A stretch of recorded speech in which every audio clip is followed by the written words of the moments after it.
on the track, it's us, no looking back. Your love ain't no race, but baby, if I win, then you win too. I close, there's all I lose. Your kiss, I can't wait to taste it. Oh, it's running through my mind, oh. But we're running out of time. Just tell me that you're mine. Gotta get you, once your hands on my skin. Gotta get you, need you pulling me in. Gotta get you, let the games begin. Games begin, games begin.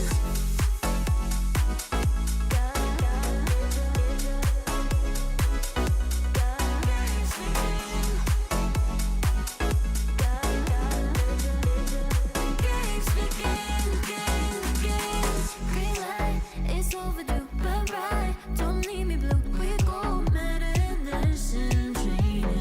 If I win, then you win too. I'll close, then all we lose. Yeah, love ain't no race, but baby, ooh, oh, it's running through my mind, oh. But we're running out of time. Just tell me that you're mine. Gotta get you, once your hands on my skin. Gotta get you, need you pulling me in. Gotta get you, let the games begin. Games begin, games, games.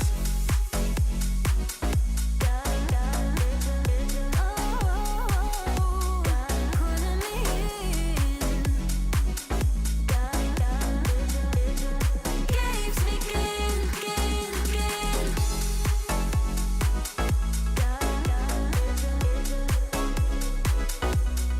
Games begin. Games begin, games,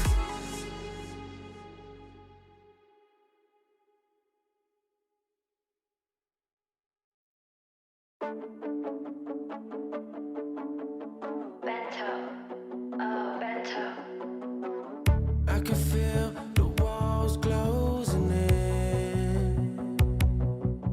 Yeah, the hardest part is trying to get over them. If you could see, would you do it all again? To take my time, I haven't decided yet. It's just a Saturday night, I don't know if I should call you. Deep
Every day think about you, every night dream of you.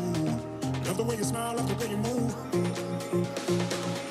Every day think about you, every night dream of you. Love the way you smile, love the way you move. Every day think about you, every night dream of you. Love the way you smile, love the way you move. All I want now is you. Every day think about you, every night dream of you. Love the way you smile, love the way you move.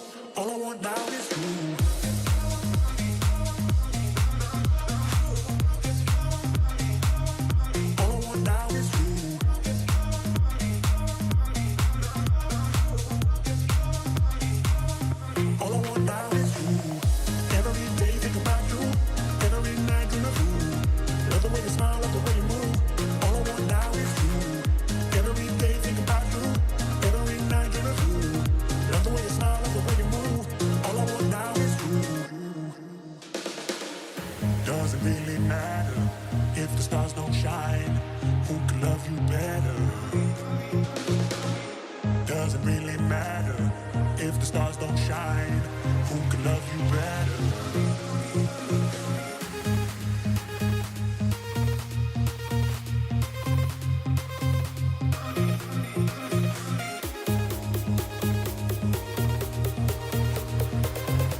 Frustrations keep swelling, I'm spiraling out.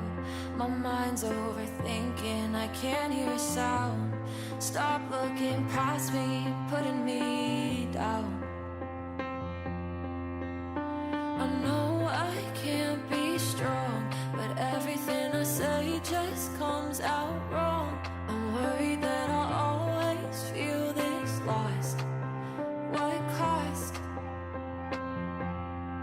I was drowning in a sea of my doubts, in a sea of my thoughts. Now I'm shouting just to let it all out, just to let it all out. I was falling and I couldn't look down, and I couldn't look down. Now I'm shouting just to let it all out, just to let it all out.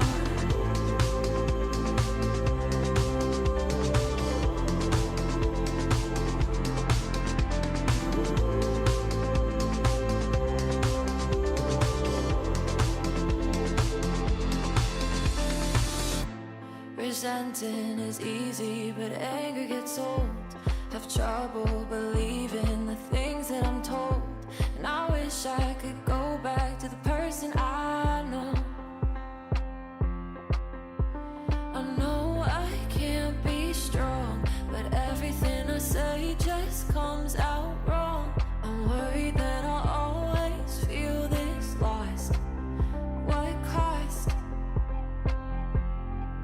I was drowning in a sea of my thoughts, in a sea of my thoughts. Now I'm shouting just to let it all out, just to let it all out. I was falling and I couldn't look down, and I couldn't look down. Now I'm shouting just to let it all out, just to let it all out.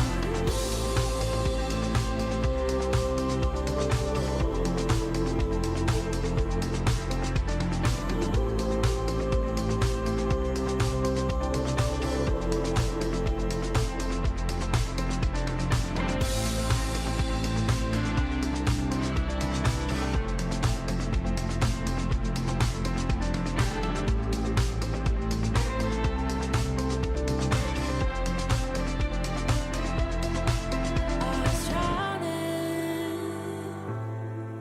now I'm shouting. I was falling, now I'm shouting.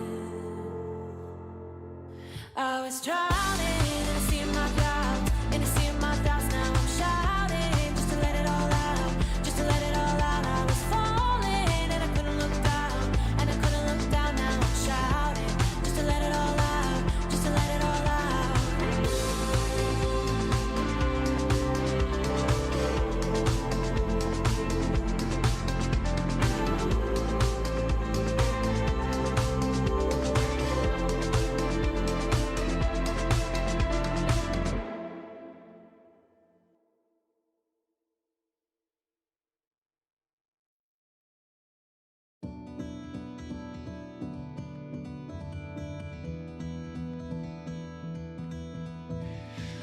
been trying to find the words to say you mean the world to me. When I'm fighting and you see me hurt, don't walk away. I've been holding on for days, hoping just to see your face. Let me know you're coming back, and I can't wait. When it gets too much, my troubles, they can hold me down like heavy weights. Don't let go or let me fade. Just don't walk away.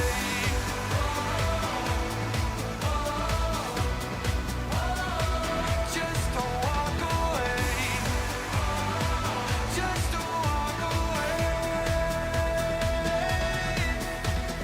Hoping that I found the words to say you mean the world to me. When it's getting dark, you make it turn to brighter days.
this is the start of something new. Taking my steps only forward. A change in the air, can you feel it too? This world is so big around the corner. So many possibilities. No dream can be too big. 'Cause this is the start of something new. 'Cause now I know this is my time. Time to just be me. Time to go my key. 'Cause this is my time. Time for me to choose what I wanna do with my time. With my time. Life is a blessing, such a gift, and I am so lucky to be here. Live to the full, let's don't resist. No time to waste, so have no fear. So many possibilities. No dream can be too big. 'Cause this is the start of something new. 'Cause now I know this is my time. Time to just be me. Time to go my key. 'Cause this is my time. Time for me to choose what I wanna do with my time.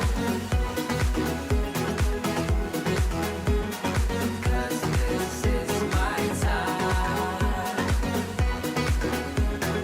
What I wanna do with my time. My time is meant to be all mine. All I bring with me in life is my time is mine. And now I know this is my time. Time to just be me. Time to go my key. 'Cause this is my time. Time for me to choose what I wanna do with my time. My time. Time to go my key. 'Cause this is my time. My time. What I wanna do with my time.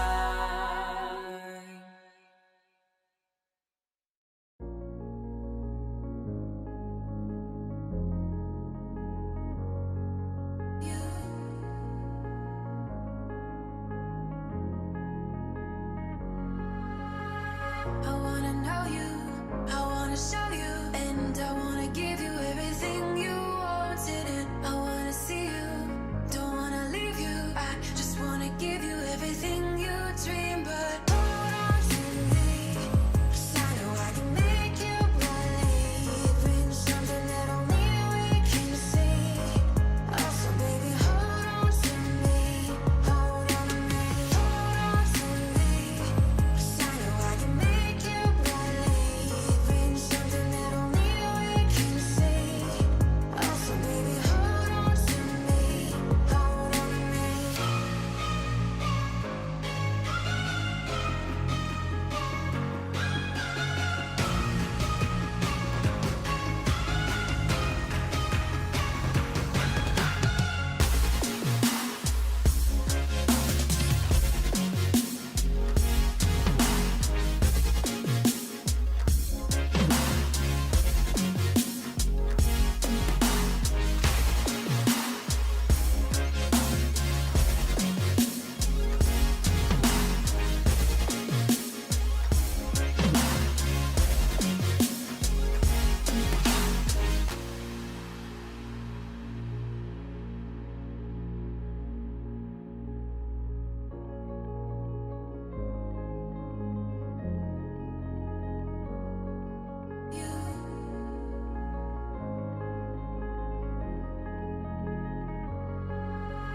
Baby, wait, I know that you're afraid, but it'll be okay if you just stay with me, and we can run from here, and we can disappear, and they won't find us where we are going, dear. So baby, hold on to me, 'cause I know I can make you believe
thinking about tomorrow more than I ever have before. You're bringing light to my shadows. Every day you leave me wanting more. Every time you come up in my mind, a smile comes across my face. Even though I have no idea what we'll find, when I'm with you it falls in place. You're one of a kind. You're one of a kind. You're one of a kind. You're one of a kind.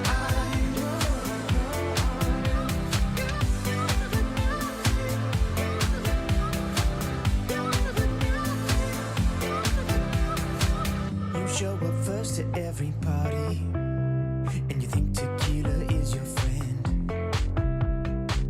You never say that you're sorry, and no matter what you can't pretend.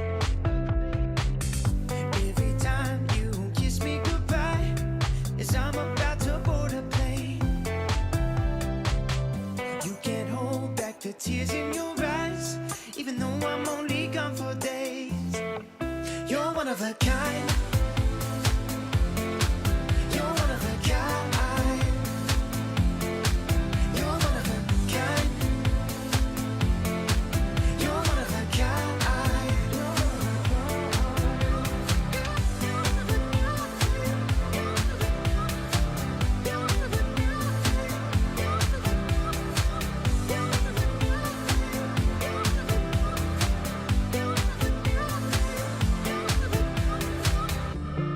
When I'm on the road, I need you to know there's lots of chances for love, but nothing's like our home. Every time you come up in my mind, a smile comes across my face. Even though I have no idea what we'll find, when I'm with you it falls in place. You're one of a kind. You're one of a kind. You're one of a kind. You're one of a kind.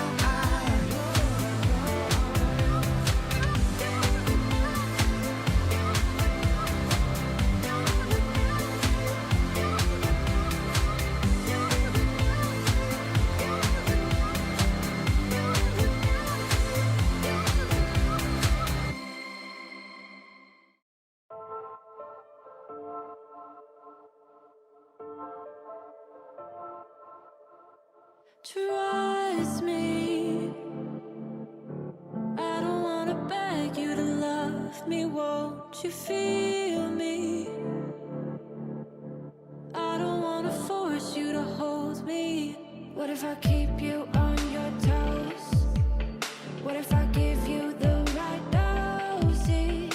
Is there somewhere we can go to fix these broken roses? If I told you that we could have a better life, would you bring the old you? Or is that person still alive? If you took him off the shelf, would he even be himself?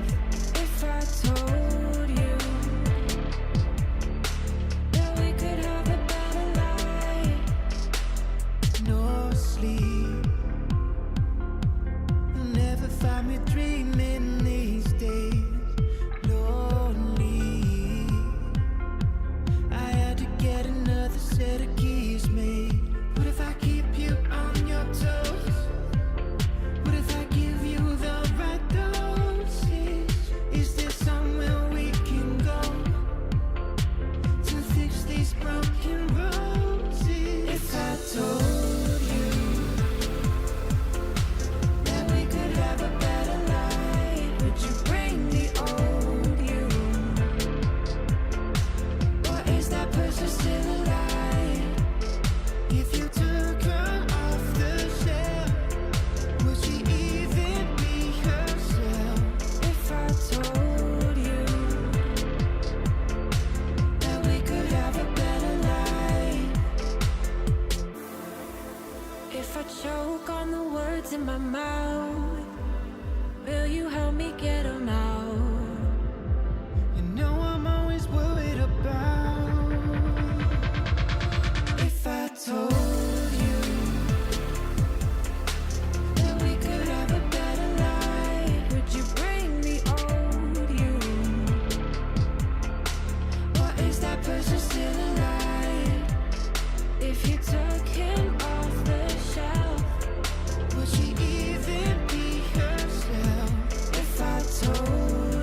can never keep my distance from a little mischief, I admit.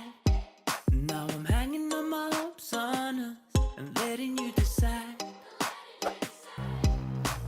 I will never lose my interest if there's something in this. I'm convinced there's a glimmer of a hope for us, or is it just a lie? So why you selling me a lie? La la la la, la la la la. Are you selling me a lie? La la la la, la la la la. Show me a way to get lost, to run from all I want. There's too many ways to get high when you're my every thought. It's like I'm invisible, visible, visible, visible. Yeah. Show me a way to get lost, to run from all I want. So did you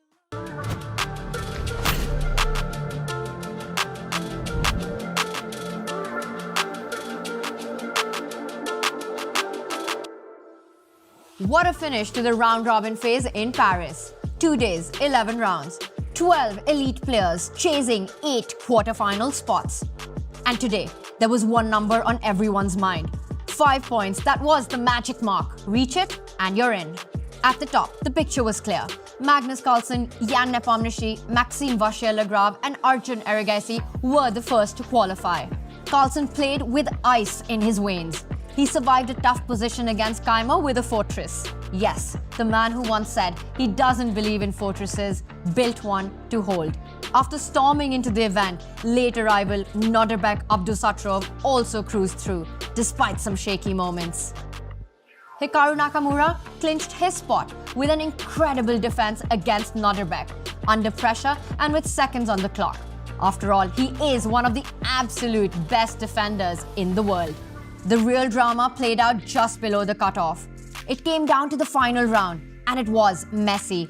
Fabiano Caruana with 4.5 points only needed a draw, but he lost to Vincent Keymer. With that win, Weissenhaus winner Keymer jumped to 5.5 and into the quarterfinals. Caruana, he made it too, thanks to Nakamura, who knocked out Richard Rapport in the very last game. The other heartbreaks, Gukesh, Praggnanandhaa, Vidit and Rapport. 4 chess giants, all eliminated. He had to make sure that Richard didn't have the time to make this last move that he just has, because now with its positions busted, there's a checkmating threat on the board. I don't see a way of surviving it with 5 seconds on the clock. No, now he slides That's the a rook checkmate. over, but That's over. Yeah, not to the position he needs. And just like that, Richard Rapport will take a decisive victory early in the day, shaking his own head somewhat in disbelief. I think both players will be replaying this one in their minds. For world champion Gukesh, it was an uphill battle all day. A misstep in the opening against Nepomniachtchi almost cost him the last game by move 7. For Gukesh now to kind of create Whoa, balance. whoa! And you saw the reaction as quick as the eval bar was on Jan's face there. He saw it instantly. A questionable Gotta move make a here from move. Gukesh. And he does take the pawn. The bar says it's the right approach. For Gukesh, the problem is now you normally want to maintain the integrity of your pawn structure. You want some presence with pawns in the structure. Here, we saw him wince, but if he takes back with the black pawn, the white knight jumps in, and this is just terminal. There's a threat of a fork, a family fork, a royal fork. King and queen would be caught here. Not just that, but the white queen is coming out. This could be an early checkmate.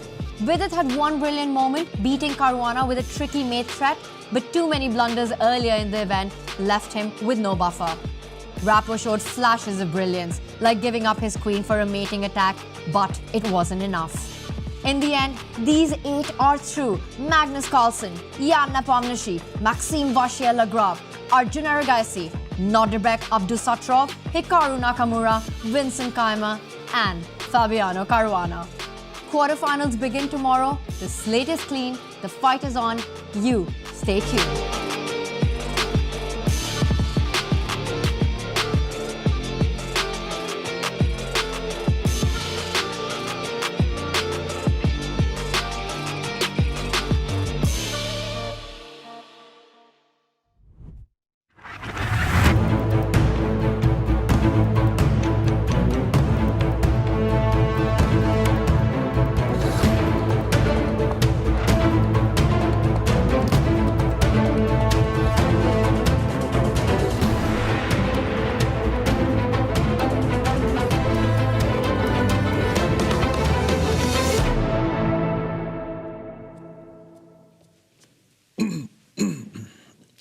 Welcome to Paris, to the second leg of the Freestyle Chess Grand Slam event. We are over with the first and the second day, the qualification phase, and we are very excited. I'm Grandmaster Judith Polgar, and I'm very pleased to have again Peter Leko, the Super Grandmaster, next to me. And I want to pose you a question. How easy is it for the players to switch from the first 2 days marathon of rapid games, and now they're going to be playing the classical format? Yeah, thank you, Judith. Welcome, everyone. I think we will see a completely different dynamic today. Yeah, the players need to slow down. And I'm also very curious that how much it really meant to take the first 4 spots and then picking your opponent. I'm very curious to see the results, who is advancing to the semi-final. Really the top 4 guys of the preliminaries will dominate, or actually we'll see real comebacks from the players, because I believe that someone who just makes it in and he stays alive, he gets so much energy that I can fight with equal terms, and I believe we will have 4 incredible matches. Well, we are very much looking forward, and of course, as usual, we have Niklas Huschenberg, who is going to be helping us with your ideas and thoughts as a Grandmaster and picking a little bit with the engine. So what do you think about the outcome of the qualification phase? Is there any surprise for you? I don't think there was a big surprise. Maybe not a lot of people expected Fabiano Caruana to barely make it into the knockout stage, but in the end he got there. And now we have 4 exciting matchups, and I'm really interested to see the approach of the players to the classical chess, because in the rapid portion we saw some players like Nepomniachtchi, Vachier-Lagrave, they were playing so fast and energetically, but now it's classical and you don't want to rush things, especially in freestyle chess. So I'll be very curious to see the approach in terms of time management for the players, especially in the first few moves, Jude. Absolutely. But before we start to dive into things, what's going on, let's see what is freestyle chess. A little summary. 5 tournaments around the world. The first 2 days is the round-robin phase. Every Grandmaster plays each other once over. 11 rounds with a rapid time control. 10 minutes with a 10-second bonus per move. And if needed, 10 tiebreakers will decide the final standings. The top 8 Grandmasters advance to the knockout phase, 1 round every 2 days, with 1 game per day in a classical time control. 90 minutes plus 30 seconds per move. And to reward the best performers of the round-robin stage, the top 4 players choose their opponents from the bottom 4. Players who get eliminated don't go home. They continue fighting for rankings in a separate bracket. Every win still counts, in points and in dollars. And if matches end in a tie, get ready for an epic tiebreak. We begin with a rapid match, and if it's still tied, there'll be a blitz showdown with 5 minutes plus 2 seconds per move. And if there's still no decision, we will watch a final Armageddon standoff. This format ensures that only the most adaptable, resilient, and fearless chess player will triumph. No second chances, no shortcut, just pure chess brilliance. Who will rise above the rest and claim the $200,000 first prize? World, are you ready? The greatest chess talent from around the globe. 8 action-packed days. This is Freestyle Chess.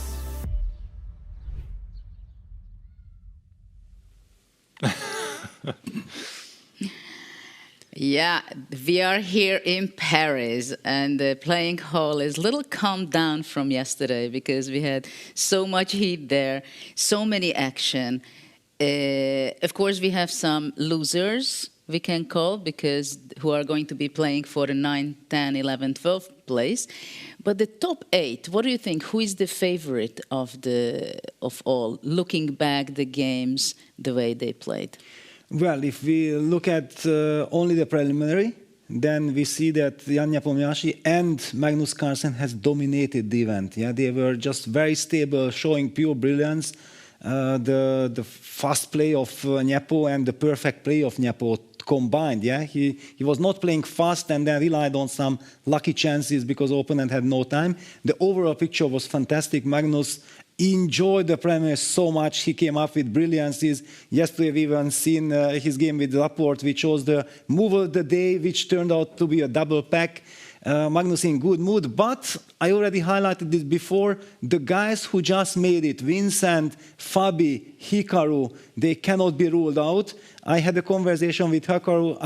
I apologized to him. I told him that, sorry, Hikaru, but the way you played today, I was criticizing because simply, like you mathematician, and he agreed. And now it's a knockout. We will be seeing the vintage Hikaru, and it's going to be a super tough match, no matter who he faces. So let's see in the bracket who picked whom, because the pick between the 5th, 6th, 7th, and 8th place of the event. And these are the picks. We can say that Nepomniachtchi, who was number 1, even though they were tying, he picked Vincent. We'll see whether is it a dangerous pick for him, as it was in Weissenhaus. So, and Nepo decided to play with the black pieces in the first game, and Magnus picked Nodirbek. Maxime picked Fabiano, and Arjun picked Hikaru. Actually, he didn't pick, but that was the leftover from the package. And so what can you say? What are your thoughts at first about the matches? Let's start with Nepo, with Vincent, your student. Yes, whoever watches my commentary knows that I hate predictions, but I dare to say that I'm almost sure that Jan will pick Vincent. I know this rivalry. And because Vincent has won the first event, it was obvious that Nepo will say, okay, come on, you have beaten everyone there in classical portion. You think you are so great? Well, I'm the greatest. So it was absolutely obvious, and we're going to see an incredible prestige duel there. Well, that will be, we are going to be very close on that one also, and I will be asking a lot of questions because you know both players extremely well. And already now we see the players arriving to the playing venue. And there are fans also who are collecting signatures here and there. The weather is beautiful. And just in about few minutes, the opening will take place, where the drawing of lots. We see Arjun walking in. One of the most talented Indian rising star. He's number 4, I think, in the world. Yes, he's number 4. Right now. And he's the only one who could qualify into the top 8. And here we see Nepomniachtchi. So they actually do fly together. Partner. Yeah, they do fly together. Yeah, they fly like this. There's like a... Yeah, no, it's over. It's over. Yeah, right next to the playing hall, actually, we have seen those beautiful flowers. That's the floral park of Paris. It's a wonderful park. I had the chance to walk around there for 1 hour with my wife. It was wonderful. So the upper brackets we've seen, and then we're going to show also the bottom bracket, which is going to be for the places decisive for the 9, 10, 11, and 12th places. We have a matchup over there. Praggnanandhaa plays with Rapport, and Vidit, who is actually, he was the most unfortunate player here in the first 2 days, I believe. Also for Gukesh, it was ups and downs, but for Vidit, it was mainly down. He had so many opportunities, which was very painfully turned out to be somehow very bad. Yeah, but I think that whomever you talk to from the players who did not make it, they have their own story. Yeah, they know exactly, here I missed, there I missed, yes, here I got lucky, but somehow they certainly feel like the missed opportunities were much more than the used chances. I think it's fair to say that also Rapport, based on his play, based on his chances, absolutely deserved to be in, but he missed so many chances and you get punished for it. Yeah, this is something I'm wondering also, that when I look back the games and I see that, oh my God, there are so many mistakes. And I think also the players feel the same way, that it's not convenient to look back your game, because you see, especially with an engine, you understand that you made mistakes maybe from move 1, 2, but practically it goes on.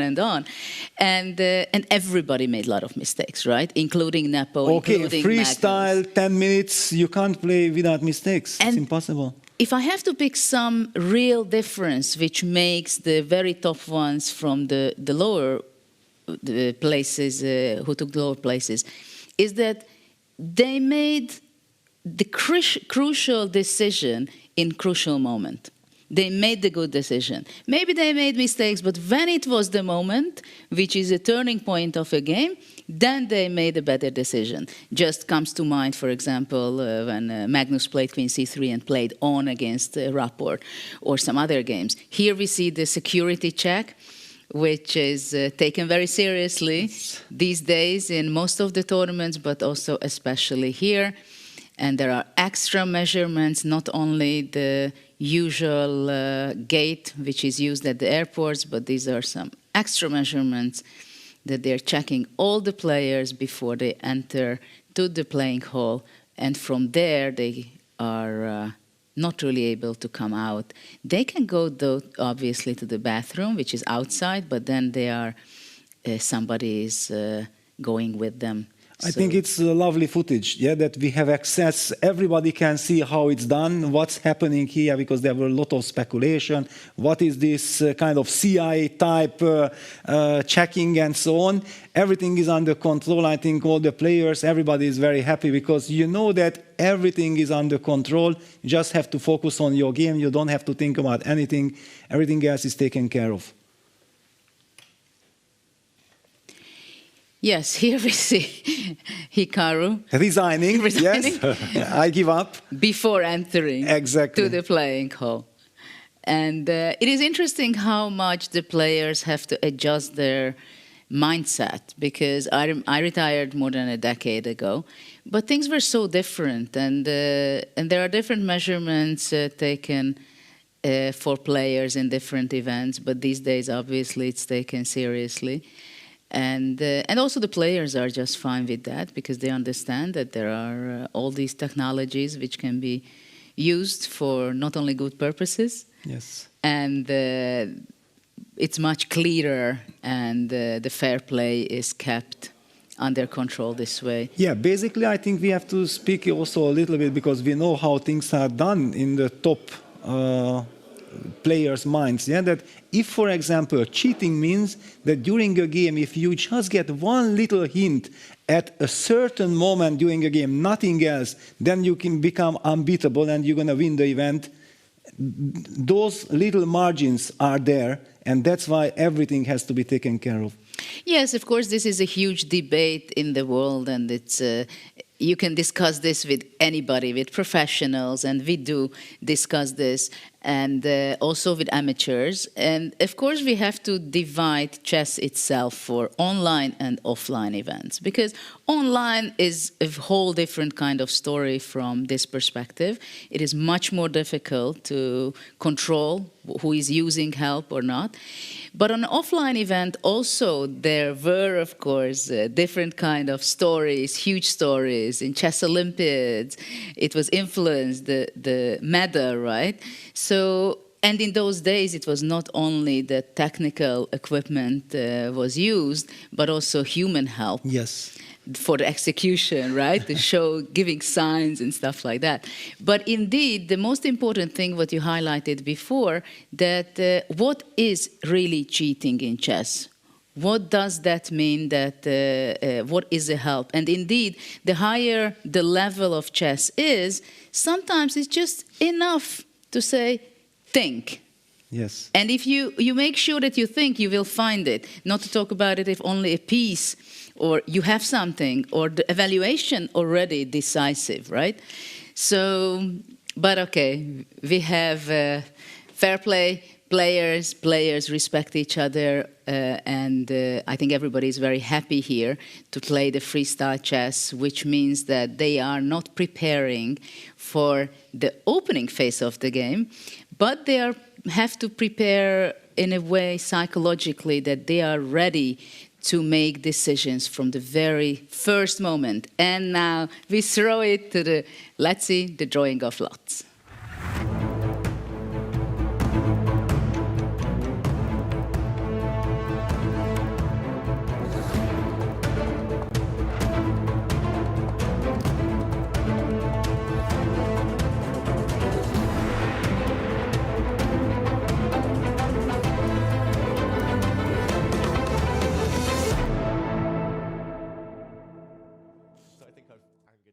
Hello and welcome to the Paris leg of the Freestyle Chess Grand Slam Tour. My name is Fiona Steil-Antony and I'm delighted to be your host for the day.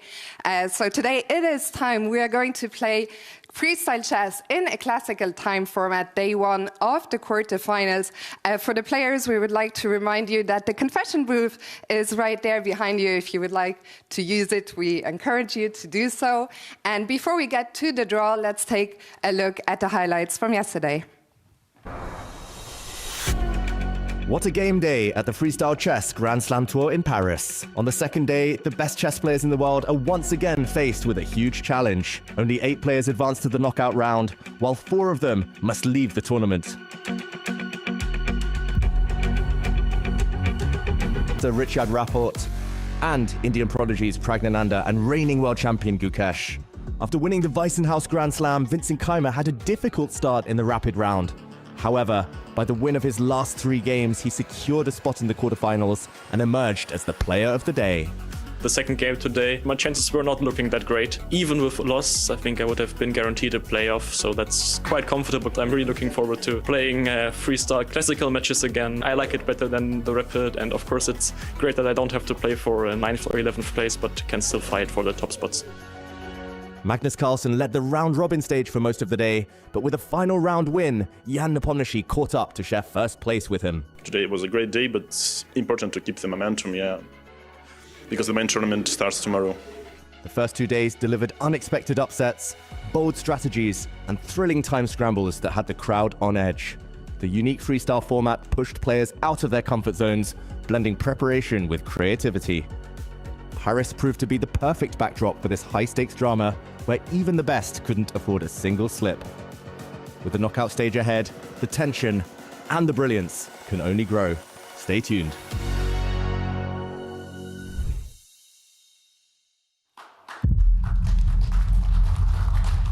So the knockout stages start today. Opponents were picked at dinner yesterday, and we're about to find out which position we will be playing. In order to help me make the draw, I would like to welcome to the stage Hugo. It's his birthday in 5 days today. Being here today is his birthday gift. Give him a warm round of applause.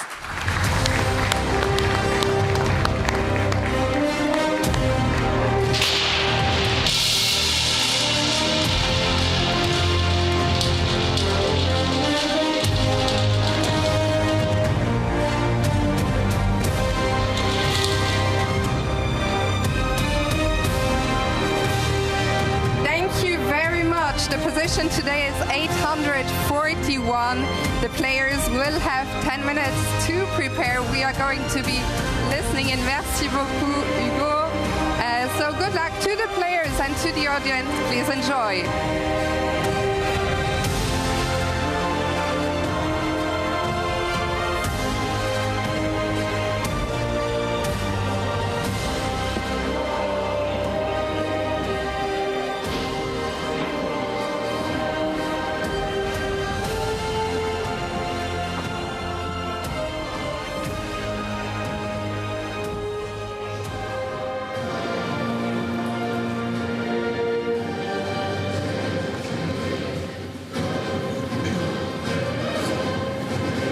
Say Formula 1 position.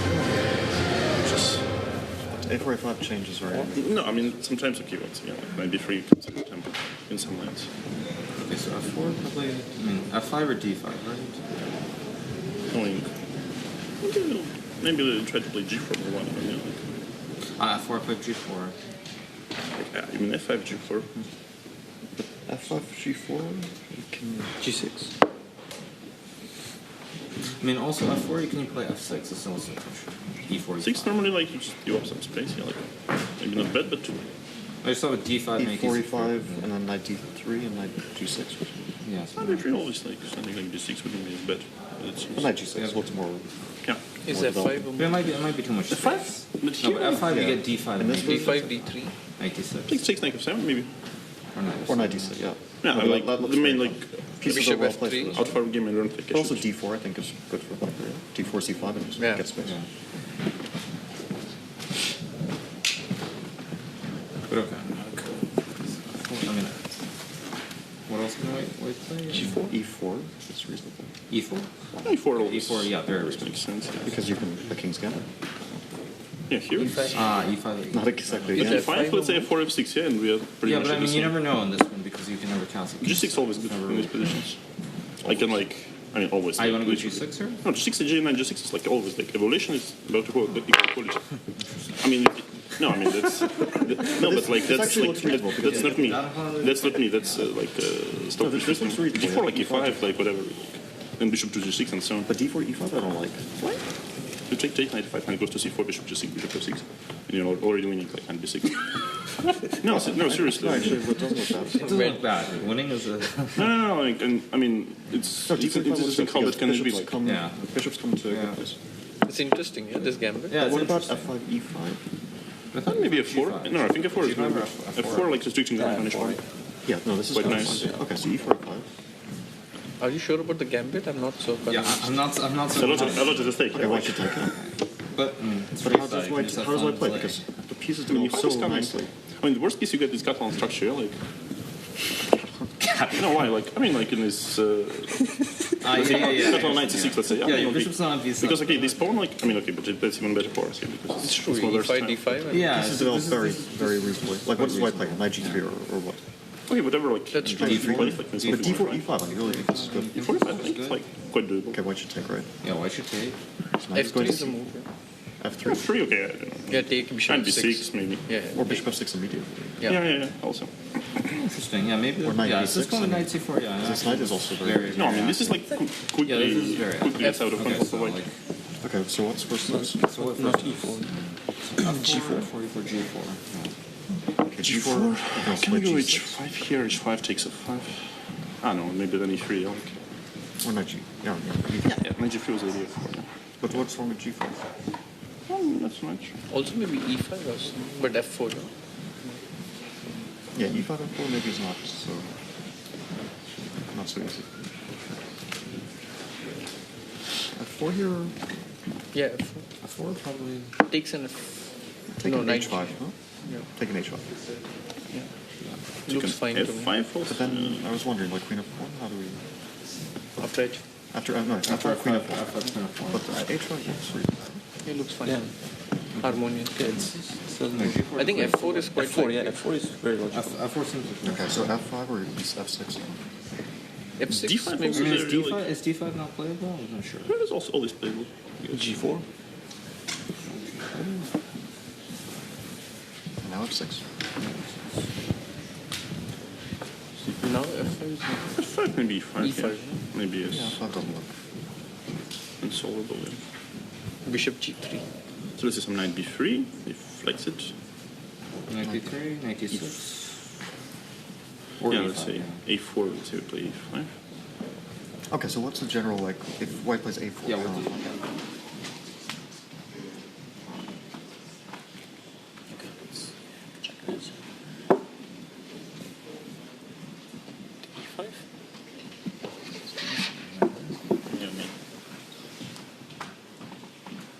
It also looks completely fine. You want to take back or on D6? 5, I guess. 96, which should be okay. Yeah. 96 and D5 just much better. Sure. Why? Because then okay, so we should have to. Yeah, there are some squares. Or who gives us this or something. Yeah, but we're also maybe a bit far, yeah? Yeah, not we're getting... also, yeah. So it's like... It's not immediately clear to gauge any... Well, okay, D4 feels very normal. E4, I guess. How about E4, E5? And 97. 5, 4. Also... It's D4 option. Take an AP thing. Or knight B3.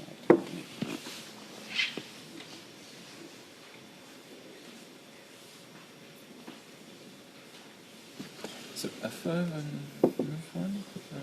Yeah, I guess I just want to take. knight d6. Yeah. G4, G6 probably is good for black. I'm not sure.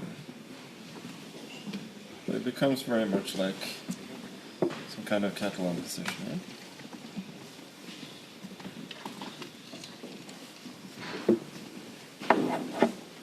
F3, knight G3. Oh, bishop G3 knight F2. Yeah, I'm not sure how to.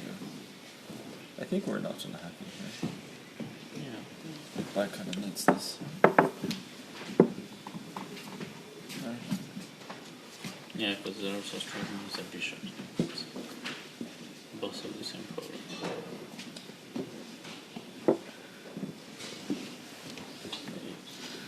Maybe you just take back here.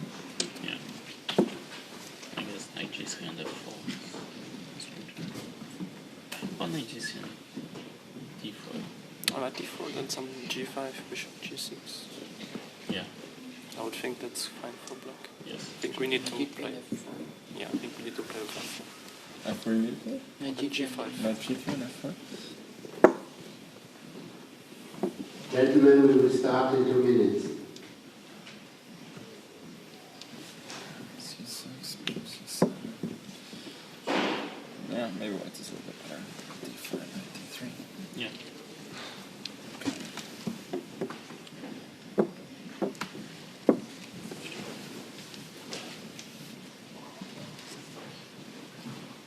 Like if we go with D4, D5 and diagonal, like F3, knight D6, knight D3, and then we try to push E4 quickly. But I thought we said D4, D5, G4 is interesting. I mean, maybe we anyway, don't want G4, G5.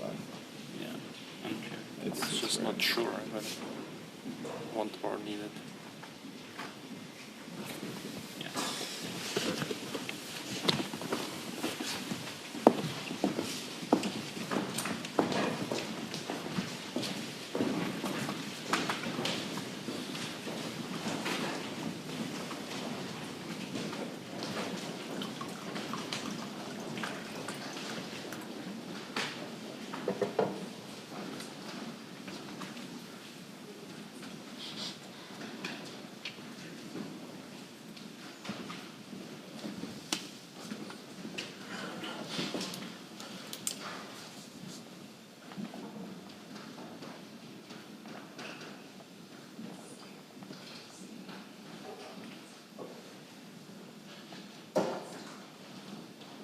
We are ready for the start of the quarterfinals. You may start the clocks. Good luck.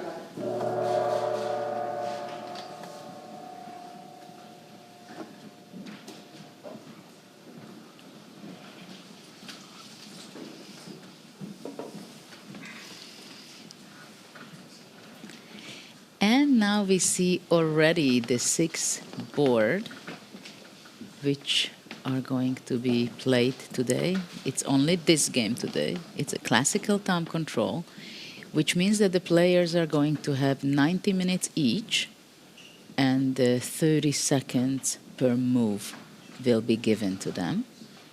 And yeah, but very important to highlight, that the last 2 boards, the lower bracket has a wrong starting position. So this will need to change. The top 4, the knockout stages of the big guys, everything is fine. There we see the correct now, the last jadoo by Magnus. Vincent is very focused. Of course, now the pressure is on the white players because they have to make up their first move. Very big question, is this 10 minutes time enough? Already clarify the direction, or actually, as we have seen in Weissenhaus in the very first event of this Grand Slam tour, that the players were thinking, and it's very important, it's very essential, because the first couple of moves determines the direction of the game. And I believe that once you get the right direction, because the players are so strong, they automatically find the way to improve their position. But if something goes wrong, it's so difficult to correct things. And I also think that, the previous 2 days, it was so many things happening, and their mind had to be working a lot differently. First day, they played 6 games.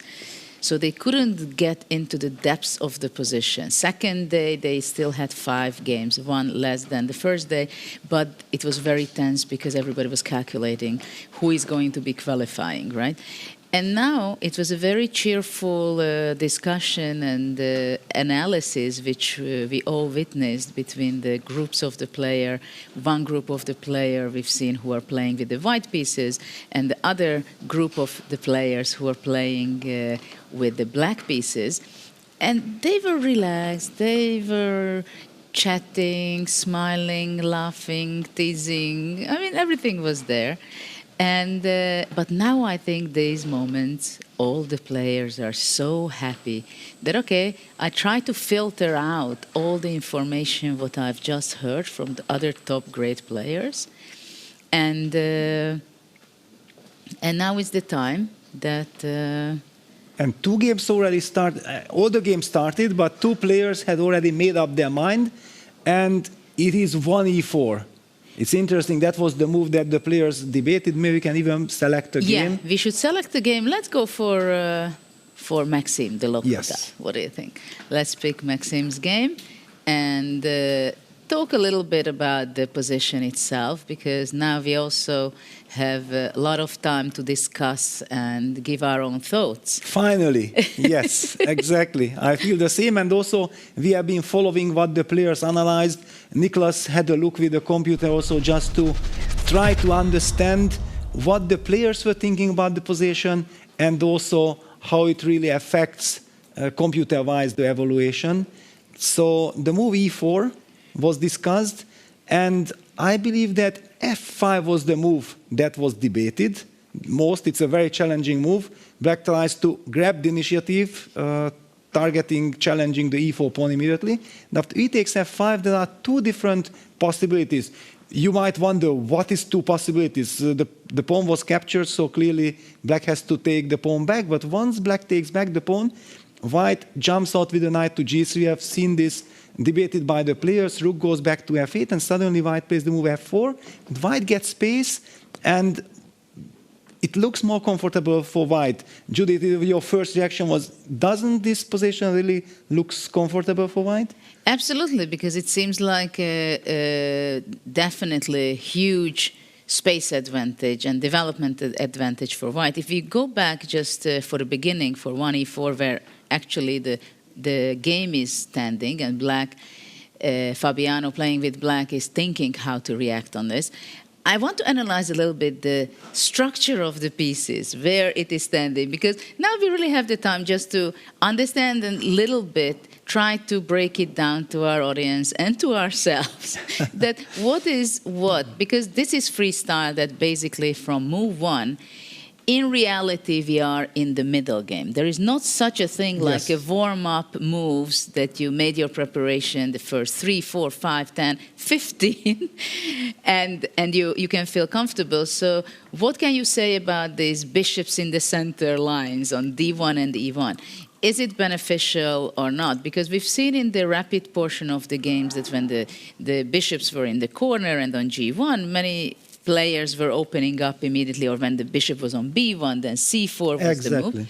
And now the players are looking e4, g4 was also maybe on the board, I'm not sure. Well, in one of the games, Praggnanandhaa was the one who picked g4. Vincent picked d4.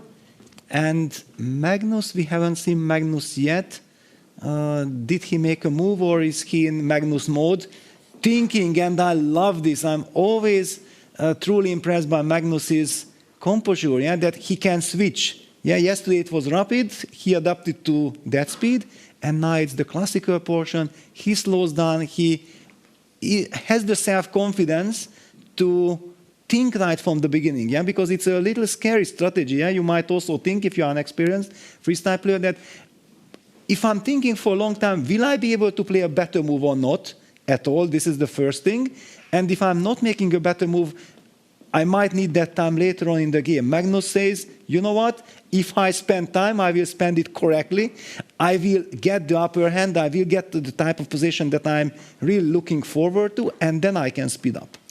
Yes, because it's a big question for me that the investment what the player does now in the first few moves, how beneficial it is for later.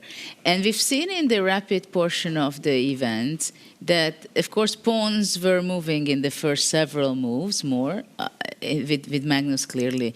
This is what I noticed. And only after that he puts his pieces out. But for example, what can be on Magnus's mind or Nepo's mind when they think about strategical things? That do they think about where my king would be standing better already? Do you think they think about that? Or how do they set up the priorities?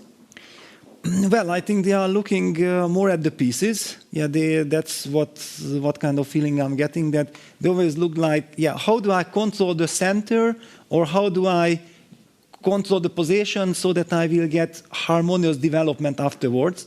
Clearly, moving a rook, for example, is a very dangerous thing in early stages of the game, because then you lose the right to castle. And we have seen how important it is to stay flexible, castling to the short side, to the left side, to the king side, or to the queen side, depending on the situation. It can also keep your opponent in the dark. And I believe that first the pawn moves are important, and then how do you combine it with piece development, and only afterwards you think about what you're really going to do with your king.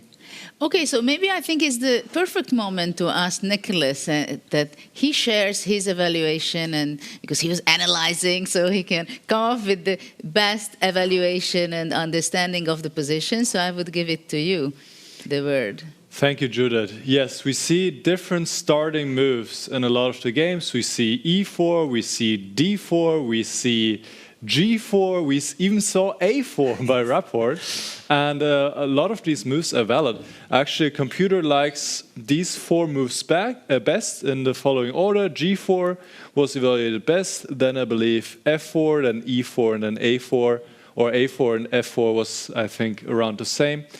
Because let's have a look at the starting position. Let's maybe really take it one by one here and have a look at all the pieces. So the king is, of course, the most important piece in chess.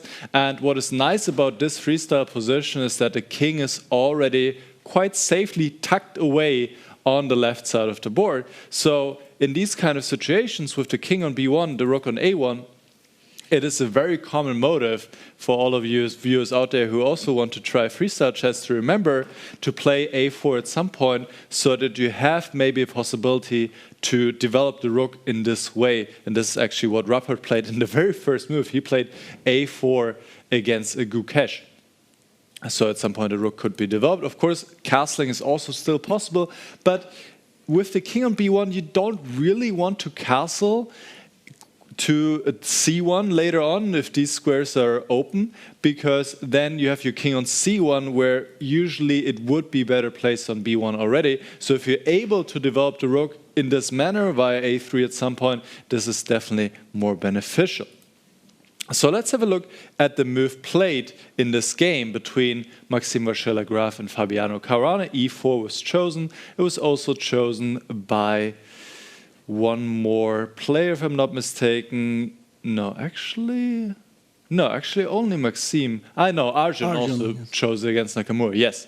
And there we already have a move, which was f5. And f5 was a move that was championed by Nepomniachtchi in the analysis. Actually, we had a similar situation yesterday in the rapid game between Magnus Carlsen and Nepomniachtchi, where he also played f5, and then after e takes f5, he sacrificed the pawn right away with g6, quite a powerful idea, and he mentioned the same idea also in the preparation phase now once again, and it seems like that possibly Nakamura is going down this route.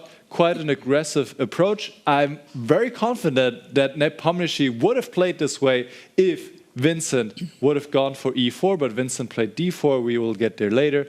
So the point is that after f takes g6, knight takes g6, black immediately has some development. The pieces are out, and black has some center control, can follow up with e5. Maybe objectively, white is a bit better, but it is definitely a very interesting idea. So in the current position, Fabiano is still thinking, and he has some choices. He can go f5, like discussed. He can also go e5, but the best move to a computer is apparently e6, being maybe kind of flexible if you go d5 or maybe f5 in the next move. So there are some choices, and Fabiano is taking his time, already spending the first 9 minutes on his very first move. But this is completely normal because, as Peter and Judith have pointed out, this is already middle game from move 1. There's no opening theory. The players are on their own, and the first moves, Judith, they're just really, really critical. Absolutely, and this is why we get to like more and more freestyle chess, because already from the very first move, it can be very critical, and the players have to be very much focused to understand it already from move 1, what is going on in the position, where their pieces will be standing the best, because it is shuffled quite a bit. The knight on h8 in the corner. So we'll see how it will be the continuation of Nakamura. But there are a lot of things what is different. G6 on the board. G6 on the board. G6 on the board. Yeah, Nicholas highlighted that this was one of the ideas that Nepo was suggesting during the pre-game analysis. And then it might look like, this is Nepo's idea and Hikaru is taking over and maybe Fabi will go along on this way. I can reveal one secret. After the Weissenhaus event, I talked to Vincent and he told me that, you know what, I was like shocked that Fabi came up with the idea like d4, c5, d takes c5, b6.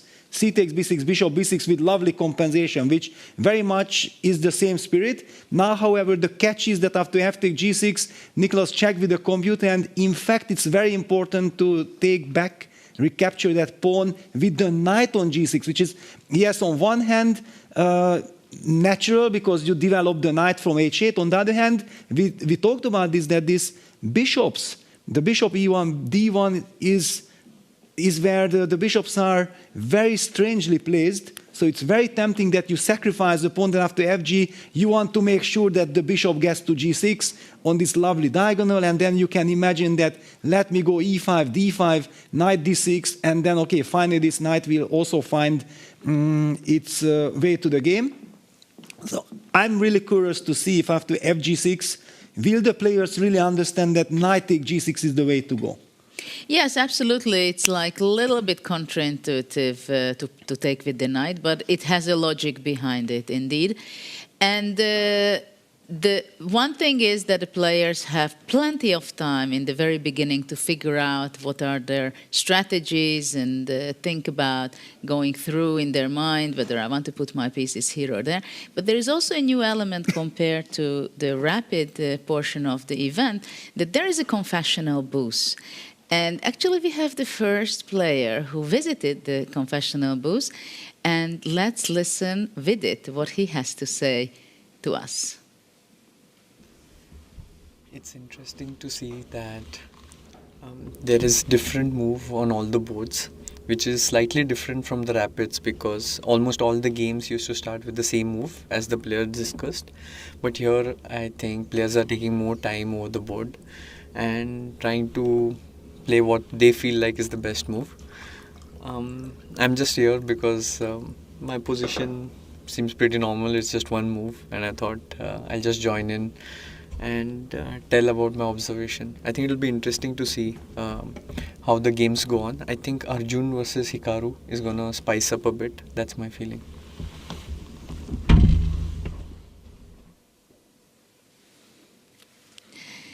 It's nice to listen a player talking during the game. When I was competing, I never had the opportunity to use a confessional booth myself. I don't know how open I would have been for such an initiative. What about you? Did you have ever the opportunity to use it during the game, or would you be using it? No, I never had, but yeah, it's very interesting. And I perfectly agree with it that if you feel like after g4, g5, knight g3, knight g6, you have a symmetrical position, nothing really happening, and then why not to come and to share your thoughts? And I was so happy that, by the way, fg, knight take g6 is on the board by Hikaru, is spot on. He captures with the knight. It shows that he spent time. That's why you have to spend time. I might think that in a rapid game, you automatically take back with the bishop. That's another difference. I'm loving the fact that we are playing with a classical time control. What Vidit revealed was a sensational observation that now we have 6 kind of different positions. Yeah, and this is lovely because this is what freestyle is about. And now that the players had 10 minutes time to discuss, but it was clear that one guy said, yeah, maybe e4, but also he wasn't sure. And then you go back to your board, and then, like you explained, Judith, beautifully, that you got all these informations, the input of your colleagues, but finally you are the one who decide what do you cook, what do you serve on the table, and this is phenomenal. And in the meantime, it seems like the players are very active using the confessional booth because world number 1 Magnus Carlsen visited it as well. So let's see what he has to tell us.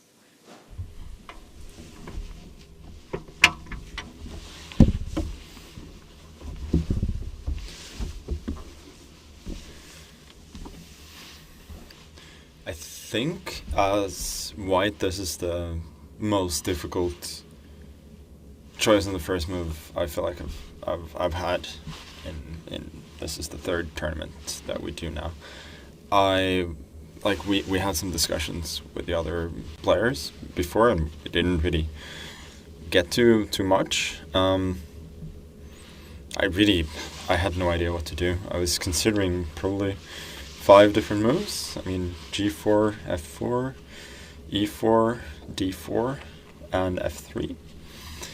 And none of them seemed particularly promising. I think in the end I kind of defaulted to one D4 since it's protected by the queen and it looked like a little bit safer. But honestly, I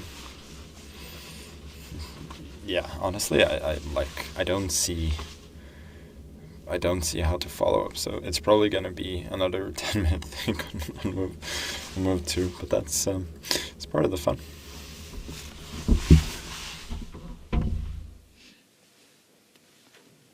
Magnus is really enjoying himself. He really likes and feels freestyle chess. It's his baby, right? He enjoys this, that he has such a difficult challenges from game to game. And as he expressed it, that it was how difficult decision for him to make in this game, what to choose from. And he chose D4, and after F5, F3. What is your take on that, Peter? Well, it's a very natural kind of move. Magnus also revealed that he was even considering one move F3, first move F3, yes? So this F3 move was very much in his mind. It's a very harmonious kind of move because it opens up the queen. It supports the E2, E4 move in the center. Clearly, white probably wants to place his knight on D3. It would be a harmonious setup also just in case, already ready to develop the knight maybe towards the F2 square, or maybe he's also ready to activate the bishop later on. Those are all possibilities depending on the situation. The reason why I highlighted the move bishop G3, it might look strange at the moment because what is Peter talking about? Black can answer it with F4, yes.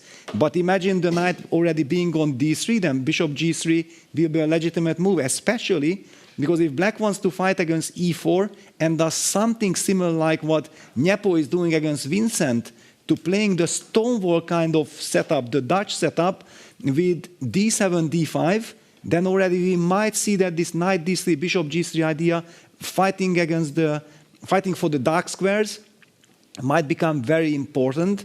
So, super interesting. What I also would like to highlight, Nodirbek is learning his lesson. He has already been picked twice by Magnus Carlsen last year in Weissenhaus, being knocked out, basically losing his game in the first 10 moves. This year in Weissenhaus, the same scenario repeated itself. He was rushing, Magnus outplayed him immediately in the first game with the white pieces, got the upper hand and went on to win a fantastic masterpiece that Peter Heine Nielsen commentated in for New in Chess magazine. Very interesting analysis. And now he has learned his lesson. He's spending his time. He wants to understand, how do I play best not to fall again into this trap, rushing and getting a bad position. Yes, it's interesting what you're saying, that how we are learning during from one tournament to another, right? That you have experience that things are working on your way, you're repeating it, and once you burn yourself, you you finally learn your lesson and think, okay, I have to make a deeper dive into it before I make my decision. But what I was wondering also while looking the D4 and F3, that generally speaking in freestyle, what is more common to set your pawn structure the way you want it and then you adjust it accordingly with your pieces? Or because where your pieces are, you create a completely different, even a very unusual and unfamiliar pawn structure? Yeah, well, I think that just to highlight something also, that why players are playing the way they are playing, or Magnus, let's just forget about everything that happened in this game, and let me start with a move activating the knight from the corner to G3. So we are talking about developing a piece. However, here black can play the move F7, F5, and all of a sudden that knight is completely stupid on G3. The rook on F8 protects the pawn. The knight is restricted. Yes, you can follow it up with F4, but one has the feeling that this knight on G3 is not harmonious at all. And that's the reason, I just wanted to highlight that that's the reason why players are first trying to set up their pawn structure so that they will understand where their pieces belong afterwards. Okay, that's interesting to notice. And actually in four of the games, actually 5 of the games, we had the first 2-3 pair of moves, only pawn moves. Yes, and there is one very important thing. There is the game Richard Rapport against Gukesh. And the reason why I'm highlighting that this is so important, because we had a conversation with Nicholas before the start of the round. Let me also bring back the starting position. And Nicholas mentioned that once again, computer loves the move A4. And our automatic reaction was, all right, we understand A4, but what happens after A5? Yeah, so let me put it on the board. A4, A5, this actually happened in the Rapport Gukesh game. And then Nicholas said, you know what now the computer says? Okay, we included these 2 little moves. Let us continue now in the same spirit with E4. But this is what is so difficult to understand, that after E4, F5, and this is now on the board, E takes F5, G6, the inclusion of this A4, A5 move, whom does it favor in the long run? Please try to figure it out over the board before making your decision. I really believe that you deserve a Nobel Prize if you understand the nuances, because I'm unable to do that. And the players are in this position in Rapport against Gukesh, and the reason why this is so important, because in so many other games, we see that E4, F5, E takes F5, G6, F take G6, knight take G6 is already on the board, and now the players are also probably keeping an eye, how does that game follow, that what are the nuances? Judith, what is your feeling about seeing all these small inclusions? I like it very much the way you're breaking it down, and I'm just continuously smiling on the fact that you highlighted that A4, A5, including that pair of moves on the left side of the board, where actually your king is on B1. So normally, with the classical way of thinking, we are not thinking of these kind of moves, right, to play A4. Yes. At the same time, we should always think about the fact that we might castle on the right-hand side, going to G1 and making a short castle. Of course, not after G4, I must say. So after G4, we can forget about all kind of king placement on the other side. And when we talk about king safety, it has a completely different definition in freestyle, I believe. And I'm trying to figure out what is the idea for white. If after G takes F5, I believe it should be that white wants to go G5, right? Yes, but why is this so great? Why is this so good? Is this really the idea? Because it gives them the center. No, according to computer, can't do this. But then what is Richie up to? Playing simply G take, maybe just G takes, wait a second, there's G takes F5, because you cannot recapture that pawn. And if you have to trade queens, you would love to recapture after takes, rook takes F5. The problem is rook G8. The rook invades on the 8th rank. When did you see this in, I don't know, what move is this, 5 or 6? And suddenly the rook is smashing all the pieces on the back rank. Completely crazy. It's a typical Rapport kind of reaction. Aha, you want to sacrifice a pawn? I will not take it. I will come up with a great idea myself. I find it fascinating, and I'm curious how Gukesh will react. Okay, I think, what do you think about going to Arjun's game and Hikaru? Because some interesting move G3 was played. Can we pick that game? Yes, certainly. I already have it on my monitor, but we also have now the bird's eye view, having an overview on all the positions. And we see that this E4, F5, EF5, G6 is such a crucial situation. Now, look at this. MVL, Maxime Vachier-Lagrave, has not yet captured FG6, so he has the luxury maybe to take a look. How does this Rapport Gukesh game continues after G4? Maybe G4 is a fantastic idea by Richie. Maybe not. You don't know. He's certainly thinking. I just find it fascinating. He has so many intrigues right from the start.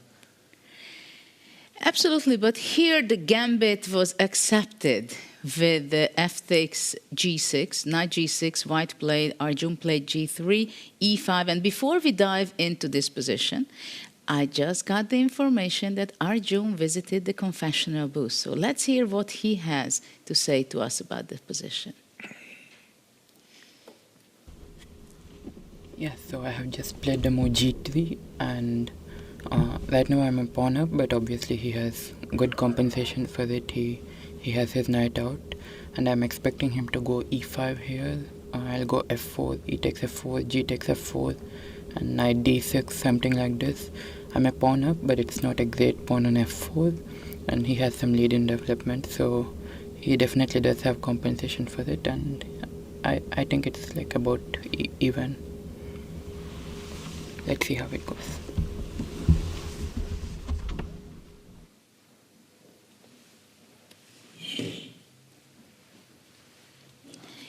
Okay, so this was quite useful, what we heard, that Arjun was expecting that black is going to be playing E5 and then F4.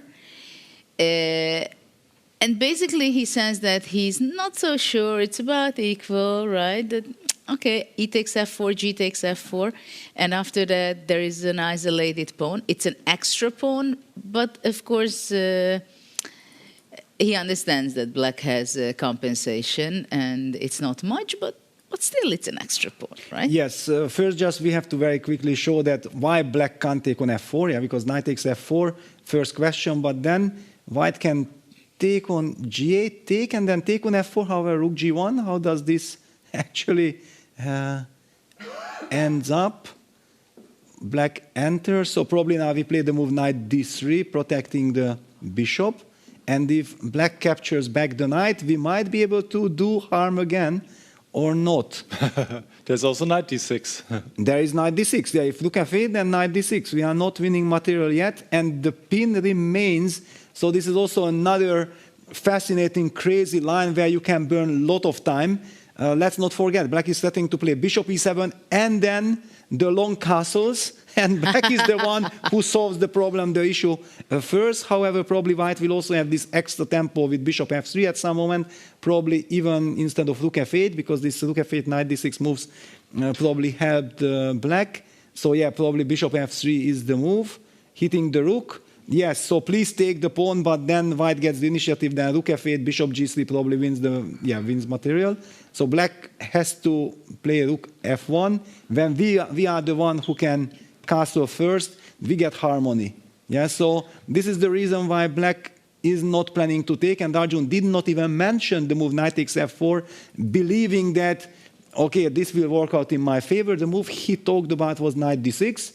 A very nice little move, making sure that you cover the f5 square. The pawn on f4 will be hanging, then white has to react in some way. How do you protect it? Knight d3 or knight e2. No matter what you do, I perfectly agree with Arjun that it feels like black has good compensation. Yes, I understand that there is a feeling of that black has good compensation. Black brings the knight to f5, blockading the pawn, brings the bishops out to f6, to bishop f7 possibly, and then adjusting the king and the rook, castling, keeping it on the left side of the board. And it seems like a good compensation for black indeed. And I have a little problem with the bishop on e1. It can be brought to f2 also, but it doesn't feel that it's that white has the upper hand, because black is developing somehow faster. Yes. So basically, it's a very interesting situation. Also psychologically, very important how Hikaru will react to the move f4, because did he foresee it? Did he really expect this move to happen? Or he thought like, my compensation is based on my lovely center? Yeah, okay.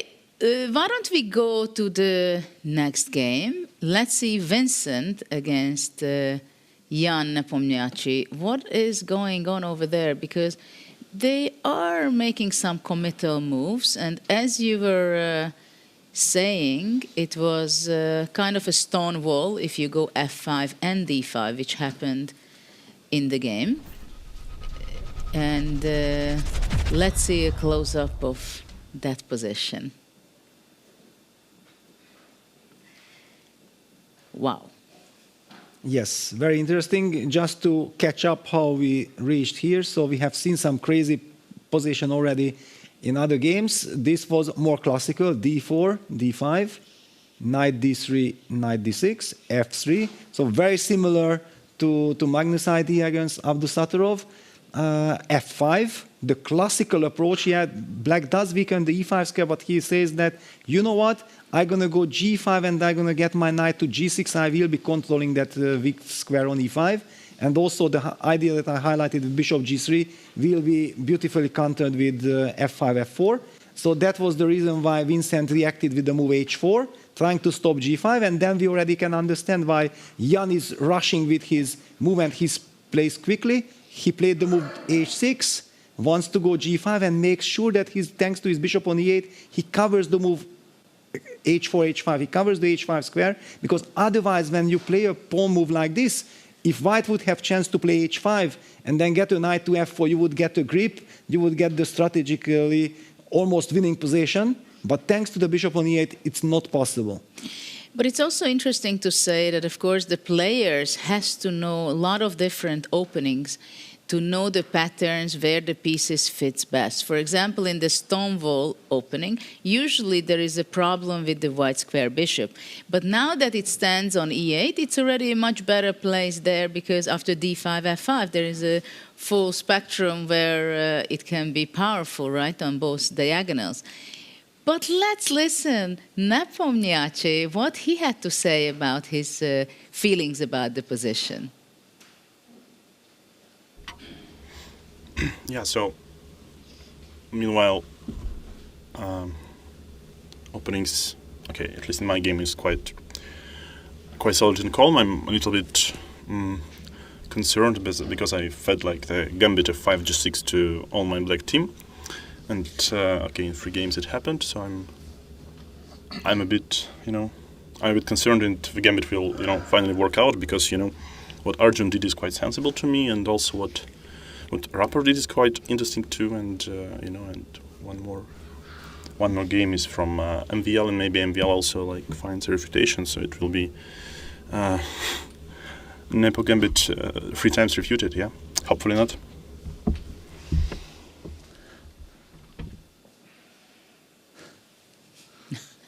Interesting remark by Nepomniachtchi that he's not very worried about his game at all, but he's worried about his image. Yeah, exactly. Yeah.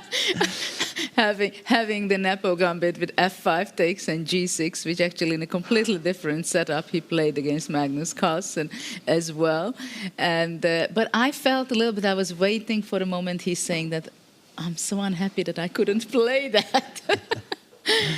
But it's always nice when the players are going into the confessional booth and sharing their thoughts. Nicholas, what can you say about this position? What are the pros and cons for this pawn structure for both sides? Yeah, I've noticed already in the past that Nepomniachtchi, he likes to play these kind of stonewall structures with the pawns on d5 and f5.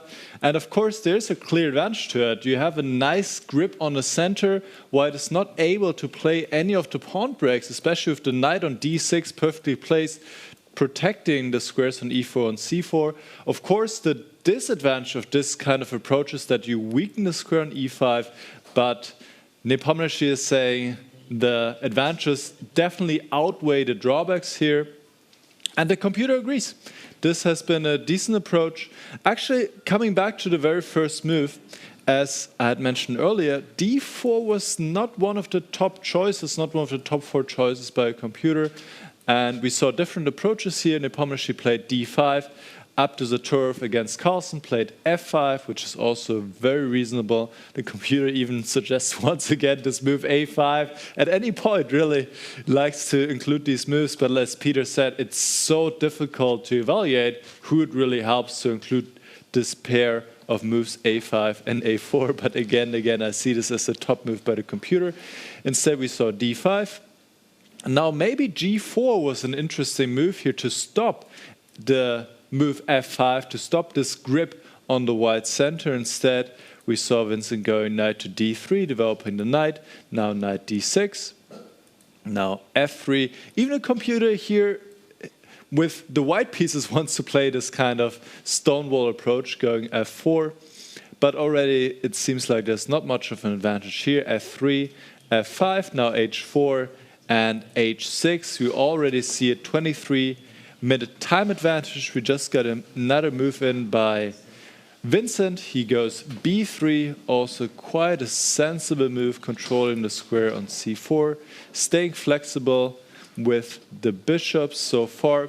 But this is a bit of a difficulty in the starting position. If you have the bishops in the corner, like on g1, h1, b1, a1, you just move a pawn in front of the bishops and they're already developed. If they are on d1 or e1, they're a bit awkwardly placed, so you have to figure out where to put these bishops. You can see a bishop on d1 can't even move yet, and bishop on d8 likewise. So we're going to see how Nepo approaches this position. g5 looks very sensible, gaining some space, but I think he has already played it. This move seems obvious to him. I mean, it was, after all, his idea behind going h6, and I think he will be quite happy with the outcome of the opening. Judith. Yeah, the game is extremely interesting, and I would like to dive in a little bit deeper into the game. But there is a little video with Keymer's thoughts, what he felt and how he felt before the start of the game. So let's see that. Vincent, this is familiar ground for you. 8th place coming in. Last time, it went pretty well. Yeah, for sure. Of course, you know, whoever it was going to be for the quarterfinals, it's a tough matchup, and so is Nepo. But yeah, after like a good finish yesterday, I do feel quite ready, and I'm absolutely looking forward to the match. Were you surprised that he still picked you first after what happened last time? No, actually not. After knowing that he was the first to choose, I actually kind of assumed he would pick me. So, yeah. How much better do you feel about the classical time control compared to the rapid? Quite a bit. It gives way more stability. It's less random in the sense that you can control the outcome of the opening much better, and I do believe that that's very important for me. I wish you the best of luck. We look forward to it. Thank you. It is very clear that he feels much more comfortable with this time control than in the rapid. And of course, in the rapid, basically, he had one goal, to qualify, and then look around and calm down, forget about those games, crazy games of 11 games in 2 days with the, it is really challenging for the mind. And now to sit there, and we see him just, I don't know how much he's enjoying himself, but he knows that he has the time to think, to make his strategies, to make his decision what he thinks is the best. It's no rush.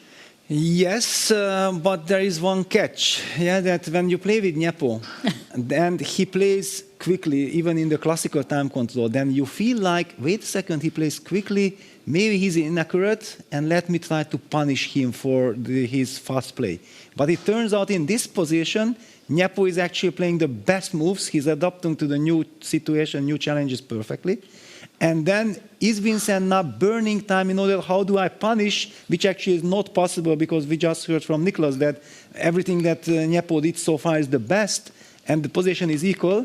And Vincent is burning a lot of time. Maybe if we would just give Vincent the idea that actually the position is kind of equal, then he would play the same moves in 10 minutes. Yeah, because then there is no reason to try to find the way for advantage, because the advantage does not exist. Yeah, it's true, but Vincent is also becoming a much more experienced player, and he starts to know how the big guys think and what are their strategies. Yeah, but Nepo thinks differently than the other guys. That's the trick, yeah? That's why he's Nepo. Yeah, but for example, I'm looking at the board, and I see this very early come out with the 2 pawns f5, g5. And I see that Nepo made the benefit of having the rook on f8 and queen on g8, right? He's not only opening the diagonal for the queen, but also make sure that it's very useful on the g file and pushing g5. So actually, yeah, I think Nepo is able to, somehow he has a very good intuition how to play the freestyle, and within a few moves, somehow his pieces and pawns have a coordination. That's how you feel.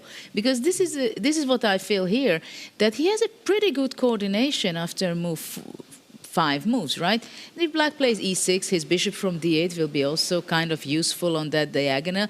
The knight from h8, any moment it comes out to g6. The castle he has any time when he wants it, but I'm pretty sure that right now he's not sure whether the rook on a8 stands better to play a5 possibly, or is it going to be more useful on d8 if black decides to make a castle? I doubt that he's thinking in the long term to castle to the right side. Yes, no, that is out of question. Castling on the king side, as we call it, all the way to g8, it's kind of absolutely impossible in this structure. The big question for me is that Vincent played the move b2, b3, which is a mysterious move. In my mind, that is he somehow thinking about activating his bishop, not activating, correcting his bishop's position from e1 to b2. I just feel like it's too slow. And also note that eventually, after knight g6, somewhere, sometime, f4, knight f5 will hit the e3 weakness. So I somehow believe that Vincent might want to play bishop c3, e3, bishop e2, so that the bishop, one bishop gets to e2, the other one gets to b2, then he gets the chance to castle long, but it's a short castle, so-called castle to the left side. The king remains here, and then he will try to eventually find a square for his knight on g1. So those are the thoughts that I'm having, and also with the bishop on the long diagonal, he will stop any kind of e7, e5 breaks. So in my mind, I'm worried of this f5, f4, knight f5 idea in the long run, and I'm very curious to see how this will develop. Now that I'm looking again and again to the position, and of course there are new discoveries come every time I look at it. For example, now looking at the d1 bishop, I have a very bad feeling towards that bishop. Seeing c2, b3, and on the other diagonal e2, f3 pawns. You are not alone. Yes. It's not a very big perspective for that bishop for the moment. And it seems like White will not be able to play c4 nor e4 in this position. So White has to think about playing c3 or e3 to make space for his bishop, right? And as you said in the beginning, that it's a lot of time to regroup your bishops through c3 and b2, and I'm not even sure that it's really the best spot in this position. But then why did he play b3? He spent the tempo on b3. Otherwise, I can't believe that he wants to play king b2. Then that's what I just wanted to say. Yes. No, because then he might run into some e5 break. Yeah, and especially against Nepo, you cannot place your king here. You will be punished on the long diagonal somewhere, and that bishop gets to f6. Queen to g7, okay, Vincent goes a4, so he's trying to grab space here. But honestly... So maybe this is why he played b3, because he wanted to play a4. Yeah, but... and he wants probably to push the pawn to a5 and the bishop to b4, maybe, but I'm not happy with it. And a4, a5 blitzed out by Nepo, and it's so irritating. You are sitting there, you are thinking, 10, 15 minutes, should I play a4 or not? And then Nepo comes back while he's comfortably walking, and he blitzes out his move and tosses the ball back to your court. Please burn another 10 minutes for your next move. After move 10, you will be in time trouble. I will then somehow trick you and win the game. But for me, it was quite obvious that he's going to be playing a5. Why shouldn't he? Of course. Of so course. I think Vincent also understood, of course, that a4, most likely the reply will be a5. Yeah, but still he has to make a move which he was not comfortable one move before. And I somehow feel that, yeah, the pawn should be placed on e3. That bishop should try to come out to e2. And also, if we have already done this activity, I believe it would be lovely to ask Nicholas. Nicholas, please tell us how much are we in the dark? How easy it is for Vincent to handle this position? I think maybe we were a bit too pessimistic. Position is fairly equal still, and yes, he has a time disadvantage of half an hour, but his position is very solid. So a computer wants to see something like e3. I think e3 makes a lot of sense. Also stopping this move f4, preparing to put a bishop on e2. And now it's a question how black continues, because you would like to play a move like knight g6, getting the knight into a game and also hinting again at this move f4. But knight g6 always runs into h5. You have to go back to h8, and this cannot be the idea. Now white can maybe stabilize with g4, and you have just lost time and have lost space.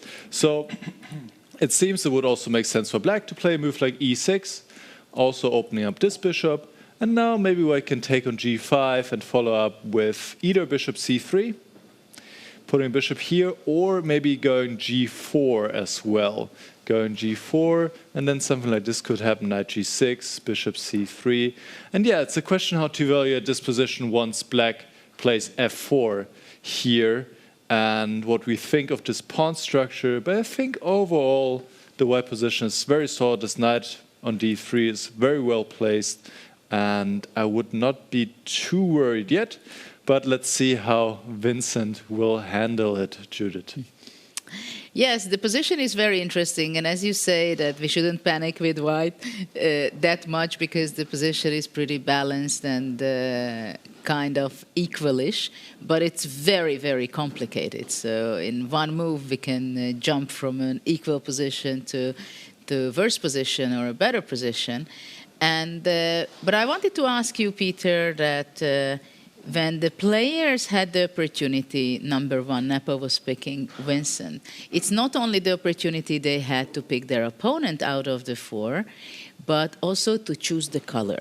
And Nepomniachtchi was the only person out of the six pairs who picked black pieces in game one, because we are seeing a mini match here in the knockout format.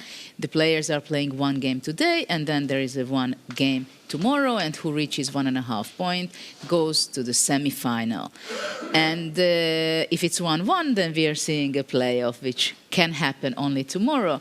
So what do you think about this? Why Nepomniachtchi is the only person who chose black, and what could be his strategy behind it? Yes, well, the point is that if I would be playing the tournament, yeah, I'm old school guy, I would automatically pick black for the first game. This would be my intuition. It might sound like the slightly more defensive approach, but my feeling is like, okay, first I want to see how my game with black goes. If something goes wrong, I know that with white I have to be very energetic. And freestyle gives so many possibilities because the opponent doesn't have a very solid repertoire. So that would be kind of my thinking. Magnus, on the other hand, is the optimist. And he says that I want to play white because I want to win the first game, put the pressure on my opponent. And then if my opponent will get the white pieces while being under pressure of he needs to win, then he will be overexcited. He will not be as precise or quiet as usual. And then his white pieces will mean absolutely nothing. Yeah? So there are different things. Now, the big question is why a super optimist Nepo, who believes in his superpowers and everything, picks the black pieces? That's a big question. But those are my kind of thoughts, that when you pick white or black, he might just also feel like he wants to put the pressure on Vincent. Show me the money. It's a prestige duel. Vincent won the last event. Nepo was not participating there. Nepo probably saw that home. He actually won the Aeroflot Open at the main time. That, okay, give me the possibility to play in this tournament, and I'm going to crush the field as well. And I feel that there's a lot of this psychology involved in this fight. One thing to the game. that the move e3-6 was played, and Nicholas was so spot on, and it was so nice to include his thoughts with the computer, that automatically when the move g5 appeared on the board, it would be so natural that, okay, we first take it, takes, and then we're going to think, right?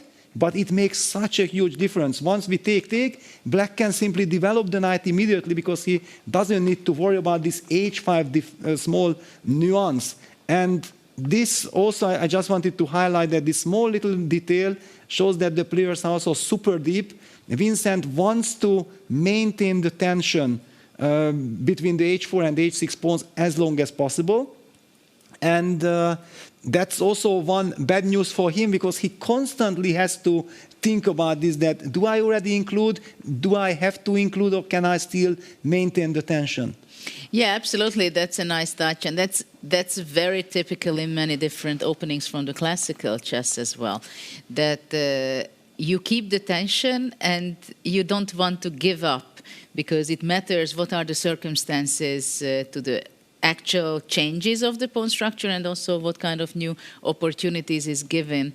It's given to the pieces. Now I'm wondering if Queen H2 might be a continuation, so to keep the tension still and not to give up to the tension and exchange on G5, or you think the Queen on H2 would be standing kind of strange? I also feel that Queen H2 is a very human kind of move, yeah? Activating just to say, hello, I'm here, I'm also in the game. Yeah, that's how I feel about this. In Hungarian, we have this word, kukucskálás, yeah? Just checking out. Yes, I'm here, you know, I'm also participating and keeping an eye on the H4 pawn. We also look at this diagonal just in case. We talked about the dark squares, that eventually the bishop would love to reach this diagonal. Maybe there would be tremendous pressure there then, with combining the forces of the bishop and the queen. So the big question, and Nicholas did not highlight the move Queen H2, it was not a move that the computer suggested. So that's probably the reason why Vincent is also thinking that maybe I'm running into some tactical possibilities, that it's a loss of a tempo, maybe somewhere this f5, f4 break will be even more tricky. I don't see yet how, but just in case, just to highlight that when the knight jumps to f5 and to e3, then we would very much love to have our queen on g1, covering that e3 square. We are talking about facing Nepo. You have to constantly be thinking about all these dynamic possibilities.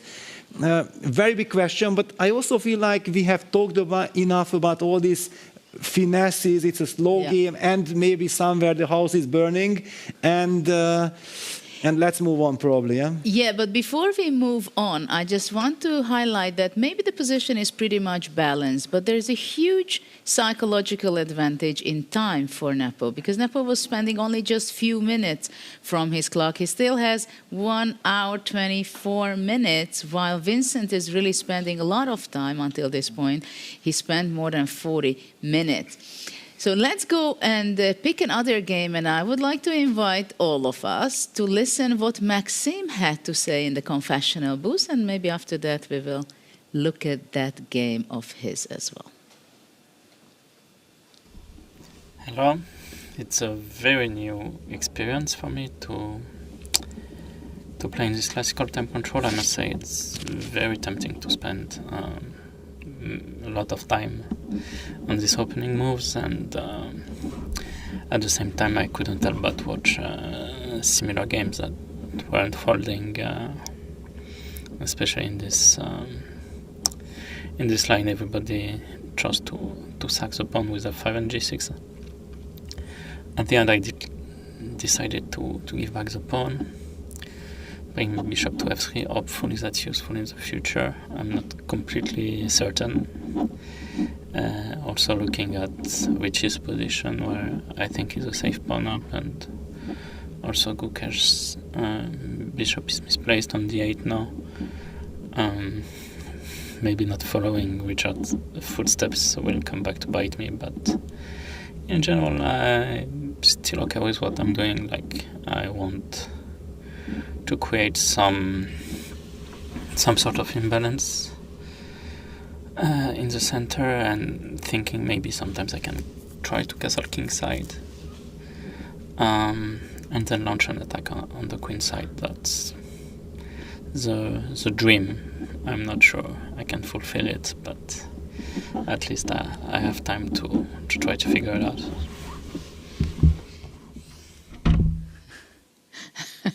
Very interesting thoughts by Maxime, and what a starting sentence it was. It was such a temptation to think in this time control, and then it was also very interesting that he's seeing the other boards, how they are developing with this pawn sacrifice from the very early of the game with f5, ef, g6. So maybe we can go back a few moves just to see how it was. Exactly, yeah. So e4, f5, the Nepo gambit in action. E takes f5, g6.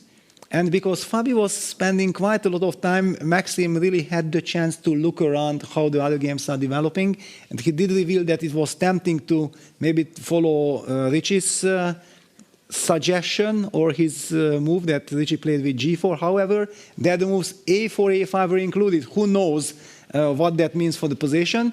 And also f take g6, knight take g6, and then Arjun we have seen going for this very clever g3, f4 idea, which we already discussed. But Maxime, being Maxime, he says, what, you know, I like to find another way. I want to be original.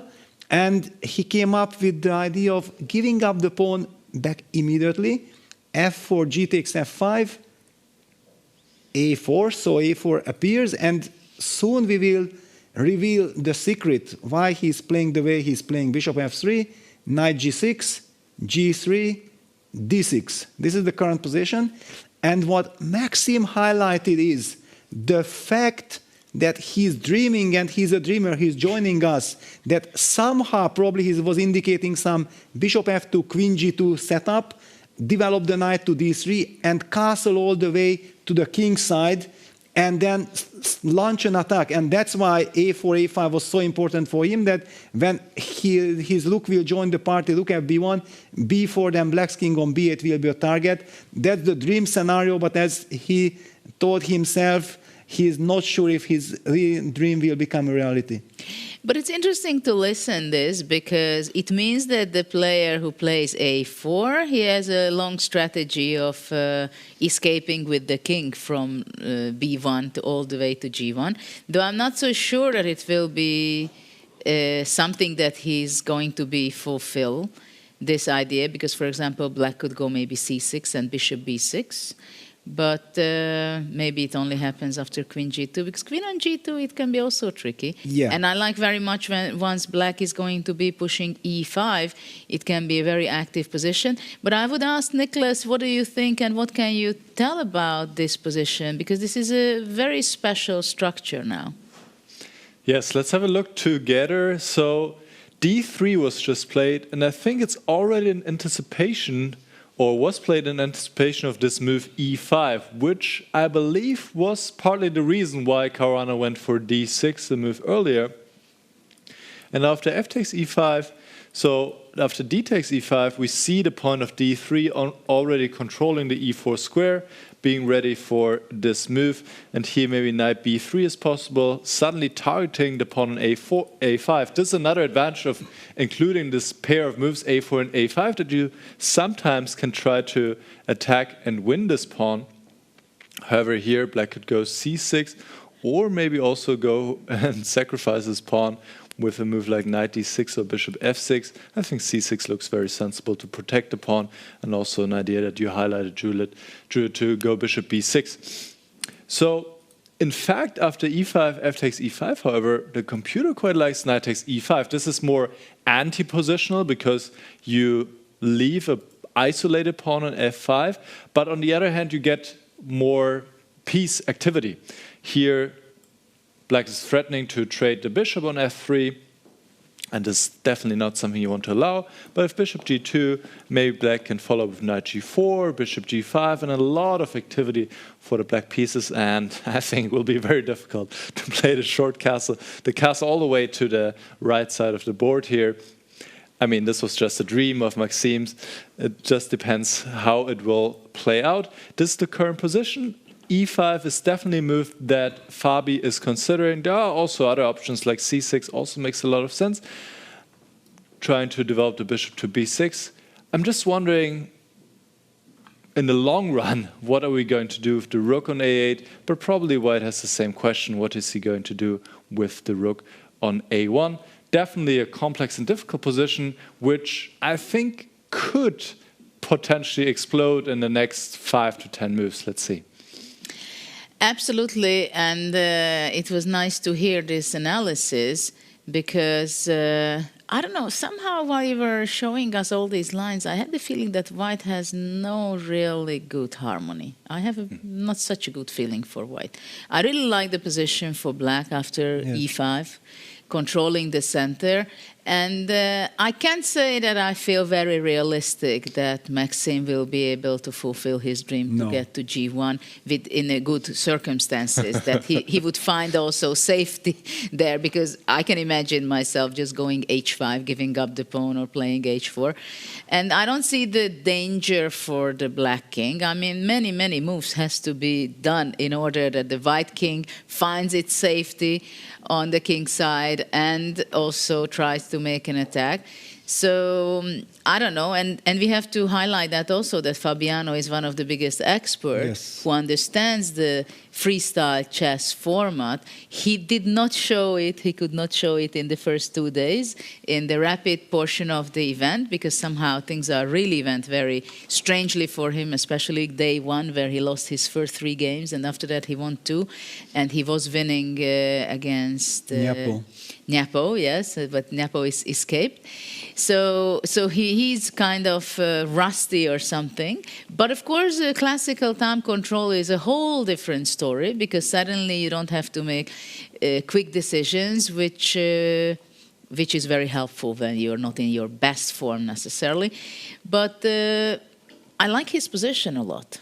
What do you think? What would how would you take it? Would you take White or Black in this position? Yeah, well, if we are talking about freestyle chess, and we know that, and you know that tomorrow you will have the reverse color, then I would certainly pick now Black, because I feel like Black has solved all his freestyle problems. Yeah, we have seen some other games where right from the beginning you really get under a lot of pressure, while here it feels like after move 7 there is no objective problem for Black. Yeah, it's of course a very rich game, it's a very complex structure, but it's a dynamic balance.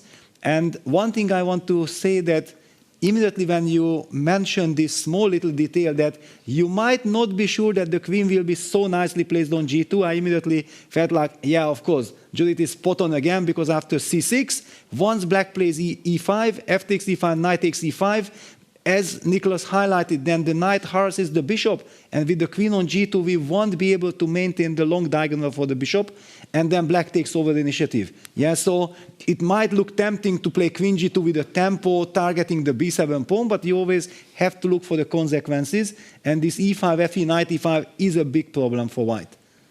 Well, let's see how Maxime will be handling this. For him, I think he's a newcomer to freestyle. It's the first time that he plays in this series, but I have a feeling that he's kind of insecure in the freestyle chess. But of course, he's an amazing player. He's very resourceful. And I think he is for a very long time already part of the Grand Chess Tour, and they do play the Chess 960. They call their Chess 960. So he has tons of experience from the rapid segment. The classical portion is something unique. This is the very first time we have it in this series, the classical time control for the freestyle. And this is why he also said that it's so tempting to think. Yeah, it's a big challenge. Okay, so why don't we go to the bird's eye view and pick another game, because there were quite a lot of happenings in the other games as well. Well, I can tell you that I'm already burning with desire to look at Magnus's game against Nodirbek. Me too. Because it has a completely different structure. Also, Magnus, we talked about it, is a master of spending his time very well in order to establish the control.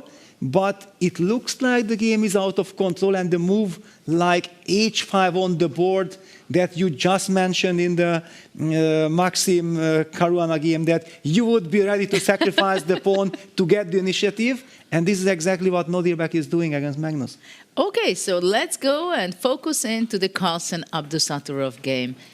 and let's break it down. What is really going on? And I think first we can look just a few moves, and then we will ask also Nicholas, because I think he will have to say a lot to us also. But let's analyze what is actually happening, what we understand. Yes, for exactly. The moment. Yeah, what we see is a very strange kind of structure that Black basically has moved all his kingside pawns, all the pawns on the right side of the board, and he is trying to challenge White's center, because Magnus, true to his style, is occupying the center once again. Let's just very quickly go over the first couple of moves. So d4, f5, f3. I was expecting, to be honest, to see very similar thematic in this game with Nodirbek going d5 like Nepo against Vincent, but I really want to give credit to Nodirbek that he is not affected by the fact what Nepo is doing. He wants to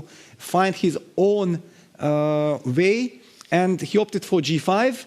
And by going g5, I feel like this is a super brave decision, giving up Magnus Carlsen the center. So Magnus grabs the center with e4, and Nodirbek says, okay, please take the center, I'm activating my pieces, I'm advancing on the king side.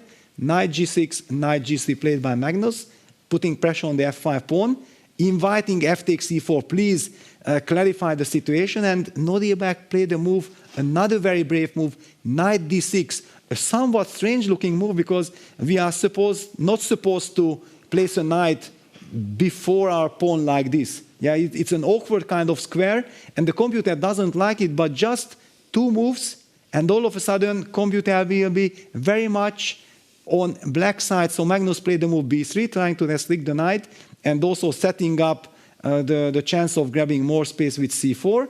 Nodirbek goes for e5, and after d5 comes the stunner, the move h5, fighting for the e4 square. h4 is hanging in the air, razor sharp stuff. White plays c4. Continuing, look at this pawn chain, but who will win the battle for the e4 square and for the light squares? All of these questions, Judith, what goes through your mind? And after that, we toss it to Nicholas.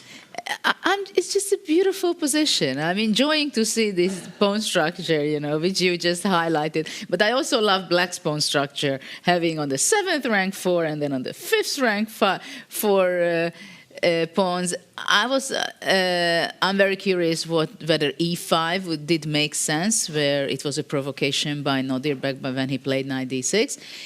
But this is a kind of very funny situation that normally something like this would happen, well, a little bit like in a King's Indian, where the kings are on the other side completely. All the pieces are still in the back rank, right? The only piece which came out is the knight. Again, I'm just reminding myself and everyone that Magnus likes to play with the pawns here, right? Just to make sure that he likes to take space advantage. And after that, I'm handling with all my pieces, and they are going to be so powerful. I don't even know if I have to pick a color which side I would be playing, but probably I would just take black because I like those pawns so much. You are King's Indian player by nature. Yeah. But also I would like to highlight that what Magnus is doing, he says that if you give me time, if I'm able to stabilize my center, I'm going to win. Yeah, so it's a very ambitious approach, and that's why there is tremendous pressure on Nodirbek to find those dynamic possibilities, to use the moment while the bishop is not yet developed to c2, and in this regard to understand and to find out the truth about it. Nicholas, I think the floor is yours, or do you want to add something else, Judith? No, the only thing is that I think it becomes very concrete, because strategically White has a fantastic position, but Nicholas will tell us the insights. What is the evaluation to start with, please? Yes, let's break it down. You also posed an interesting question earlier, so I just want to briefly point this out. Here after knight d6, we saw this provocation, the knight going to d6, inviting White to go e5, and actually that was the best move in this position, going e5, hitting the knight. Knight goes to c4. Once again, you hit the knight, let's go b3. And knight b6, and probably Magnus didn't want to push the pawn forward because of the pawn break d6 at some point. But still, this was the way to go, because in the game, after his move b3, another pawn move. Now e5 was a strong answer, playing in the center. Black's pieces are well placed here. quite harmonious. And after d5, now h5, an aggressive move was a bit inaccurate. And the reason is that if you take on e4 first, you force white to take with the pawn. You cannot take with the knight because the pawn on d5 is unprotected. So if you take first on e4 and then you play knight f4 followed up by h5 and h4, white is really having some issues with the knight on g3 and also defending the pawn on e4, and black already has some advantage. In the game after h5, now c4 was played and now h4 was just played. The difference is now after f takes e4, white is able to take with the knight because the pawn on d5 is already protected, and you get rid of this awkwardly placed knight on g3 and you don't have to worry about h4 so much. Instead, Abdusattorov just played h4, basically forcing white to take on f5. This will happen any moment because if you move the knight anywhere else, you will just lose the pawn on e4, so knight takes f5 will happen. Then black will take on f5, white will take. And now rook takes f5 looks a bit awkward. White could immediately hit this rook. I'm guessing that Abdusattorov's idea here is to go knight e7 to recapture with the knight on f5, have a beautifully placed knight, the bishop can go to g6, the other bishop to f6. It is quite a rich position. There are like King's Indian themes here. However, in the King's Indian, you rarely, if ever, have both kings on the left side of the board. This is quite unusual, and probably the king is a bit more vulnerable here on b1, and black is feeling fairly safe. In general, the computer likes the black position here after h4, and I think, especially compared to the last event where Nodirbek was just basically crushed with the black pieces, this is looking quite different, and he has all the chances to get half a point or maybe a full point here. This is a complex, full game, and I think we're in for a great fight here, Judith. Well, what an amazing game is unfolding here between Magnus and Nodirbek. They do have an incredible clash, right? Yes, it's a real clash. It's like these big battles in films, right? That you have this big lineup of soldiers and their big clash. Isn't that? It's reminding me of that. Like, it's sharp. Yes, super sharp, and we know that if Nodirbek gets a chance to fight, then he's brilliant. His problem was against Magnus before in all those matches that he never really got the chance to show his skills because Magnus was dominating the opening phase. I was actually not myself only. Nicholas was also in the van with Nodirbek and Rustam. We had a completely different discussion with Kasim Janov, but I could feel how concentrated Nodirbek is and that they have a plan. And the plan was to think. And it might sound ridiculous while we are highlighting that thinking is so important in chess, but it is. The point is that in classical chess, the players know so many theories, they know all the motifs, they know exactly in which type of position where the pieces belong. But here, you get completely different challenges. And look at this, for example, the move knight takes f5. Isn't it obvious that white has to take knight takes f5 in this position? What else do you do? And Magnus is taking his time. Well, he just got back to the board. He was away from the board. Okay, but still he did not blitz it out yet. But no. He will.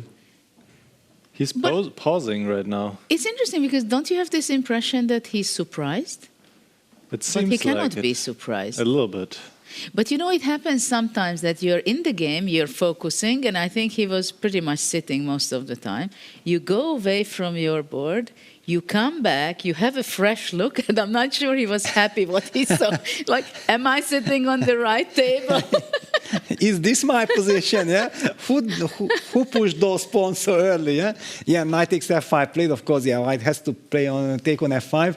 I already kind of felt like I lost my mind. That to me, knight takes f5 is so natural, and Magnus is not playing it. But he was away from his table for a good reason. He was in the confessional booth. So let's listen what he has to say. If he likes it or he doesn't like his position. I think I would definitely. Bitten off a bit more that I can chew in this position. I think my play was maybe a little bit too ambitious and a little bit too fast, and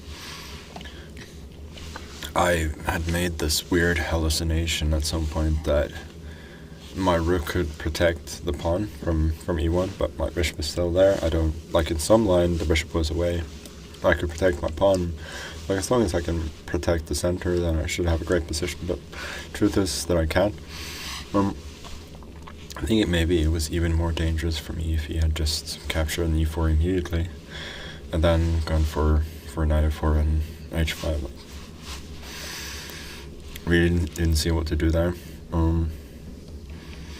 Now, I think I'm still worse, but at least I think I can stabilize. I mean, I will have to give up parts of the center, like the e4 pawn, but should be able to develop my pieces and eventually set up some kind of blockade. But yeah, it's not been a good start.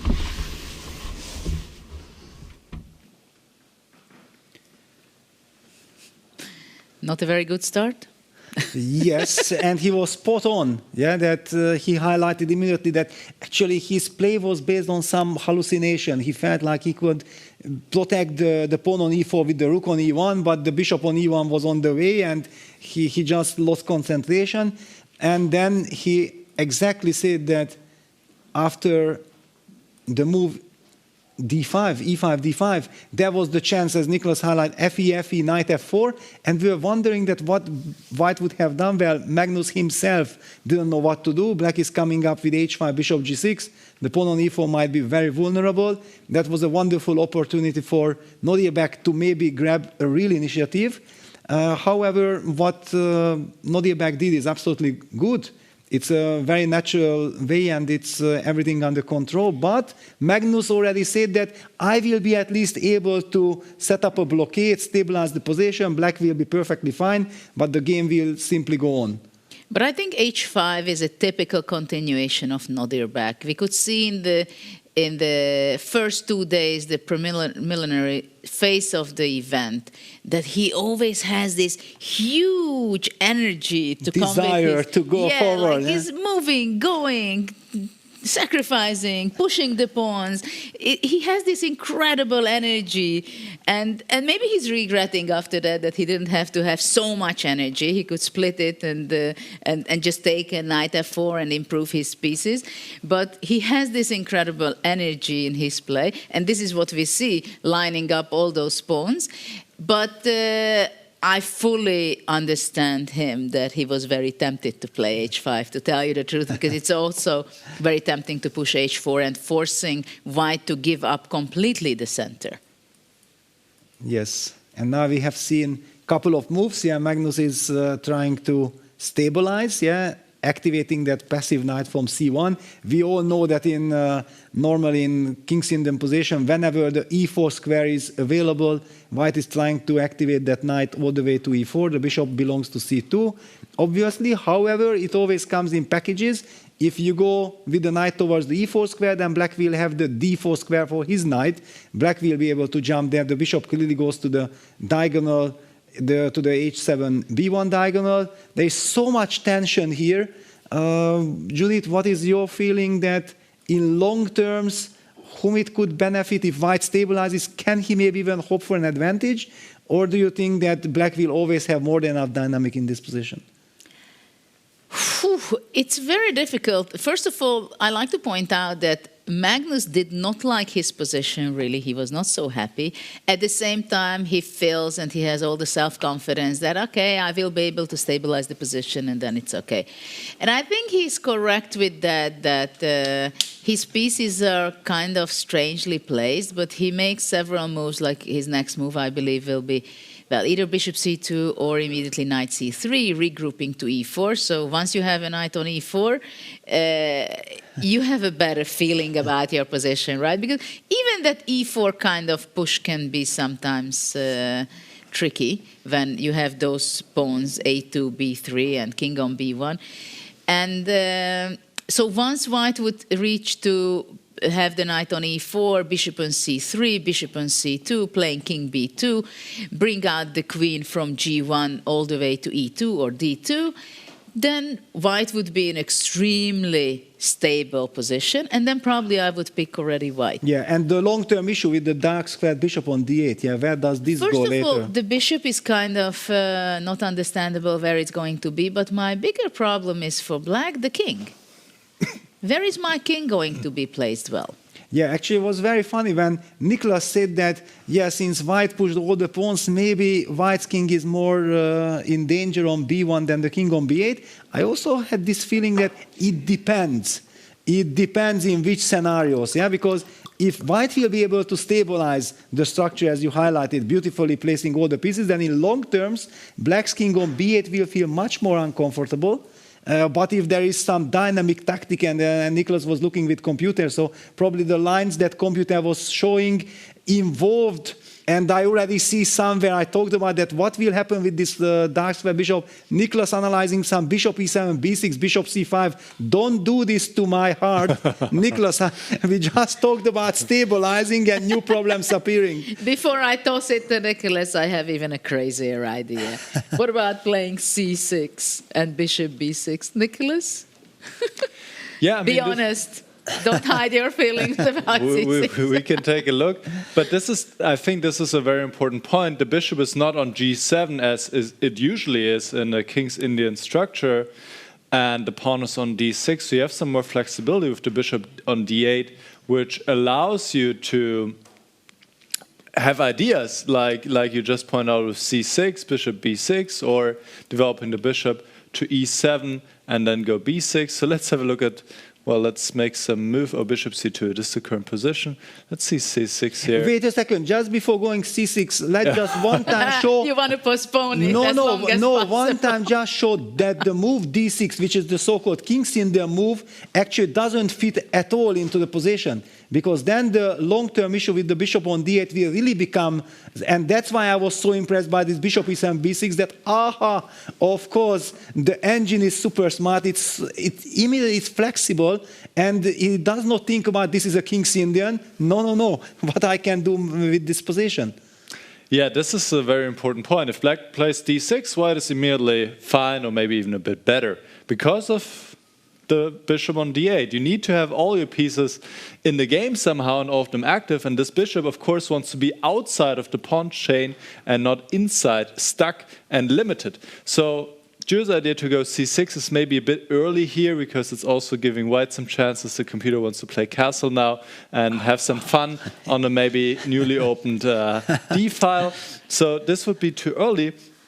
But yeah, I was just making some moves because as you guys were talking, I was wondering, it looks visually quite decent for white, like you guys said, bishop c3, king b2, and so on and so forth. But black also has great strengthening moves, putting a bishop on g6, and then this idea to develop the bishop to e7, and you don't even care about this pawn on e5. I just give this pawn because I will focus on putting my pieces on the best possible squares, and at some point the airy king, the slightly opened up king, it will tell, and black develops a very strong initiative. So especially this idea of b6, bishop c5, activating this bishop, claiming more control over the dark squares is a very strong and powerful one. And Magnus, he is definitely not out of the woods here. He said he can stabilize his position, and it might be possible, but there are some very dangerous ideas, and Nodirbek is thinking right now he has a chance definitely to pose a lot of problems to Magnus in this position. You ruined my party after c6. I was here saying that, okay, c6, bishop b6, and then you say long castle and it's over. Yes, and it was so easy to forget about long castle because the bishop was on d1 and the knight was on c1 before. So it just shows again that this is a crazy game. Yeah, and you have to have such an open, and you have to look at all directions. You have to expect the unexpected, be ready for everything. Yes, and but I think this is very special and amazing discovery, this bishop e7 move, that only one pawn is not standing where visually we usually think it would be standing, and the whole thing is different. But how agile you have to have, how creative you have to be in order to be able to to discover this move. Well, I have to tell you, just before you announce something very special, that if bishop e7 appears on the board with the idea of b6, I will jump out of my chair and start uploading. Because this is really such a game changer, and that's why we love freestyle, and that's why I'm really loving this classical format. The players have time to think, and they might come up with such genius ideas. Well, and in the meantime, we have a special guest, Kristen Chirilla from the US. Good to see you guys. Welcome. You're Thank you. the trainer. It's very difficult to call myself a trainer for this tournament. Well, okay, you're supporting Fabiano Caruana. We are just seeing this position, we were analyzing it, and we discovered it together with the engine that an amazing opportunity for black is to play bishop e7, b6, bishop c5. What do you think about that? Bishop e7, remind me again. Bishop e7 with the plan of b6 and bishop c5. Ooh, okay, and there's no way to stop that, right? I guess I have to go a3, b4, but that weakens my king a lot. Yeah, that's a big question. I mean, how do I castle? I want to castle, but on the king side, how do I do that? How do I get the queen out is the problem. It's a far way to go. This is the problem, yes. It's a far way to come all the way over here. You have a lot of pieces still in the way, and there are not a lot of squares. So it seems like bishop e7. Now we just get a move. It's definitely something that he's looking at. Oh no, here's d6. No. Ooh, now Magnus gets his stability that he was talking about. There was no need to play d6. The pawn on e5 was not even attacked. I think that's probably what he was worried about. Just bishop c3 coming along with tempo. And that's why he didn't play bishop e7. Maybe he also wants to keep that square for the knight. But actually, why would you go knight e7? Knight e7, knight g6, knight f4 maybe an idea later on. But I don't know. That knight looks good on f5 for the moment. Yeah, d6, difficult to explain this one. It's the pawn moves which really make a difference in chess often because you cannot move them back. And now you really restricted your bishop long term. Where will you activate this bishop? On this diagonal would be great, but you have the pawn on e5 in front of it. So this seems like now Magnus is getting exactly what he wanted and some stability here. This is the weirdest King's Indian I've ever seen, right? With g5, h4. I guess the king will stay on this side. On the queen side, maybe castle all the way on the other side. I don't know. It's a very difficult one to assess. For sure. But as we have you here, of course, we want to take a look also at the game of Fabiano, so we can switch over there because we also had some action. Let's do it. And you've been following the game. Not so much, actually. Okay. Not so much. I've been a little bit busy, but I've been seeing what he's doing, and I've seen one of the graphics that I think the other stream presented. They say he has a 99% accuracy. Or at least he had a 99% accuracy. He's doing well. He's doing well. He played the Nepo Gambit in the opening, as they discussed before the game, and it worked out well because, well, Maxime did not accept it. And this is the current position. Let's have a look together. The knight is on e5, quite active. Let's maybe just come back a few moves what happened. I think we last saw it around here. e5 was played, knight b3. The sacrifice was not accepted. Right, he didn't take on g6 in the opening. Yes, exactly. Yes. Here in the opening, we saw that Arjun he took the pawn on g6, which was actually the right decision, and he has a better position right now against Nakamura. We'll get there later, but maybe also Maxime felt like, I don't want to just copy what Arjun is doing, and I don't want to copy what Richard is doing. Richard played g4, but a4, a5 was included, so he found his own way, giving back the pawn, but this was not really the most critical continuation. And here, after f takes e5, knight takes e5, now there was the threat of knight takes d3 also in the air, so the bishop had to drop back to e2. And now knight e7 was played, developing a knight. Well, the computer also quite liked to bring the bishop out to b6 here, but knight e7, and this is the current position. I like it. I like it for Fabi. I'm trying to understand where the kings will go. This is the first thing that I'm looking at, and I still don't know exactly where either king is going to go. Definitely not on the other side. It doesn't feel because the bishop is already on e2. If you put it on g2, maybe have like some sort of a fianchetto situation, but you're already committed to e2. So probably not on this side. On this side, you have some problems with the pawn on a4, but that's about it. So I guess you're going to castle long side as white. And black, on the other hand, might have some difficulties with that, right? Because of this pawn on a5 still. So Sorry to interrupt. I think one important detail is that the last move was knight takes e5, bishop e2. So the point is that he couldn't move the bishop back to the diagonal to g2 because of knight takes d3 tactic. Yeah, exactly. So it's always the strategical ideas are going hand in hand with tactics. Just very quickly, I add, because this was such an important moment of the game. So black played the move e5, breaking in the center. And after f takes e5, knight takes e5, spoiling the pawn structure, but using all the dynamic possibilities of the position, hitting the bishop, and the desired move bishop g2 runs into the tactic of knight takes d3, because that queen from g8 is targeting the knight on b3. That's why MVI was forced to play the passive move bishop e2, and that's why we are so happy for black, because black gets a lot of dynamic possibilities. I have to say, guys, I feel very underdressed here. You know, in a t-shirt, in the community stream, I was fine. In here, you guys are looking amazing, so I feel a bit underdressed. Yes, Peter was saying today it's the quarterfinals, so he has to come with a tie. Yes. No, it's all good. Christian, how are you enjoying your time so far in Paris? Oh, I love it. I think it's a great tournament. The organization couldn't be better. I think for everybody, for commentators as well. But maybe you guys can speak from your experience in that regard. As a spectator, as let's say Team Fabi in this one, at least for the first week, I'm having a great time. So yeah, it's beautiful. I mean, I think this is probably the best week of the year in Paris in terms of weather. I mean, the weather is absolutely amazing. It's a pleasure to be here. It's spring outside. There are like the cherry blossoms. It's so nice. It's so nice. It's beautiful. Were you a bit nervous yesterday for Fabi? Oh, for sure. Yeah. And I was starting to get nervous already before the last round, before he played against Vincent, because Vincent was on a back-to-back winning streak, and you could see that he's going to try something. Now we were thinking, hey, how do you kill the game? Because both of them, if they make a draw, they go forward. But in freestyle chess, it's just impossible to find that repetition or whatever. You know, the Berlin of the freestyle, there's no such thing.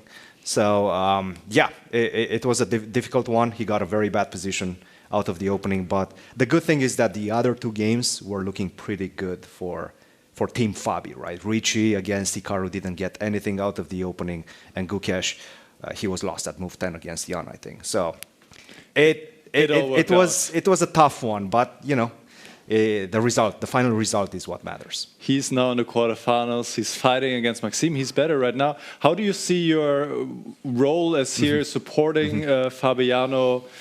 Just like, is it like emotional support or just being a companion? I'll give you a big secret.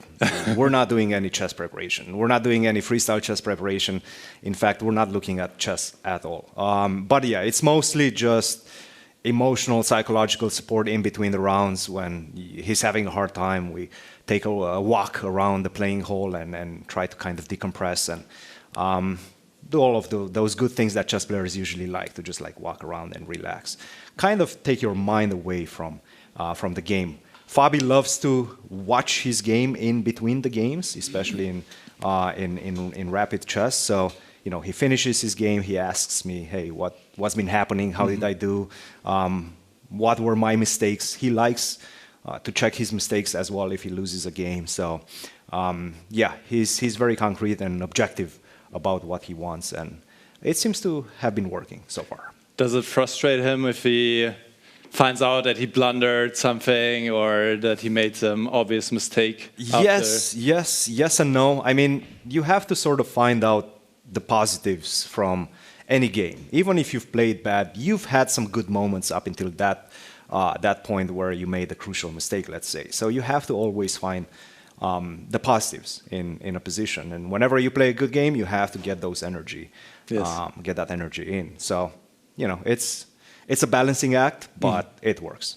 It does. Yeah. Judith, Peter, do you have any questions for Christian? Yeah, I mean, you are in the team of Fabi for quite some time. It's been a while. Yes. You had already quite an experience in different events, in Rapid, in Candidates Tournament, in World Championship match, I believe. Yes. So you know Fabi very well. When he plays badly, like he did on day one, how can you cheer him up, or what can you do, or do you do any change in order to switch his mind to better? So I think this is what we switched after he finished his third loss in the first day. 0 out of 3, obviously really, really bad, and he was in a very bad mood.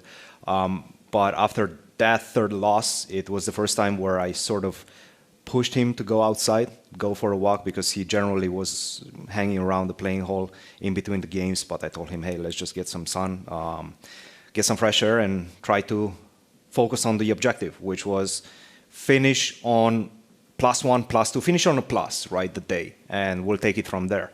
And yeah, he switched things around. I think whenever he's in a good mindset, he's very hard to beat. And in day 1, it was very, very rough day for the player, 6 games. And in the sixth game, he, after winning 2 games, going out to the sunshine, then he had a winning position. How did he take that he took with the bad piece, that black piece, and actually he ruined his completely winning position? Bishop e7 was the winning moment instead of rook takes e7. It's such an interesting situation, because if you do take with the rook first, which he did, it's already over. Like, that's it. There's no more winning in that game. So it's one moment. But again, he couldn't feel too bad given the way he started that day. 0 out of 3 and finish only on -1. That's a good result going into day 2. And what about day 2? It was quite a mix of a performance. And the last game you mentioned already that it was kind of strange and strange situation. Very strange situation, unusual situation, because we don't play the classical chess, but we have freestyle. It meant that it's not so easy to make a draw, because already after several moves he had some problems against Vincent. Yeah, no, he was completely lost out of the first 10 moves, I think. So after that he didn't have to wait long, seeing he lost the game, but I think already Richard was lost. So his heartbeat was not beating faster for a long time, because he understood that he qualifies. How did you prepare for the classical time control? We played some games, some card games last night. That was the whole preparation. We had a good time. Me and Niklas were on the same team, so we defeated them. He was, he was having a hard time dealing with that. Actually. But we hashed that beef over breakfast. So that was good. That was good. Yeah, Fabi really loves to be social in the evenings, play games together. So we usually do that, and I think that really puts his mind at ease, and then can get a fresh start again the next day. Absolutely. Yes. He enjoys that. A bit less whenever he needs to prepare in the morning, but since he doesn't need to prepare in the morning. And I think this is one of the big changes. We go to breakfast a little bit later than we usually do. There's no preparation, there's no energy expenditure in the morning. It's just get a good breakfast, focus on what you have to do on the result, and take it from there. Well, I have one question. Yes. Because now we are seeing Maxime thinking there alone, and Fabiano is walking right now. I think I already made this point in Weissenhaus that my impression is that whenever Fabi is walking around, it means that he's very comfortable with his position. He feels good. Do you agree with this? Completely. Or can you reveal this information? No, I mean, I never actually asked him. I don't think he has any huge tells, but yes, I do think you could see it from his body language that he feels quite relaxed. He's confident in his position, that's for sure, in this one. But again, he understands that it's so volatile, right? These positions are so volatile. It's difficult to understand how they're going to play out for the next 5 to 10 moves. Is he also a player who prefers the classical time control in freestyle in comparison to rapid, or he's happy in both? I think he's happy in both. But at least from let's say a coach's perspective, the way I see it in this one, I think he's doing better in classical. I think he's doing better whenever he has some time to think about things. Okay, thanks very much for sharing your insights about. Before I leave, I need to send a challenge out there. First of all, Peter, I'm waiting for you to join the C-Squared podcast. We're going to find a schedule that works for everybody. Nicholas as well. The invitation is open for everybody, and of course we've had already Judith, and we've had a great discussion, and you're always welcome. Well, now that you brought it up, I have to ask something. That you started, I think, like 2 years ago, or maybe already more. Yes. What does it bring to Fabi, this podcast? Because I listen to it time to time, and I see that it's in a very casual form, and you have many guests, and it's a very high quality, very nice. And I think he's maybe the only player who has a podcast and joining so frequently. Yes. But it seems like he feels comfortable. Is he happy that there is a platform to share his views about other players, about the state of the chess world, about everything? I think so. I think so. I think it's an outlet to kind of, express his opinions, and his opinions are very valuable around the chess world. He's been a perennial contender for the title, so obviously he's enjoying. He knows the chess world very intimately, so. I think there's no better voice outside that could express those feelings. He's very eloquent as well. So, and I think he enjoys it. I think he enjoys especially the guest interviews. Like whenever we get to talk with guys like you, I mean, he really enjoys that, because when do you have those type of opportunities to speak with so many legends? Well, thanks very much for sharing your views. And now we are going to go for a little break, but don't go too far for too long, because we are going to get back very soon and discover other games as well. Are you curious to play freestyle chess but don't know how to? No opening theory, no memorized moves, just pure strategic creativity. But how do you navigate 960 possible starting positions with confidence? That's exactly what I'll teach you in my Freestyle Chess Masterclass. You'll learn how to develop your pieces effectively, recognize key positional patterns, and avoid early disasters. I'll break down some of the best freestyle chess games ever played, featuring Magnus Carlsen, Alireza Firouzja, and Fabiano Caruana. Freestyle chess is still in its early days. This is your chance to get ahead of the competition. Sign up now and let's take your freestyle game to the next level. Join my Freestyle Chess Masterclass today and save 20% only during the Grand Slam.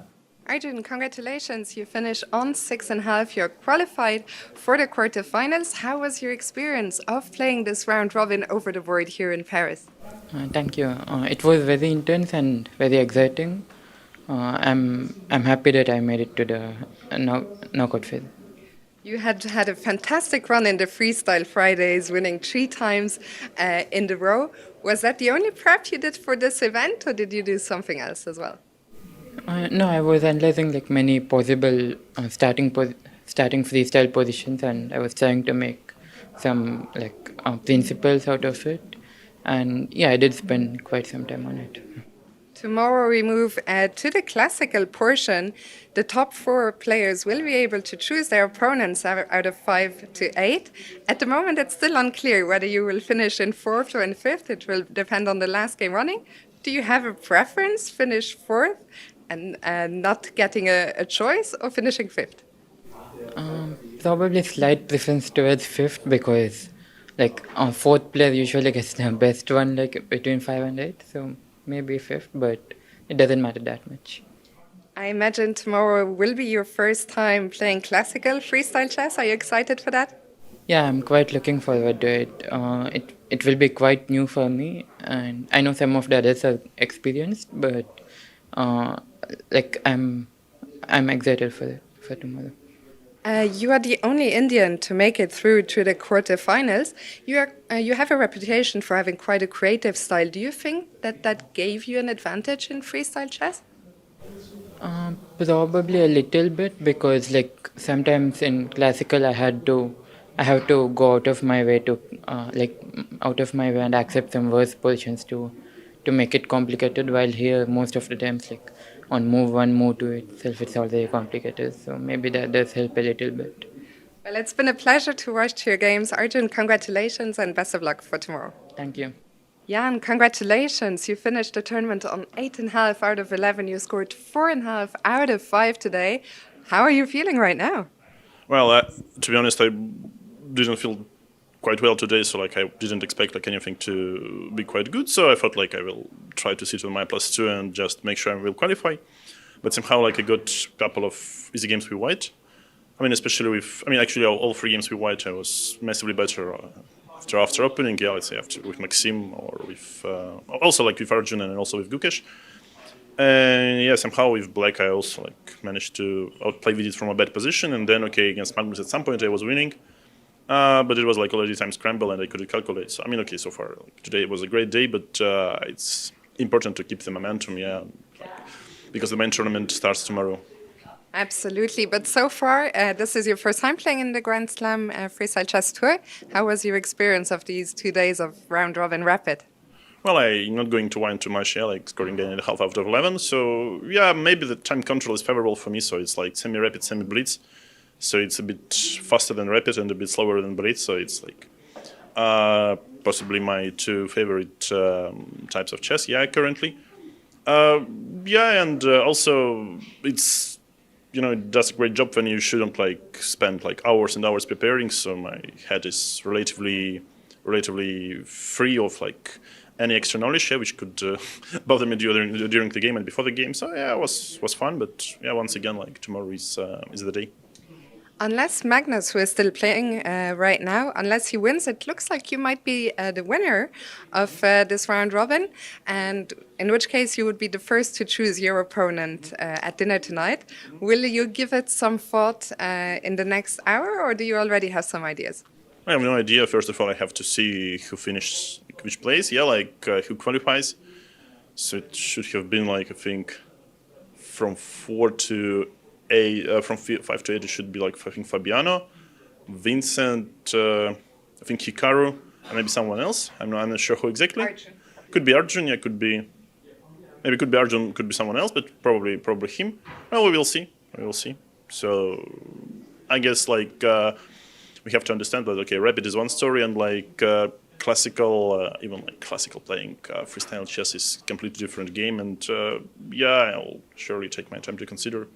In a way, I would be happier to finish 4th, so just to get what I was left with. So you know, no extra responsibility for a poor choice like it was in Ferroji case, I guess. Are you looking forward to playing classical tomorrow? Yeah. At least it will be like a shorter day. Like instead of like 4 games, it will be only 1 game. Yeah. Absolutely, Jan. Congratulations on a great result in the round robin, and best of luck for tomorrow. Thank you very much. Maxime, congratulations. You are through to the quarterfinals here in Paris. How did day 2 of the round rapid go?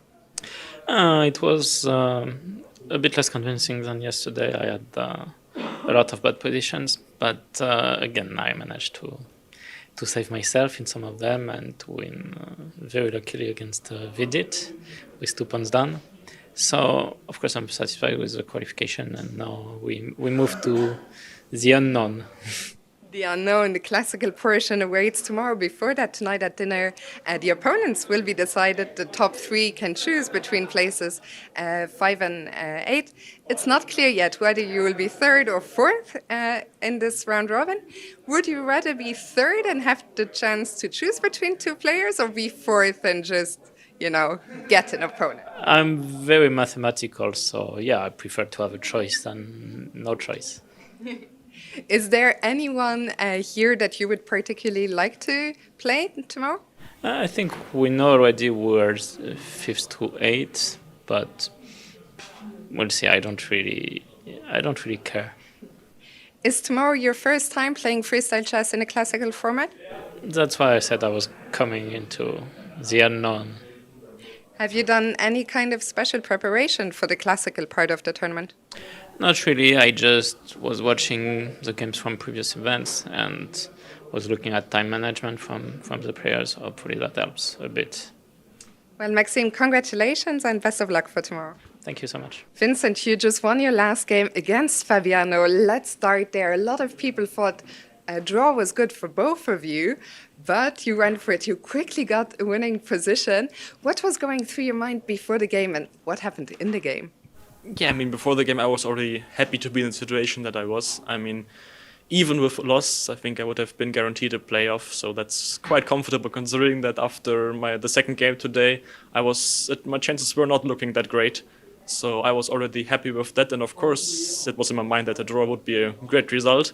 But there's no real way to simplify the position. And I think he was trying not to be slightly worse, and that attempt got really messy. And I think taking the pawn the way he did certainly wasn't a great idea and gave me too much play. You mentioned that after 8 rounds, things were looking tricky, but then you won the last 3 games. What do you think happened? Is there anything you think changed?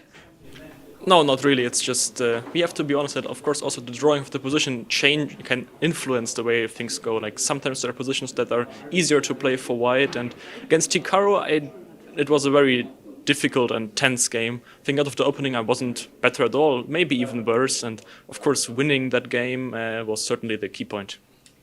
So you will be one of the players tonight that the top 4 can choose from. In Weissenhaus, you were the first to be picked. You went on to win the tournament. Do you think you will be picked first again tonight, or they are not going to there? I'm going to see. I will sit back and see who I'm playing against. And no matter what, I'm really looking forward to playing freestyle classical matches again, which is... I like it better than the Rapid, and of course it's great that I don't have to play for 9th or 11th place, but can still fight for the top spots. Vincent, congratulations on qualifying to the quarterfinals, and best of luck for tomorrow. Thank you. Welcome back to Paris for the Freestyle Grand Slam event. And we are already in the quarterfinals, and I suggest to go to the bird's eye view to see what is really happening on the boards in the quarterfinal and also on the other 2 boards who are fighting out for the places number 9, 10, 11, and 12. Let's see what has been happening in the last few minutes while we were on break, and we are ready to break it down what has happened since then. Which game would you like to pick, Peter? Well, I would like to go to the Magnus game against Abdusattorov, and after that, just because there is a clear change in evaluation, and we want to highlight because we talked about this game so much, and after that I want to jump, of course, to Arjun against Hikaru to update all our viewers what really happened there. And here we go, and the reason why I wanted to come back to the Magnus's game, because what we talked about, that if finally White will get the grip, White will stabilize them, White will be the one calling the shots, and it will be very unpleasant defensive task for Black. We saw that crazy kind of dynamic idea. Let me just bring that position back. It was Bishop C2, and here was the moment when Black had this idea of going Bishop G6 and trying to activate Bishop E7, B6, Bishop C5. It was a genius idea. I even promised to jump out of my chair if it happens and upload, because when I saw it on the screen of Nicholas, I felt like this is a game changer. It's just incredible. However, Nodirbek did not sense the moment, and he was thinking like humans are thinking that, what does this position reminds us is the King's Indian, and usually what is the only pawn move that's missing from being a real King's Indian is the move D7, D6, and he went on to play D6, which I feel there we see the question mark as well. I feel that this is a move that you cannot play against Magnus, because Magnus gets his stability, he gets the pleasure, all the dangers are disappearing, all the dynamics disappear from the position, and from this moment on, Magnus just stabilizes. First of all, goes long castle, or it's short castle. In any case, he remains with the king on the left side of the board. On the queen side, B6, H3, another cemento. Magnus says, you know what, now the position is static if you play the move B6. I have the time to play H3, making sure that you won't be able to break the structure on the king side, which is now the queen side, because of the queens are here, so on the right side of the board. And I'm going to fix everything. It's all about the E4 square, and Magnus masterfully and patiently, slowly improving the position of all his pieces. Even look, Fe1, small little touch, Queen G7, Bishop E4. Yes, super important. Judith, take it away. What would have happened if white plays knight c3? You give the opportunity for me. Well, definitely when I see the bishop on f6 and the queen on g7 and the pawn on e5, that I don't need that pawn on e5, right? So, of course, e4 comes to mind immediately at first. And after knight takes e4, how do you Bishop continue? a1, I believe. That's the move what you want to hear from me. I mean, obviously, on the black squares, there's a huge danger for white, though I'm not sure it would be so deadly because king d2 might be a move. But generally speaking, of course, this is one of the reasons why white wants to blockade the pawn on e5, Exactly. that the opponent does not have all these kind of ideas to give it up and use the black squares on the long diagonal.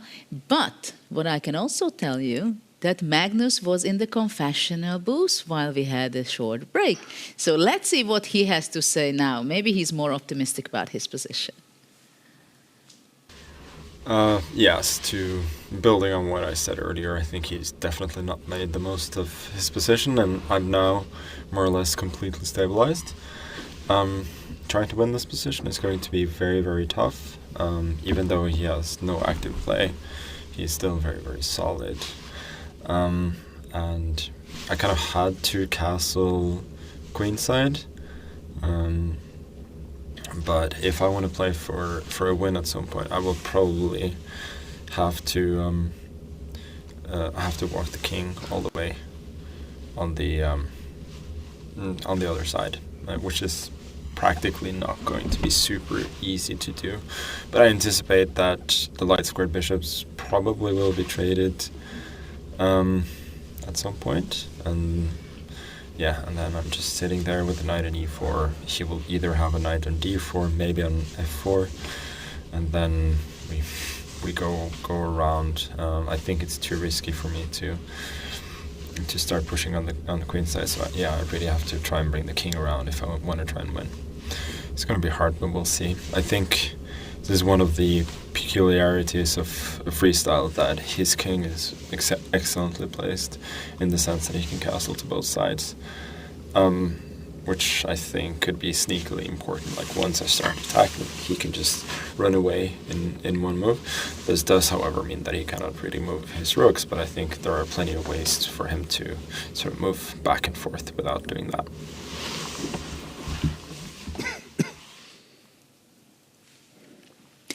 Very interesting comments by Magnus. He understands that he has a nice position and he has opportunities, but it will take a long time until he can break through.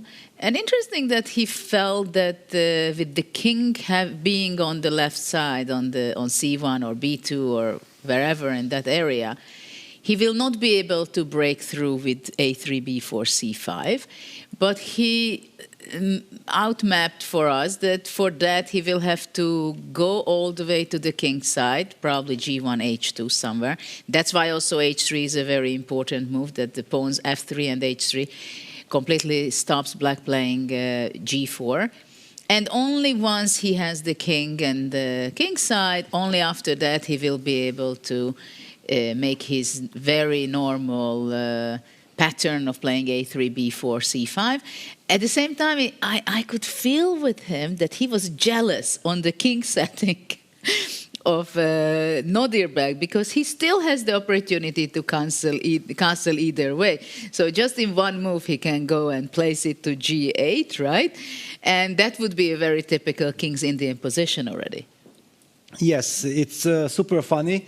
I think Magnus, if he would know that there was this bishop e7, b6 possibility earlier in the game, then he would be super happy to have this position, because, okay, here now the problem is, how do I win, how do I improve? And he has already envisioned that he wants to walk his king to the king side, to g1. The queen from g1 will be clearly activated by queen f1, queen d3. At first you bring that queen out, king d2, then maybe rook b1, rook ec1, and then try to get this king e1, king f1 idea.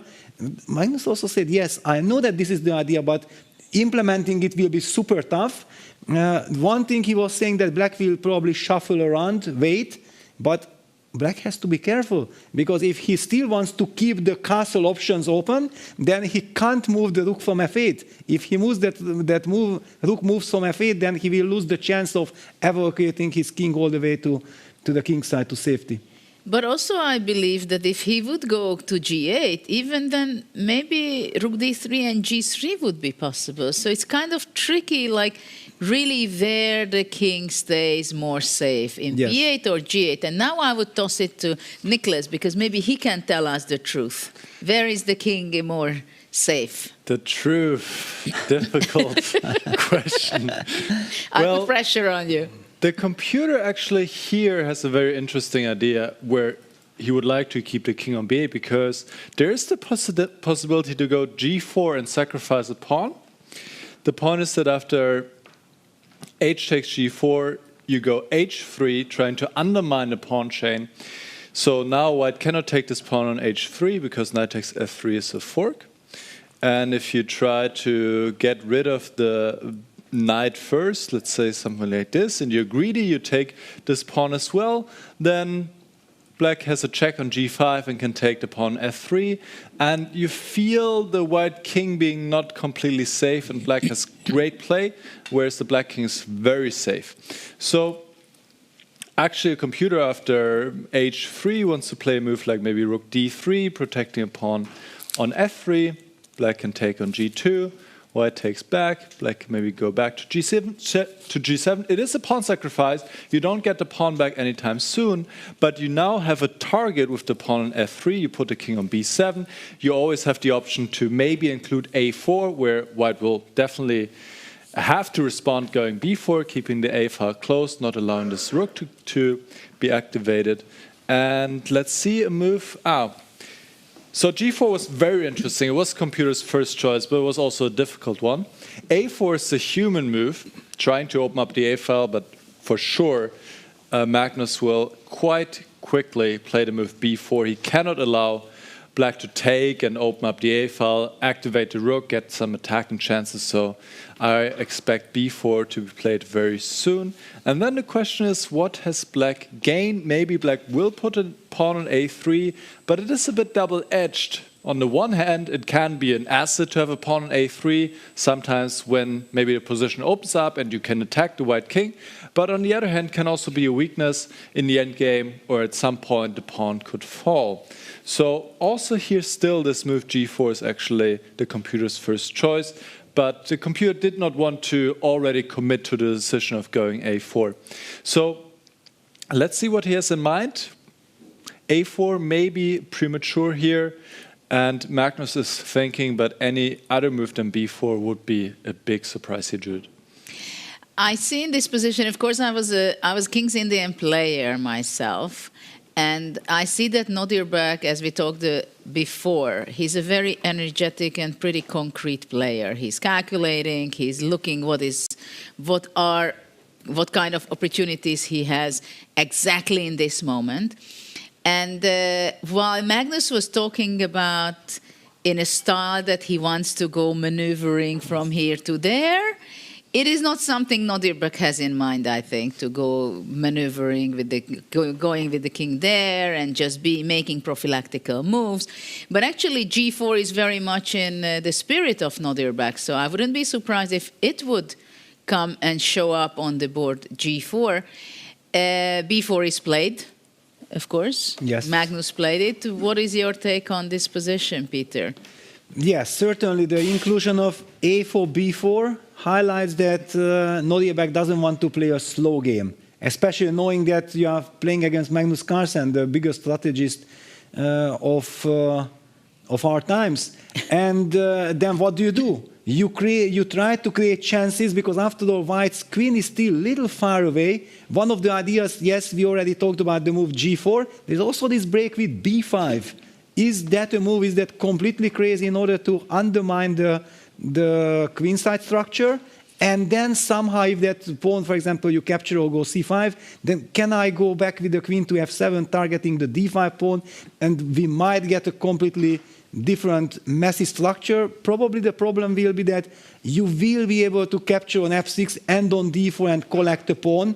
That's why I'm not able to succeed with it. But I felt like I have to mention this break as well because it's also in the air. But this is a big question, actually. Is it possible, is it a threat by white to play bishop takes d4, e takes d4, knight f6, and simply grabbing the pawn on d4? Yeah, why? On one side, why not? Yeah, why not? Yeah, but of course it's black to move. Maybe, if we talk about these ideas, then maybe black can just put the bishop back to g7 and then try to play for this b5 break. Because then I don't have to worry anymore about the liquidation. That's also an idea. Well, it seems to me that bishop g7 makes a lot of sense because also it can show up, and we see it on the board, played, opening up the free space for the rook on the f-file, and also sometimes bishop on h6 can show up. It can be useful. I'm not saying that knight f3 can be useful at any time soon, but of course we keep that in mind. Maybe rook f3, but with that pawn structure, having a pawn on g5 and h4, it's hard to imagine that it will be ever a possibility for black. Yeah, but now I also discovered one more thing, that whenever black plays b5, probably the reaction will be some queen f1. And then suddenly white's queen from g1 gets very active, and maybe black's king on b8 will feel insecure. So a move like b6, b5 is very double-edged. You only do it if you know exactly that it works perfectly. And my other question is, and this is not to Nicholas because of course we can't really answer it, that now that black moved the bishop back to g7, is it still possible that he is actually setting up the other g5, g4 pawn sacrifice in a slightly better circumstance? I'm not sure if it's a better circumstance, but this idea is definitely still in the air. For example, let's say white plays a move like a3, just stabilizing a bit. We can definitely consider this move g4, h6, g4, h3.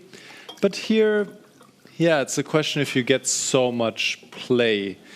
You have taken some options, some possibilities out of the position by already committing to this a4 move. It is interesting for sure, but you don't have to play it. Actually, a computer here after, let's say, a3 would like the castle all the way to the other side of the board. And as you pointed out, then if you put a king on g8, then this move b5 maybe gains in strength. We can try to open up the position against the white king here, play b5, maybe at some point c6. We can dream to start an attack, and it's definitely not so simple for white to deal with this. So in this current position after bishop g7, it is Magnus to move, and he should actually activate the queen. Put the queen maybe to d3 and get into a game, stabilize his position further. And white is better here, but yeah, there are a lot of dynamic possibilities still in the position. Pawn breaks, b5, c6, bring the king over. So Magnus definitely has to watch out, Jude. Yes, I agree completely with you. Queen f1, that would be my next move. And Peter, you were talking about b5 kind of thing. I said, queen b1, let's forget about this b5 ideas. But the other thing what was very interesting for me, even Nicholas said about a3. Like a3 is typically a move that in principle, in the long term, you would be kind of happy with that. At the same time, the b3 square would be, and queen f1 is on the board, but the b square would be a weakness, which you don't see exactly why and how it will be. But it bothers you. And at the same time, if you don't play a3, then maybe one day black plays a3 and the b4 is going to be a weakness. So these are the nuances where you have to be Magnus or a very top player to understand that I have to keep that in mind to play a3 or when to play a3 or to play a3 in order when everything starts opening up, I need to have that pawn already there, right? But it is a move that I don't know if after Magnus optimizes his position, he brings his queen, let's say, to d3. After that also, I don't know if a3 is so obviously beneficial for white or not. Well, I think the good news for Magnus is that he doesn't really have to think about those subtleties yet. He knows that his queen is out of the game. I'm going to go queen f1. I'm going to play queen d3. Black has to make up his mind what he's going to do. Some more stabilizing with queen on d3. All these breaks that we discussed with b5 after queen f1 clearly will never work. and also the decision to castle all the way, then black loses some trumps in the position, yeah, that like you already showed your cards, yeah, that, so that's the maximum I have, and then Magnus will adjust his strategy accordingly. However, the position has stabilized. We already kind of promised that we will also look at Arjun versus Hikaru. We haven't done justice to that game. I want to head over to that game, or do we first look at the bird's eye view, Judith? Let's look at the bird's eye view and then pick our other game, because we have very interesting games going on, and every game is already heavily in the fighting mode. A lot of pieces, of course, on the board, very few exchanges still yet. And the beauty of freestyle chess that all the games are played out. So here we see what is going on right now according to the computer, that, well, we have balanced position in Magnus Nodirbek. Well, maybe if we would be asking the players, they would have a different opinion on that. And but this is a starting point to see how the players are doing. And this is more interesting about talking about the accuracy of the play of the players. And look at that, Vidit 97%. Yes, wow. Also Vincent 96.6 and Nepo also 96. So we understand why it's balanced, yeah? The position is balanced. They are just both super precise. Well, Rapport 97%. He's the highest of all. So let's see, which one would you like to pick? Yeah, Arjun. We talked about Arjun, and actually it seems like he's having a good position. However, Hikaru is fighting back with his last move, h5. It had to be played. Let's take a closer look. Let's take a closer look on Arjun versus Hikaru, because yes, there is a extra pawn for Arjun. He was not so cheerful when he was talking about his extra pawn at the very beginning of the game, but now maybe, I mean, having the extra pawn plus having the e6 outpost for the knight, that's already a different story. What do you think, Peter? Well, what comes to mind is that, as they say, pawn is a pawn after all.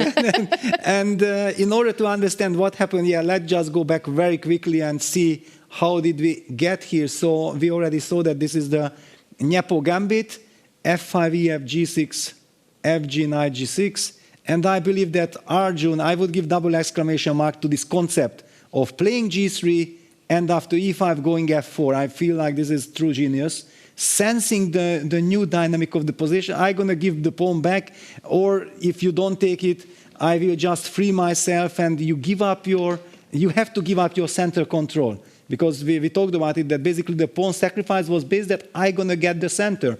And Arjun fought back.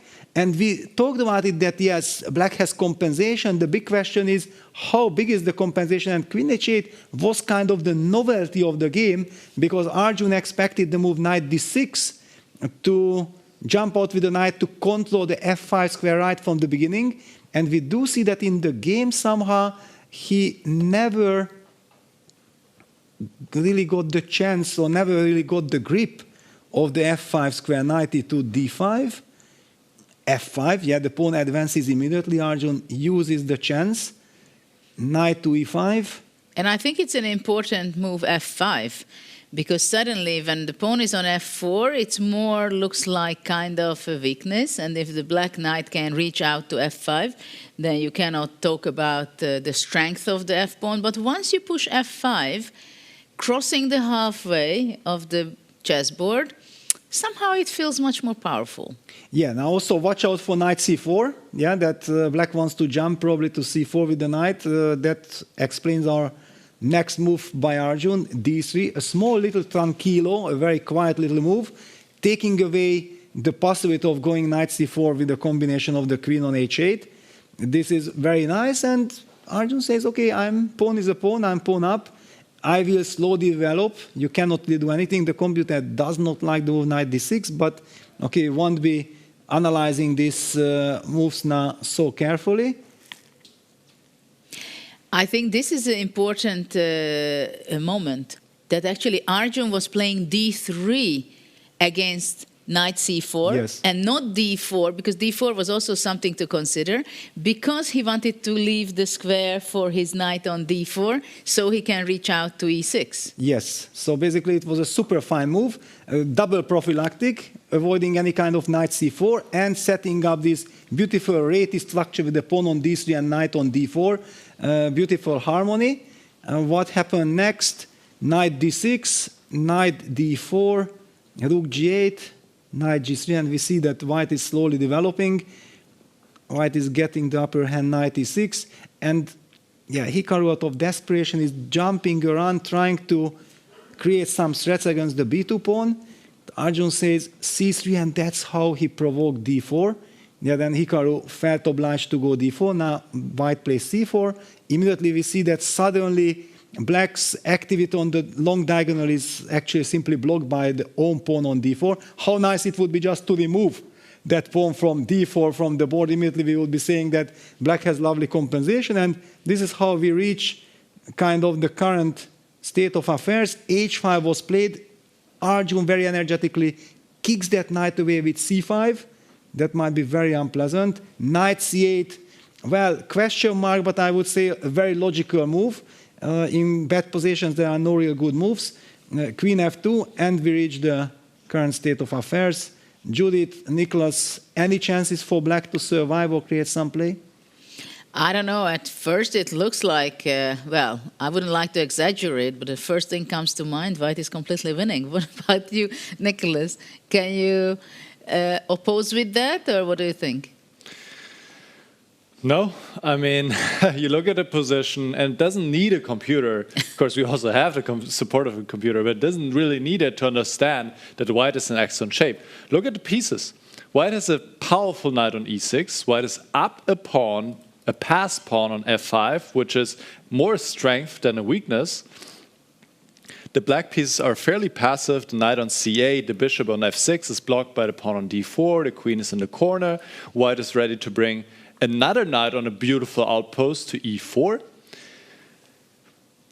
This is really looking bad, and the computer is confirming it, saying +2 winning advantage here for white. But I think the worst thing about this position for Nakamura is that it doesn't feel like he can muddy the waters so well. He cannot really complicate matters. He cannot start an attack of some sorts. It's a very tough position. He plays knight 8, e7. That makes a lot of sense. He wants to also put a knight on a strong outpost on e3, but if white plays the prophylactic move, bishop b3, controlling the d5 square, then the knight does not even get to e3. Now we also lined up the bishop against the rook, creating maybe some potential discovered attacks, and yeah, the white position just feels much easier to play, and he's up a pawn. He has all the trumps in the position. Arjun on the way to score a very important win here. Absolutely, and he chose to play with the white color, and if he does, he was completely fully right. And he plays very stable, I must say. He played quite well in the first 2 days, Yes. in the rapid portion. He does have some experience, but this is the first time that he's experiencing a long time control.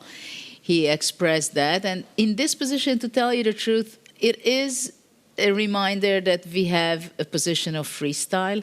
At the same time, there are so many patterns which comes from classical chess as well.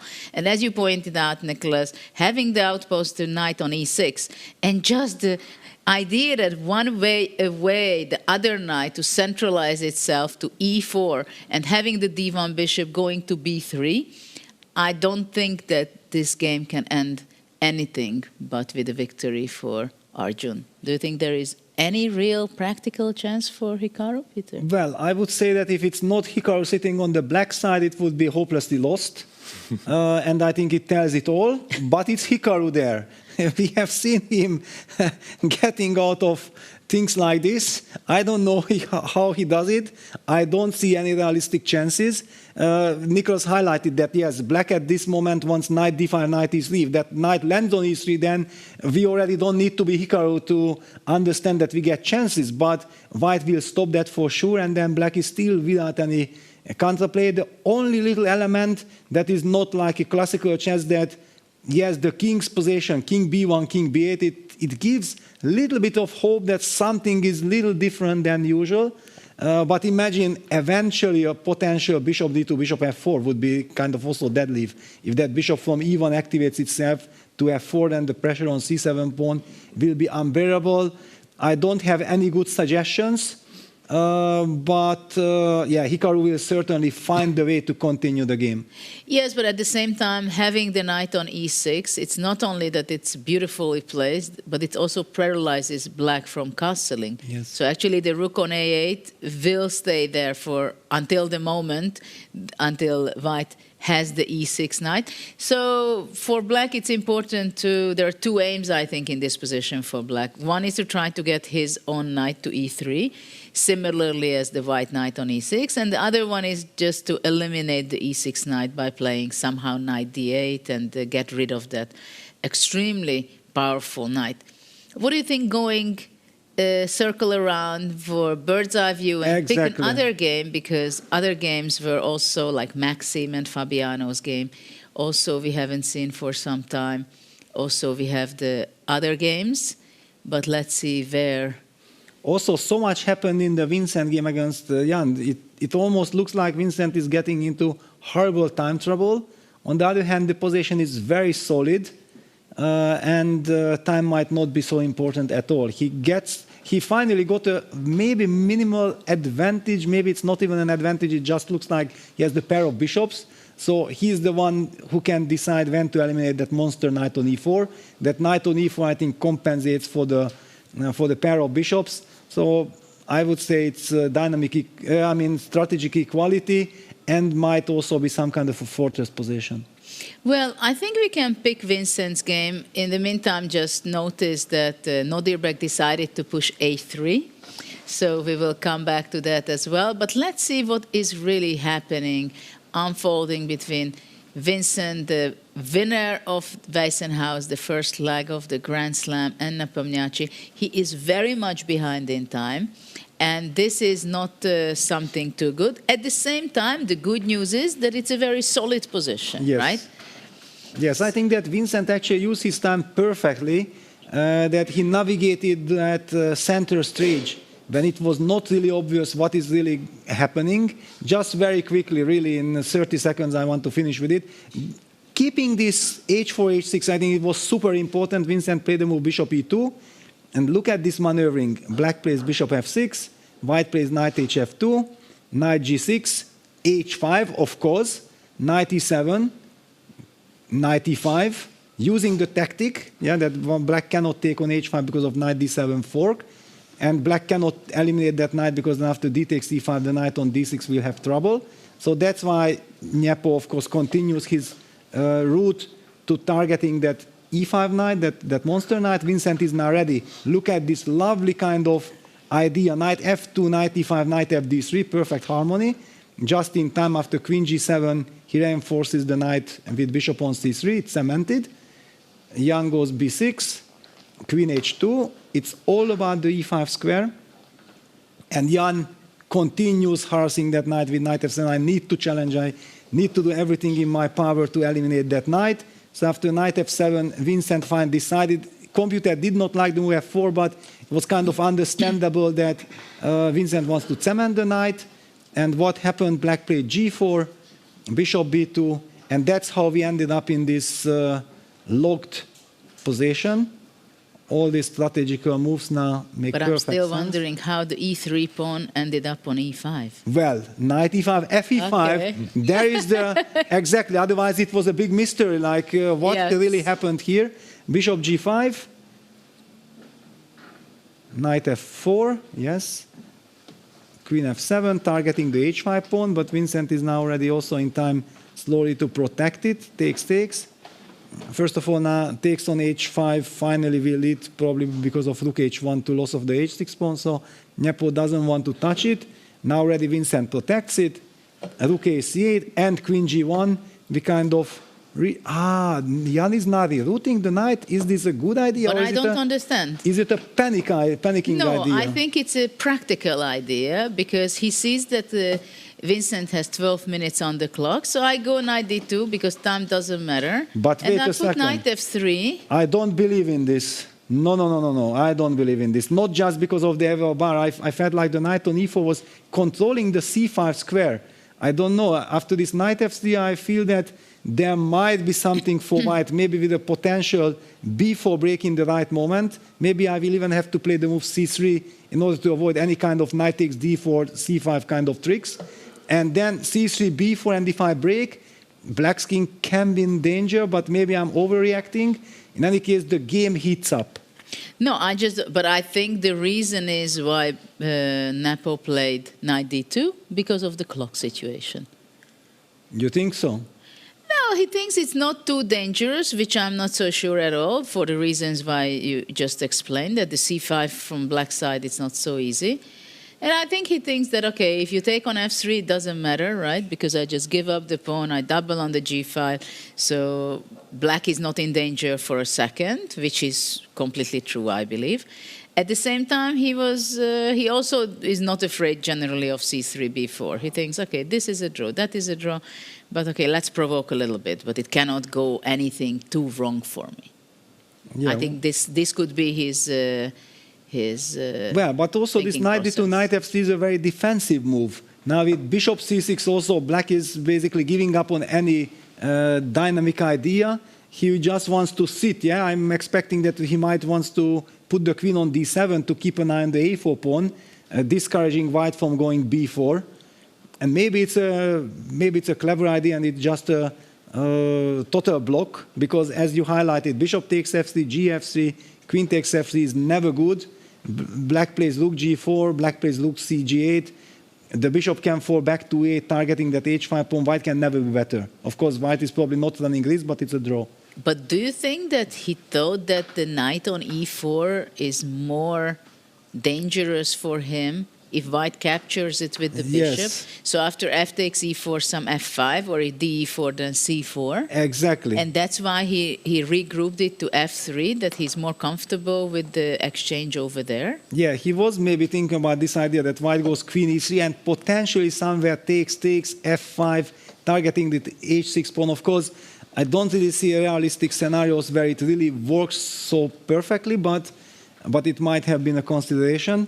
In any case, the game slowly progresses. Vincent is down to 11 minutes against 49.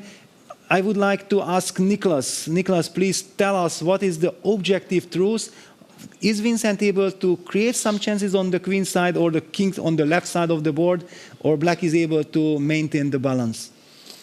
Great question. And the computer is giving some advantage, but if you just make some moves, there's no real progress. So I think it is very difficult you need to prepare somehow b4 or c4 under good circumstances.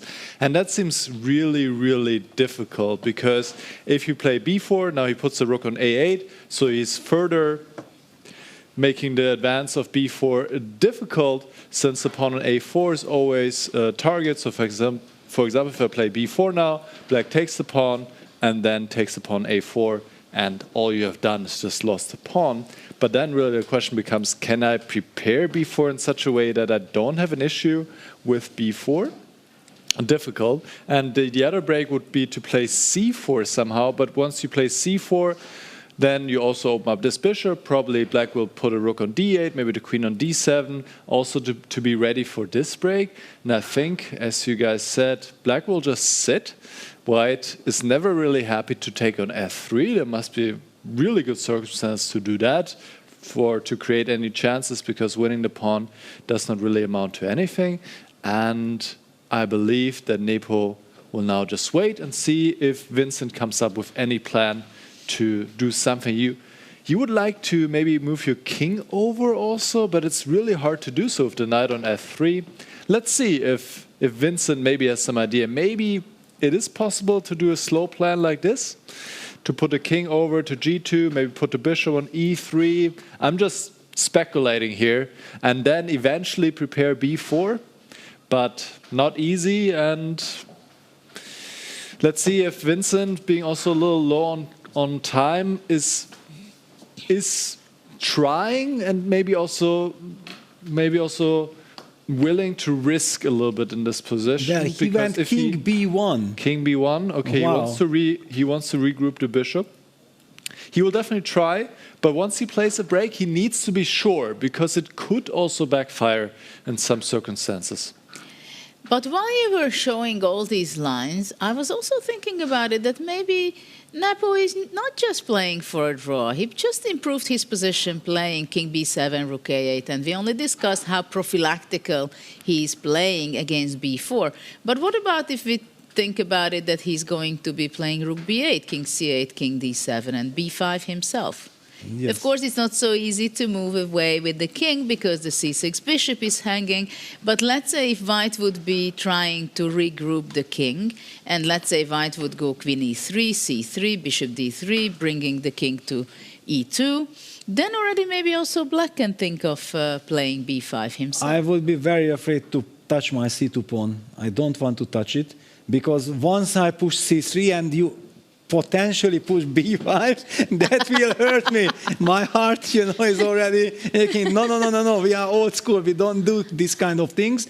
Yes, the idea of getting that bishop from a3 to e3, but, if the bishop would be on e3 and we would ask a good player that, please tell us what you would love to do with white, he would say, well, certainly bishop c1, back to the bishop is heading to a3, so this is a very sophisticated kind of computer style of chess. However, Vincent played this mysterious king b2 to b1 move, and the reason why I interrupted Nicholas, because I just felt like, what on earth is the idea behind this? That is maybe, for example, a computer highlighting something that, yes, the b2 square is important. I don't get it yet.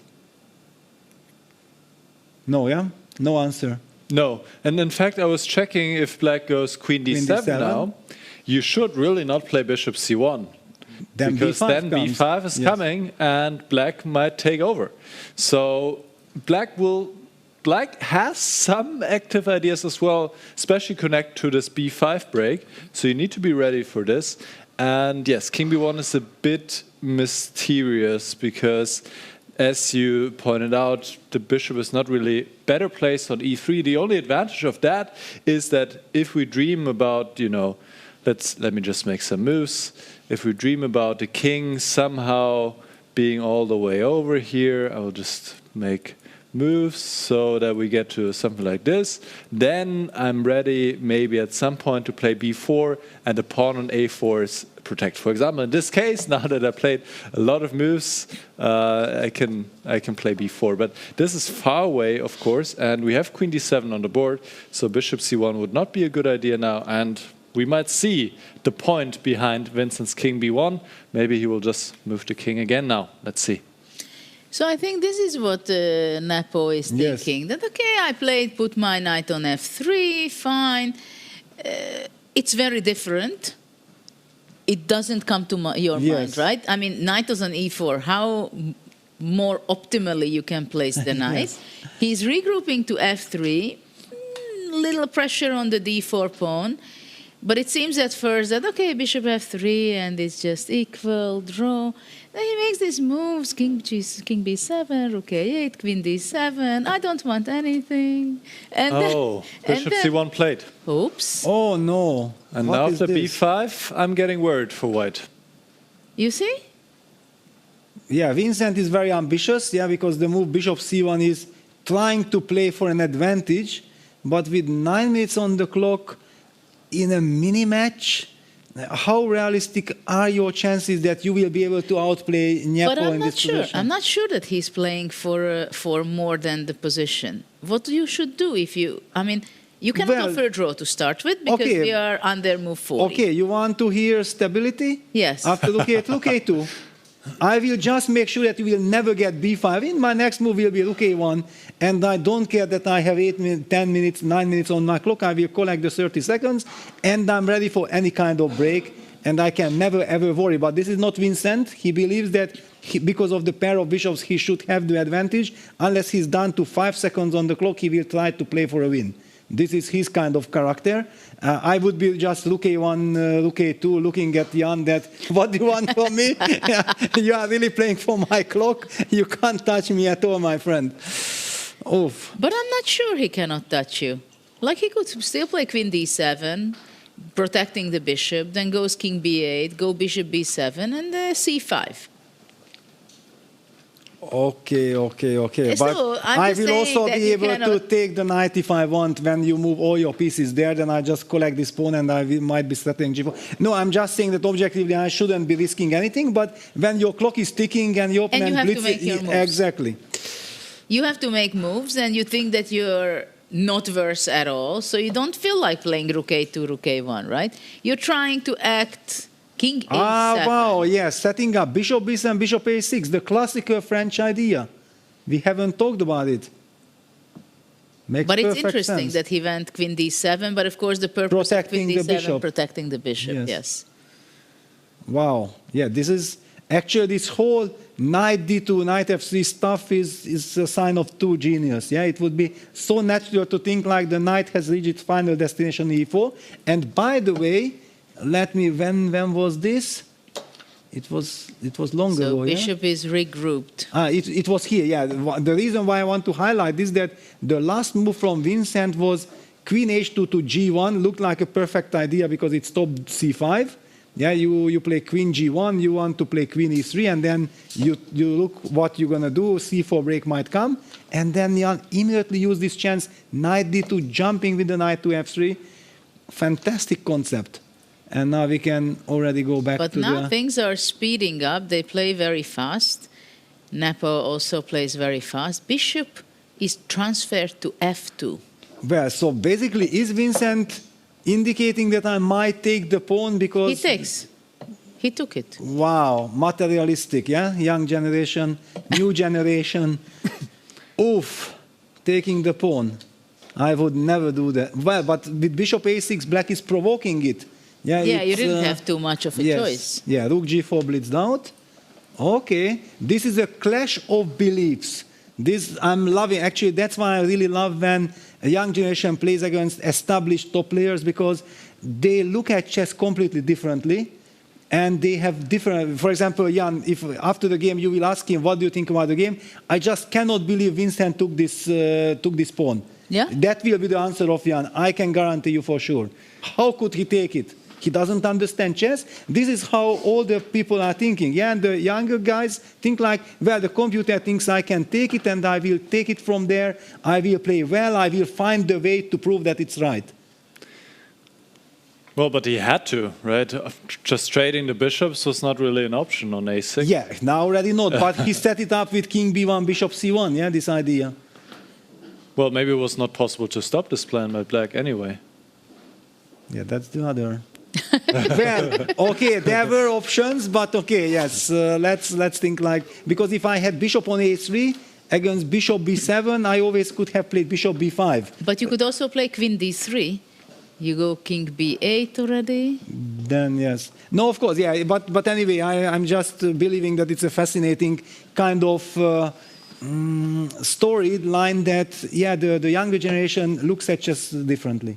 And that's why we love it. Yeah, these clashes guarantee us tremendous fight. If top players are playing with old school versus old school, you will make sure that your opponent will never ever get the slightest chance of touching you, and you will get tons of draws. Yeah, why I had 90% of my games draw? Yeah, because I just cut every single possibility of my opponent. But Vincent aim is to win a game, and he is willing to take risks.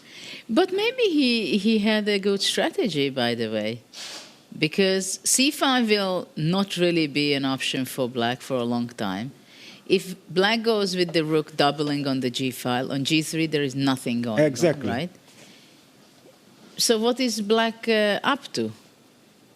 Well, once you see it, but let me just bring back this position. Yeah, that how genius you also have to be to foresee actually that, wait a second, this lovely bishop, which we would be talking about, the monster bishop, the soul of the position, that the position requires that this bishop should be transferred to f2 in order to take that pawn which we are not supposed to take. I just find it fantastic and fascinating. Yeah. Yeah, it's quite funny, the last few moves. The maneuvering, the bishop for black also, and for white. But now I'm curious who plays for what. Yes. Or they agree that it's... And okay, this is finally a very much a position from classical chess. I'm not saying too often you see in these structures the king's on the queen's side, but it can happen. Yeah, it's... I feel like, okay, Nepo is now already in a mode that, okay, I probably cannot win the game, yeah, if white doesn't do anything, so he cannot win on his terms. So his idea is, I'm just going to play quickly, because you cannot really do anything, and then please try to win, go down on the clock to 1 minute. In order to break something, you will give me chances, and somewhere I'm going to trick you, I will get my counter chance, and then now the psychological pressure is on Vincent that with little time on the clock, will he try to break something, or he will just say, okay, I have enough respect, and then we just keep a status quo? Exactly. What do you think? Let's go back to a bird's eye view, and I would suggest to take a look on the players who are playing for the 9th and the 10th, 11th, 12th place as well, because they have interesting games, and we've seen all the other games. Of course, we should go back to Maxime, but can we circle around in the other 2 games? Yeah, please. Let's go to Gukesh's game first, just to see what has happened. And there is some big happenings in the Vidit game afterwards. We checked that. So let's pick Rapport's game, who played very well generally in his 2 days, but in crucial moments, he was not able to convert his huge advantages in several games, for example, against Arjun, but also against Magnus. So let's see the game of theirs. And we just have seen the long castle on to the queen side, to the left side, how you want to call it, and it gets an exclamation mark. Well, I would just say that it was the human move, because if we just go back, then we see that, okay, you just feel, okay, in some situation, the question, do you play king b7, or what probably Gukesh felt like it's very important that this pawn on d7 will be protected, because who knows, all this exchange sacrifices with rook takes g6 and then entering the position, and then you might have a weak pawn on d7 could be, let me just even make a move like king b7. Can we play, and we know Richie, can we take rook g6, h6, and then, for example, rook h7, hitting the pawn? I just want to highlight that, for example, some d5. I cannot, unfortunately, jump to d6, but knight g5. And then some knight e6 will come. Yeah, for example, looks very strange. In any case, this is now not important. Just the reason why I feel like a strong player wants to eliminate this possibility, all these tactical possibilities at all. So let's castle, because that's much safer. Yeah, it seems like a much safer solution to play castle. And maybe I will toss it to Nicholas, to you. What do you think? What can you share with us from in this position? Yeah, it's interesting. Rapport is still up a pawn, but it's a double pawn. The pawn is far advanced. It looks strong at first, but it's not really going any further, and black has ways to kick this knight away, going d5 at some point, then trying to win this pawn. And if things go badly, white can also just be worse, because white has the worst pawn structure, having another isolated pawn on f2. So the current position is still better, but you need, I think, to be ready for the move d5. So maybe you should play a move like rook e1. But already here, I mean, black has different options. It's not really clear how white is going to make progress. And it seems to me that the worst is over for Gukesh, who was in a lot of or more trouble, I should say. Earlier, castle was an important move. He's getting a lot of harmony and coordination for his pieces. And yeah, the exchange sacrifice that you highlighted, Peter, they're not really doing much here. It's hard to suggest something. Computer says rook h4, bishop e2. Difficult. So let's see what Can you Richard just comes up. tell me that against bishop h5, the reaction is To take, indeed. to yes. take on e4 and then take on take. f6. Use the moment that the bishop is on h5 misplaced. Yes. And you hit a lot of... Exactly. So bishop f3 would need to be played, and then, well, for example, rook f7. And black has no issues here, can maybe even think about being better. So bishop h5 earlier was a good move, but here it's already too late. Black is regaining a pawn, is better, or is definitely fine. So this game is about balance, but I think still some fight left for sure, Judith. Yes, it's interesting that when we started to look at the position, at first sight, it looks like white has a beautiful position. What an f6 pawn protected by the bishop on c3 and the knight on e4. But once we start looking at it, especially after black's last move of castling, it seems like it will be extremely difficult for white to hold on the pawn, passed pawn on f6, and if it gets lost, eliminated, then already white also have to be watching out afterwards whether is there any chance to play for a win, or maybe I should be just very happy with the draw. So, okay, this is what we have in this game. I think that we have to mention again Gukesh's heart rate, yeah, that basically we are not surprised anymore after Weissenhaus. Yeah, we have seen him in crazy bowling situation with 60, now he's like with 65. With a white pawn on f6, an extra pawn on f6, he's in complete chill. I don't care. I have everything under control. This bishop on g6 gives me enough stability. I just feel like this is some unhuman kind of way of being able to react the way like it is. Whenever we see the older generation, Rapport is always over 100. Nepo, even in the solid strategical position, was 115 and like this. It's just very nice to have this chance to look at the player's heart rate. Okay, so let's go back to the bird's eye view, and then I would think to jump to the Vidit's game, because there maybe it can be the first game which might be finishing. So let's see what's going on. And yeah, I think in the meantime, Rapport played rook h6.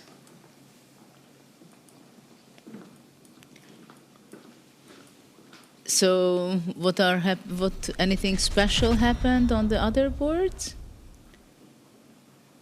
Well, unfortunately, I wanted to know. We have to go back to the bird's eye view because there is some technical issue in this game. This is horrible. I will not even comment on this position. Okay, so maybe just here we can talk about that game between Praggnanandhaa and Vidit. If I also have it. If yes, okay, Nicholas fantastic. Can discover all the ins and outs of the Vidit's game. Yeah, I think we'll just take a quick look because the action is really heating up in the quarterfinals. These players are fighting for the 9th place. So there are 2 matches in the lower bracket. This is the current position. Black just put a queen on a5, threatening checkmate on a1, and you can see that black has a lot of activity. Also, this knight is attacked twice by the black pieces, but Vidit, correctly so, is going for the white king.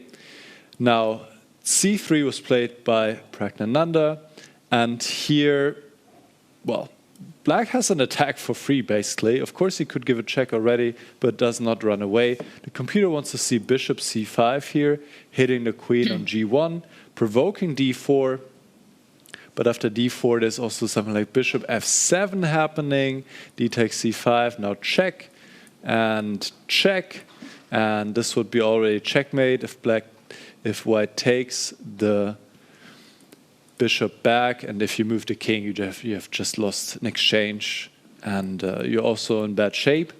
So it makes me wonder if there's not maybe even the direct bishop f7. Let's see what happens here. Also interesting.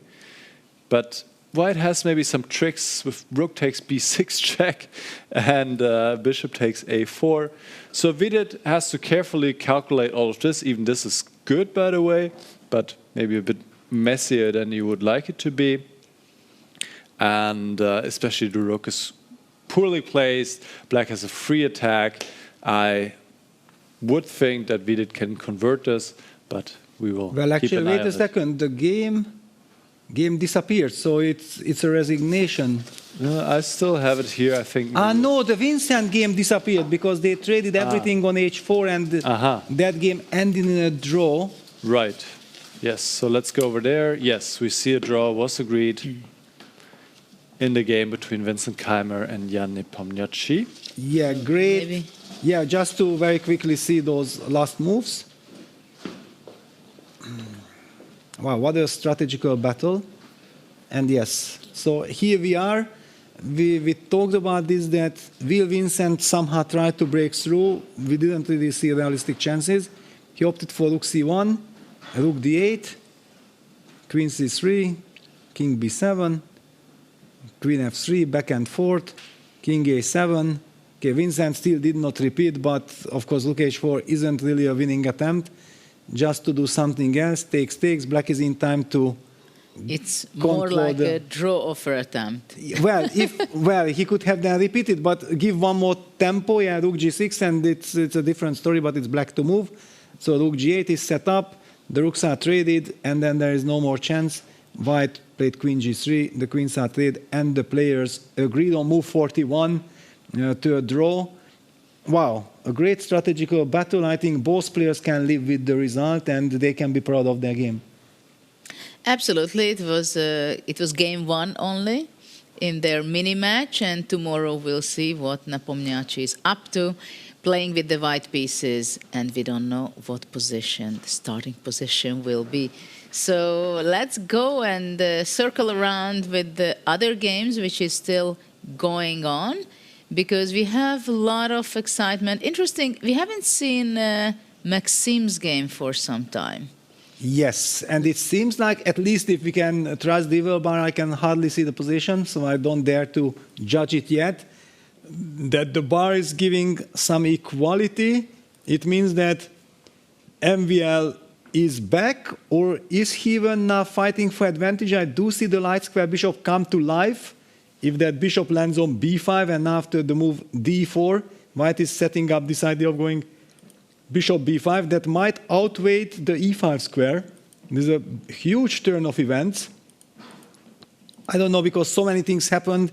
I believe maybe the best is to give the floor to Nicholas. Nicholas, did you have chance to look a bit what happened, or just the current position? Yeah, let's just see how it turned from a better position for Fabiano to a worse position for him. Just goes to show how difficult these unusual positions are to handle for both sides, if even the best of the best in the world cannot really find good ways to find a grip and understand what is happening, where the pieces belong, and mistakes happen. So this is where we will start it. We will get to the current position quite quickly. c4 was a committal move. Very unexpected, I must say. Very unexpected after a long think. We can only speculate. Maybe he did not want to allow knight d5, something like this. So c5 was a good reply by Fabiano, setting up the knight to come to b4, maybe d4. However, here he should have followed up with knight 7 to c6 to take control of these squares. The knight would be very powerful on b4. Instead, he put a bishop on c6, knight h3, knight g6. So this all looked quite good. Queen e6, knight c1 back, queen d7. And here, well, Fabiano played queen d7 with, it seems like, the intention to take on a4. And this is what he should have done now. But there was apparently something he didn't like. He played bishop f6, and now it's slowly turned around. Bishop f6, now knight f4. Good reply. The knight is aiming to go to d5. And maybe the knight should have been traded here. Queen f7 potentially. Instead, b6 was a mistake. And now actually Maxime is better. Putting a knight on d5, forcing black basically to exchange the knight. And now you're left with a lot of weakened light squares. And castle was played all the way from b8 to g8. The king went, and d4 was a strong move, and this is the current position. Fabiano has 7 minutes left, not a lot of time. He needs to take this pawn. This is absolutely clear. He needs to take the pawn. White would probably take back with the queen even, or with the bishop. Queen takes d4 is possible. Apparently one doesn't have to fear any discovered attacks along this diagonal, and white has the safer king, the better pawn structure. This pawn is weak. White has the bishop pair, good control over light squares. This looks quite promising for Maxime Vachier-Lagrave right now. He has a time advantage. I mean, a lot of factors are definitely in his favor. Bishop takes d4, not a computer suggestion, but still does not really change so much. White is still clearly better, has a lot of trumps, and Fabiano has to fight for his life here, I think. Well, I would like to just add that queen takes d4 did not even cross my mind. Yeah, it was so natural that, if cd4, bishop d4, and then we want bishop b5, and we take it from there. Yeah, so, yeah, and queen g7, very natural move, because Fabi wants to give up the pawns, however, get activity. That's the human approach. Probably he's also setting up some knight d7. Look at this. If he can play knight d7, trade the dark square bishops, and then that knight lands on c5, then the other knight can jump to e5, and all of a sudden we are talking about very serious counter chances. So white has to be energetic and very precise to maintain the advantage. It's true. And at the same time, I would ask a very simple question. After queen g7, why can't white take on f5? Yes, I'm sorry, why not? I'm very simple. I just see that pawn is hanging. I think I know that you want to go. Okay, I have some knight c4. Yes, I would love to. Yeah, use the chance for tactic. I thought also about knight f3. After knight c4, what about playing rook d3? Rook d3, you can, yeah? That is the move I was thinking. Can I do that? And after bishop d4 to capture on f8, takes, and then queen. Yeah, and then you are in time to stabilize. Wow, this is lovely. Yeah, so knight c4 is not forcing enough. That brings us back to the question that how can we force things, and probably then knight f3 is the answer. Yeah, maybe knight f3 is better, because if rook a3 to f3, then bishop d4, capturing on f8, let's say, which is not necessary. But then completely. I'm fine. But then b2 is hanging, and white cannot defend the pawn on b2, right? Yes, no, this is good. So okay, I'm loving the move queen g7. If it works. If it well, if rook f5, knight f3 is fine, it's already a good news. Maybe you can just. Is knight f3 a threat? Maybe not yet, because I have bishop takes f6 and also the queen is hanging. I'm just thinking that can I somehow maybe get the bishop to b5? That would be fantastic. But I'm not sure. There is so much dynamics, so many tactical motives in the air. Without calculating, without really getting deep into the position, it's impossible to say what to do. But I think after bishop b5 also black can consider to play knight g4. Because if black can exchange the black square bishop, it's already something, improvement on black's position. Yeah. No, so this is actually much more tricky than what the computer is saying, that white is better or white is clearly better. I don't know exactly, because to my eyes, no matter what decision I take, I have to calculate for 10 minutes at least before I can navigate this position. Well, for sure it became extremely tactical and concrete. So now in the time trouble, which we are getting there, right? Bishop c3, cemento. Wow. Stabilizing the bishop, doesn't want to see all kind of knight f3, knight c4, whatever kind of but still, tricks. The idea of knight d7 is there.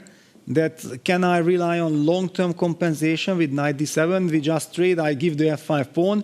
Okay, I know you will be pawn up, probably you will be slightly better, but I will get good practical chances. Isn't that playable, Nicholas? Well, let's have a look. Bishop c3 was actually one of the top moves for white. Bishop b5 that you named was the best. You can actually allow all of these knight jumps here. Nothing's happening. Knight c4, there's rook d3. and everything is safe, and white is just keeping a lot of positional trumps in the position, and knight g4, even white can play knight e2 and try to activate the knight, and if this knight is coming to d4 and to e6, it would be just horrible for black. So bishop b5 was good, but bishop c3 was also good, and yes, knight d7, you can play this move, and the computer doesn't even want to take on f5 here, because apparently here, indeed, you do have good compensation because your pieces are quite actively placed, you have good control over the dark squares, and it's far from clear. Black has good compensation for the pawn. The computer, once again, wants to see bishop b5. The bishop is so well placed here on this outpost. Also keeping an eye on this knight, and after knight c5, again, the activation of the knight to d4. And if this knight lands on d4, it's really a lot of trouble for black because the knight is keeping an eye on so many important squares here in the black position. So this seems to be the most challenging. But I think knight d7 is a very natural move, which I would expect. And then we'll see if Maxime can find this plan of bishop b5, knight e2, which is not so obvious, I would say. Yes, exactly. But I also see that there is so much development in the other boards. This is still a very big fight.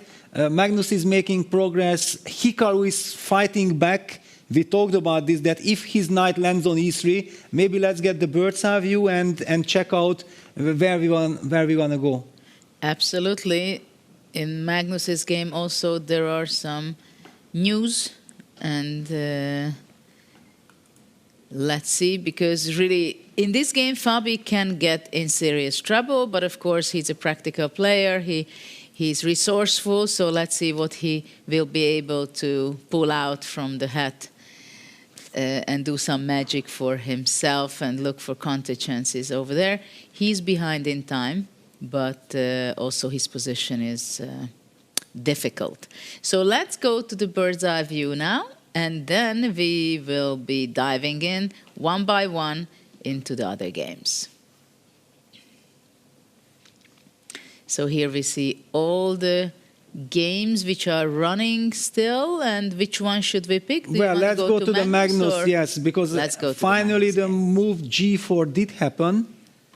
I think black has sacrificed the pawn. The computer is not a big believer in this timing, and so many things have happened.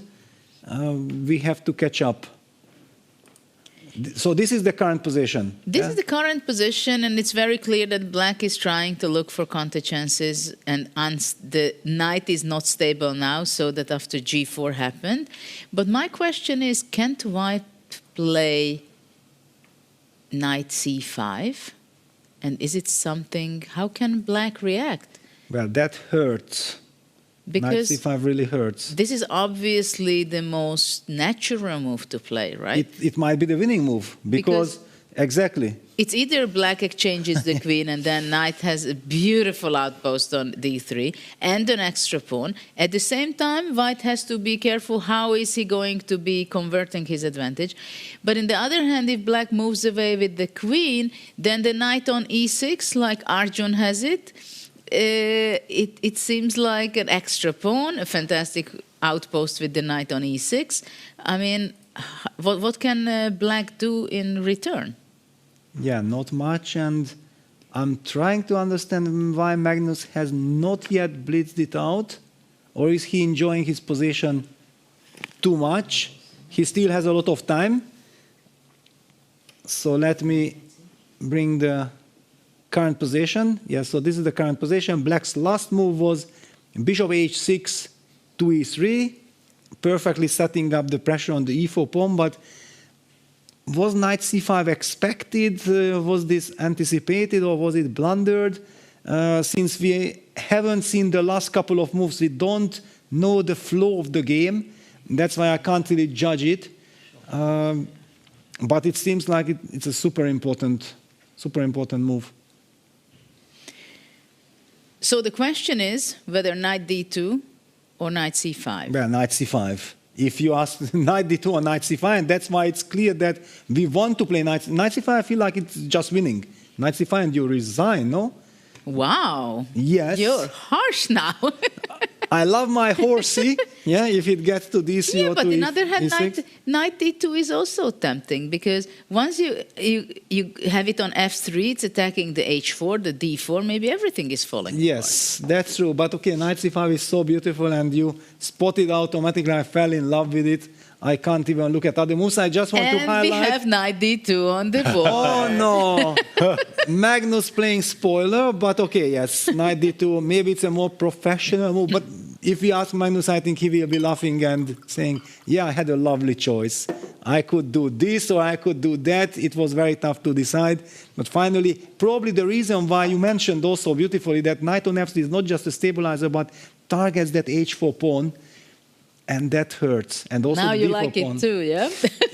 Yes, well, the other one I felt like I just strategically I'm going to sit Yes. and win. Here he wants to win move per move. No, because it was somehow, at first I didn't understand why he's thinking. I mean, knight c5 obviously comes to mind instantly. And it's appealing, it's nice, it's practically forcing the exchange of queens. And I didn't understand, why is he thinking so long? So that's why I thought, well, maybe he wants to go knight d2 and he just wants to simplify things. He doesn't want to sit there for an extra hour to win the game. What do you think, Nicholas? Was he correct to play knight d2 or knight c5 was better?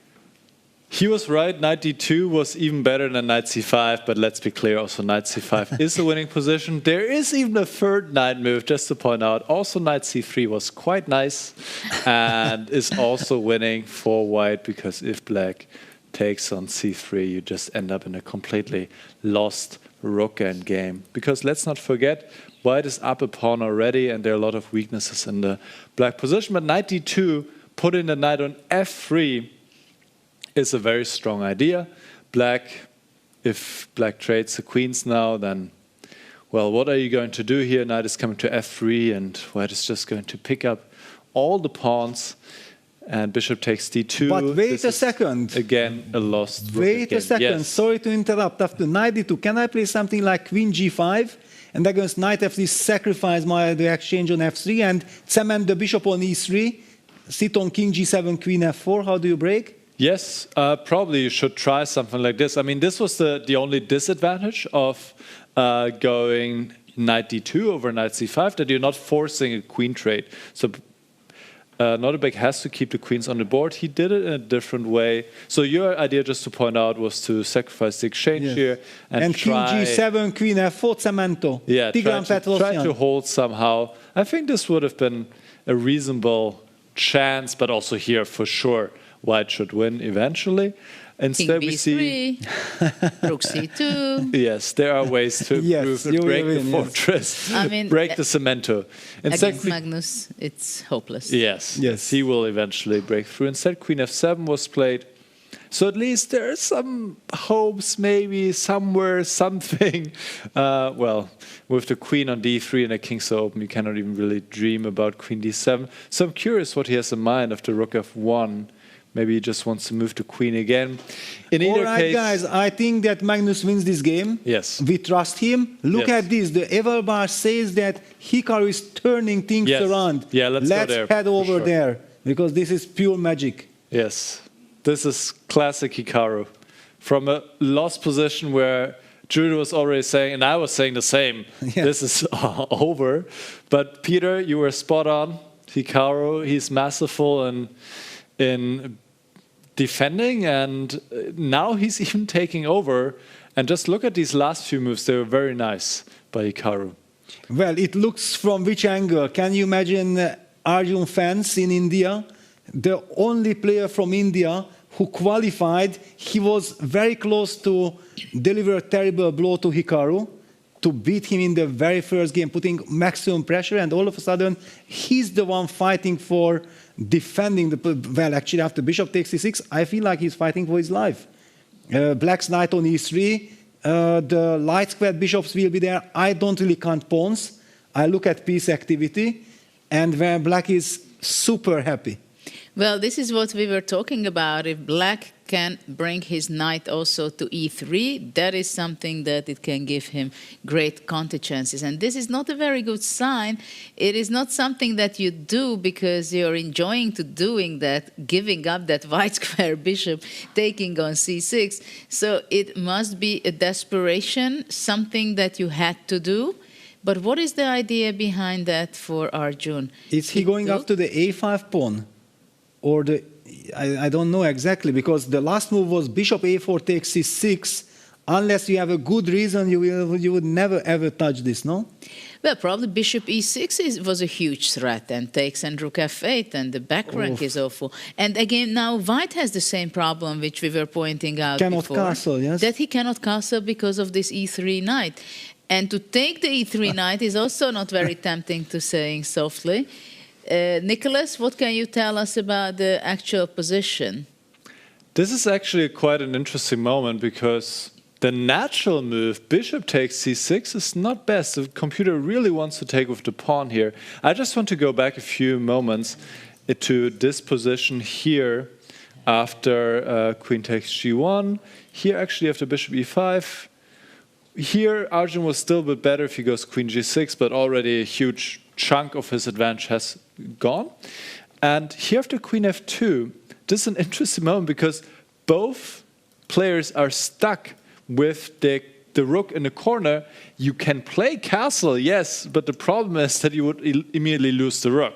Yeah, so you don't want to do this. But you lose the rook. So the question is, how can you activate the rook? And here, Hikaru found a very important move, a5, to, for one, threaten a4, but also to play the king to a7 and activate the rook via g8. And if the rook lands on g2, then white is in a lot of trouble.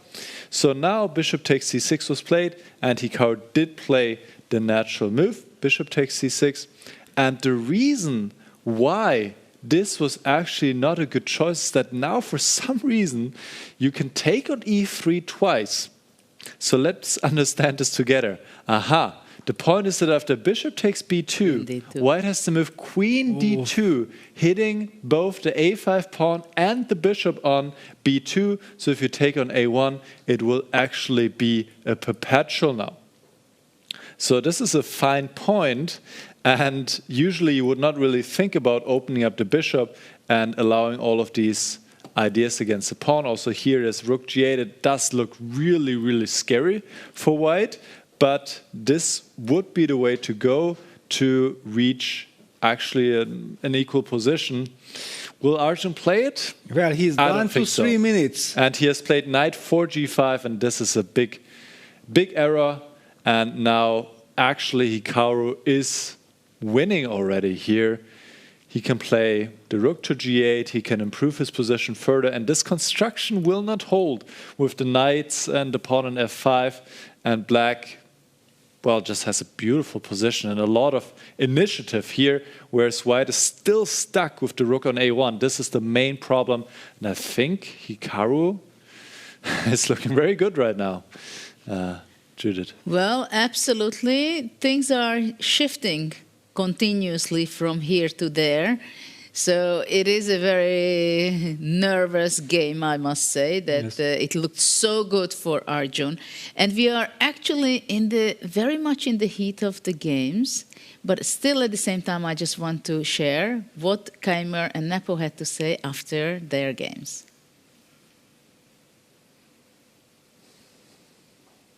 Feel about the game today? Were you happy with how it evolved? I mean, drawing with white is not bad, but also not a dream, meaning that tomorrow I will go into the last classical game of the match with black. But yeah, I'm not sure. Like, the starting position didn't feel that dangerous for black, and he went for this f5 idea, which weakens c5, but of course he gets some other trumps, and I felt that maybe somewhere I had some advantage, but in the end I never saw anything clear, so I think it was a quite decent game from both of us. Does it matter that much here in Freestyle to have black tomorrow when it's a deciding game? Is it as important as it is in normal chess?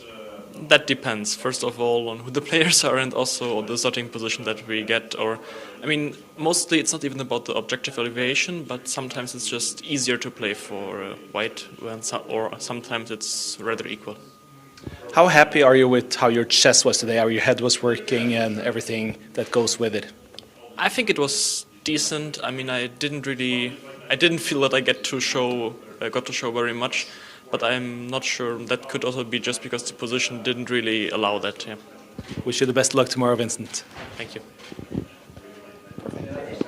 Jan, you were the only person to choose to start with black pieces. That means you have white tomorrow. How much of an advantage do you feel that is? I mean, like playing white with in the second game. I mean, it's more about like you can't really control the flow of the game. Yeah, so let's say if you try badly to win with white and somehow you overpress, you get to probably have hard times winning with black pieces. Yeah, despite that there is no theory whatsoever. But I think like whenever it's like 2 games match, like in the first game, if you sort of okay with a draw in the first game is doable. I mean, I can't say it's like the best strategy ever, but out of my experience in KO tournaments, it's just fine. How did you feel the quality of the game was today?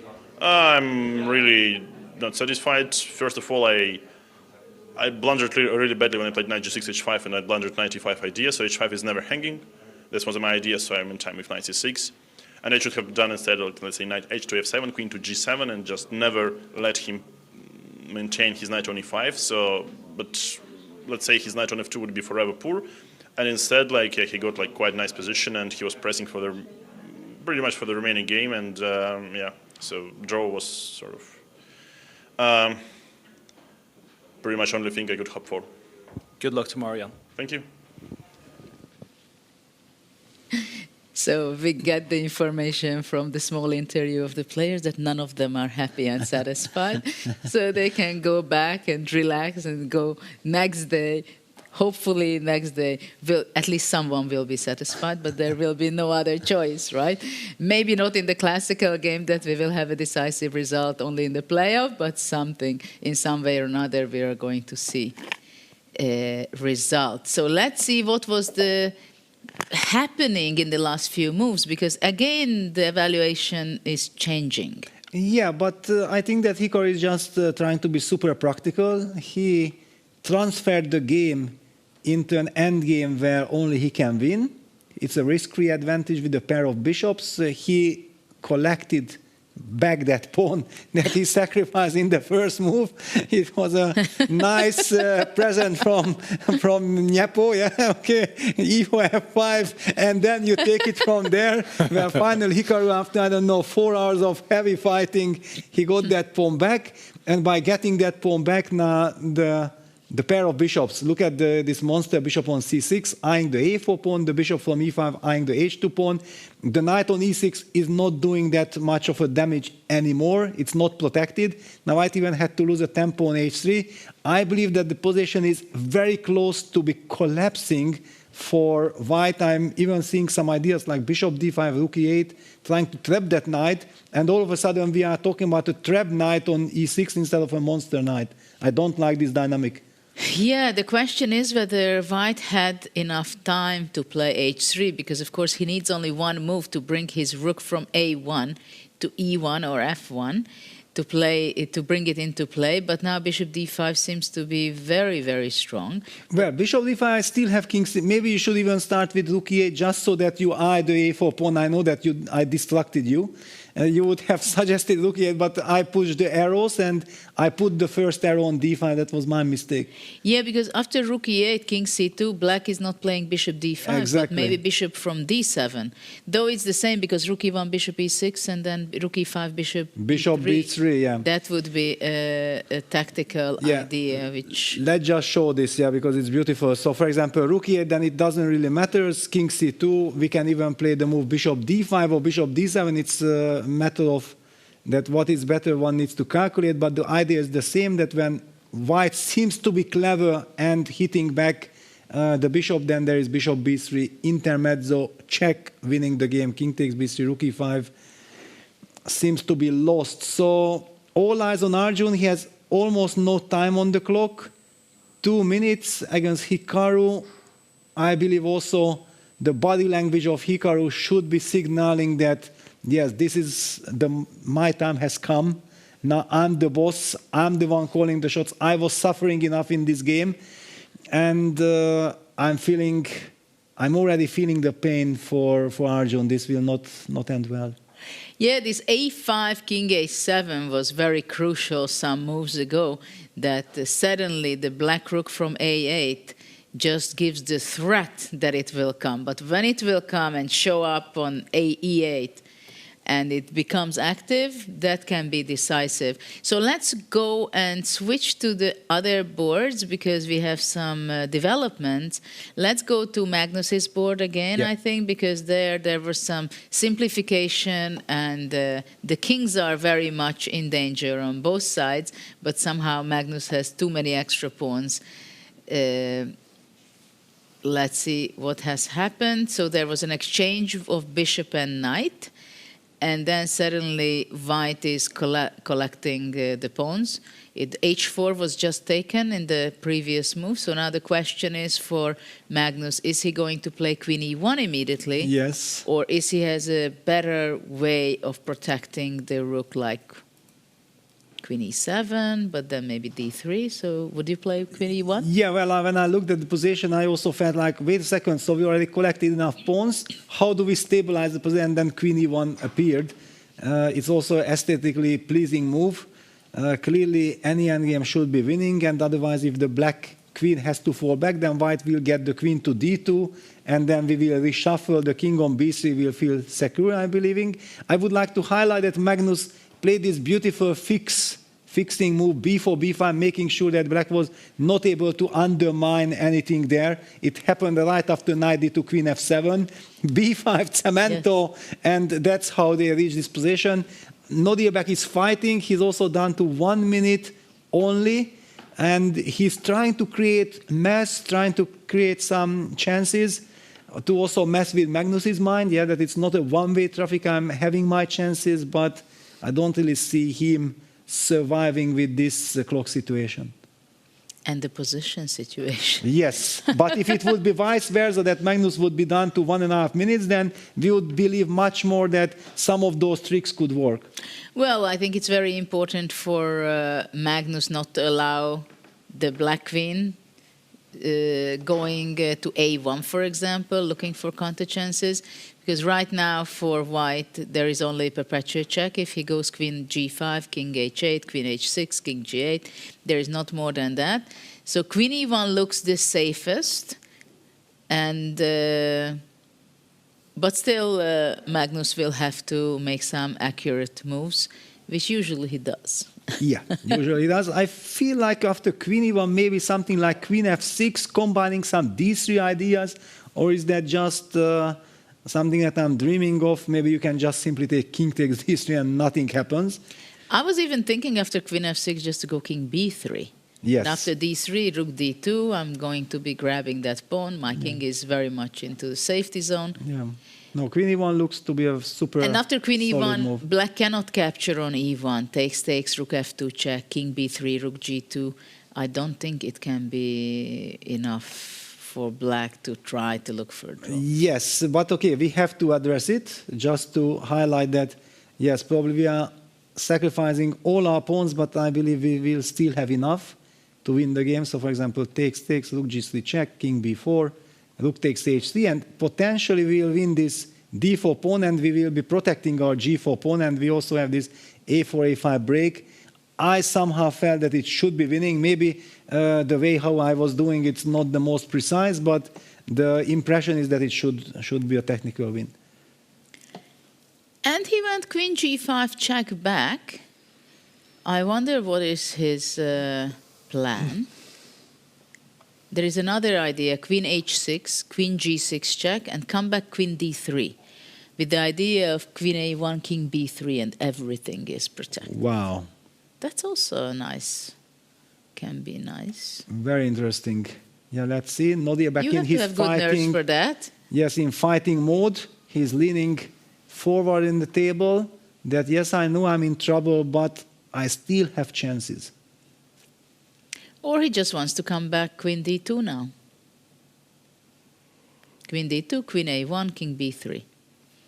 Nicholas, is there any chance for black, any tactical tricks that Magnus has to watch out? Well, actually, sorry to interfere, but thereafter Queen D2, Queen A1, King B3, Queen B1 is checkmate, followed by Rook A8. So there are possibilities. That's why your idea of Queen G6, Queen D3 was so beautiful. Yeah, you controlled all the squares. Yeah, that's why I had my white square, important squares covered. Yeah, so as you pointed out, Judith, the queen should go to D3 in this variation. I think this is his intention, Magnus' intention, to put the queen on D3. Now, Queen A1 is really the only try you have to somehow play Queen B2, King B3. The rook defends the square on B2. And now, can you try Rook F1? Something like this? Apparently you can. You're not getting checkmated. And black is hoping somehow to... But now Rook D2, Rook B1, King A4, and then Queen takes D4 check, or is it too much? Sorry, what is it? Rook D2. Rook D2. Rook D2. Rook B1 check, King A4. It's not very human, is it? King A4, Rook B2, apparently. and black is back. Incredible. Queen takes D4 check and King G8, and black is amazing. Yeah, because you actually pinned. Yeah, that, wow, and the Rook E2 and Rook E8 check, and we will start, but we are doing nothing. Amazing. What a fascinating line. This is a crazy resource. Incredible. Crazy resource. So on we the have board. the position after Queen D3 on the board. So Queen A1, what else are you going to do here? I mean, you have to try somehow to go for activity. Queen A1, King B3 will be played. You could take this pawn on A3, but Queen F1 or Rook F1, then no, you don't want this. No, he will play King B3, and then after Rook F1, then King A4 maybe, or something prophylactic, like this. Prophylactic King A4. There are different moves available. Also, Queen D2 is strong. Rook D2 also works, but only after Rook B1 check you would need to take the pawn on A3, and then you should also win. Honestly, I completely forgot that the pawn is hanging. Yes, because normally Rook A8 checkmate was coming. So 2 minutes left for Abdusattorov, but the main problem here is the position. He is down a lot of pawns, and if he doesn't objectively, there's not really any attack or white can defend against it, so all that he can hope for is to try to get some kind of trick in somewhere.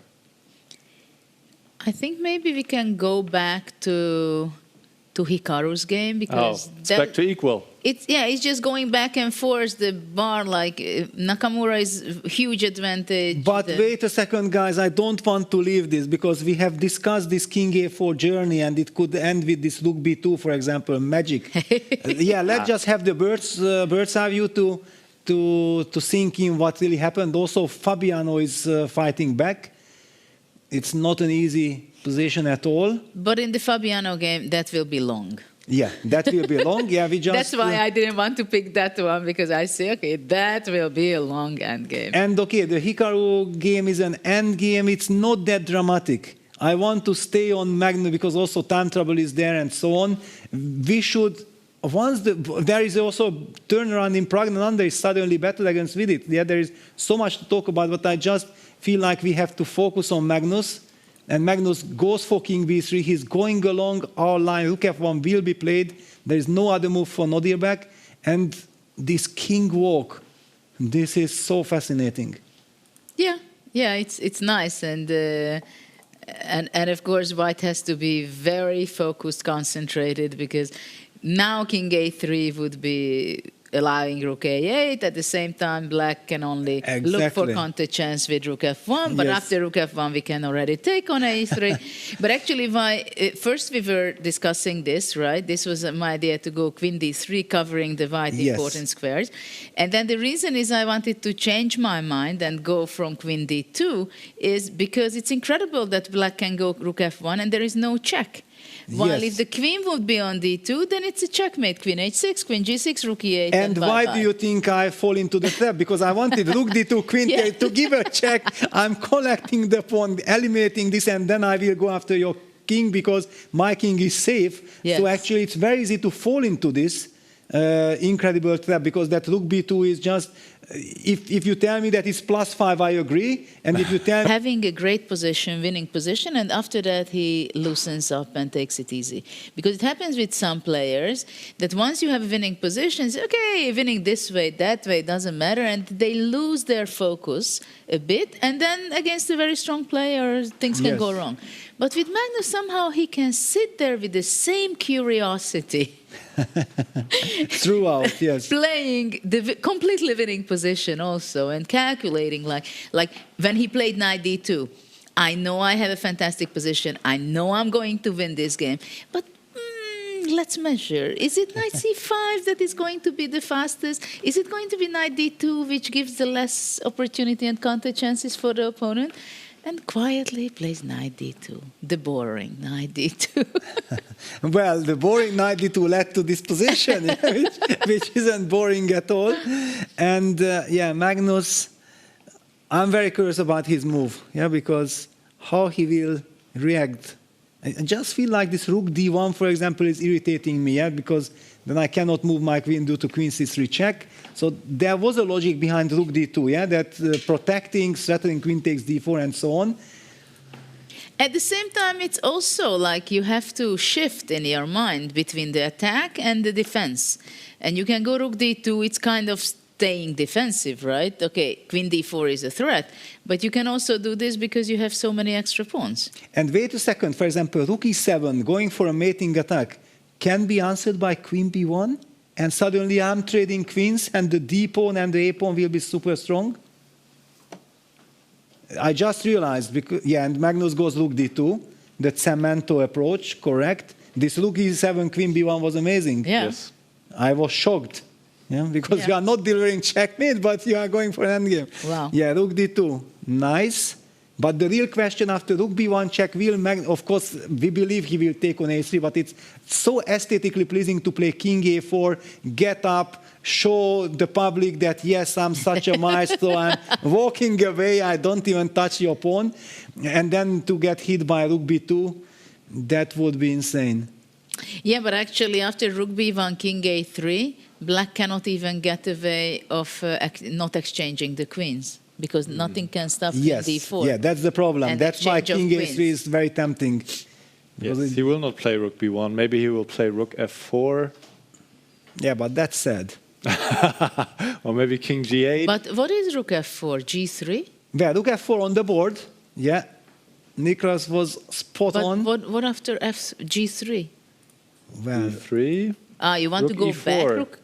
Of course. Of course. Tactics.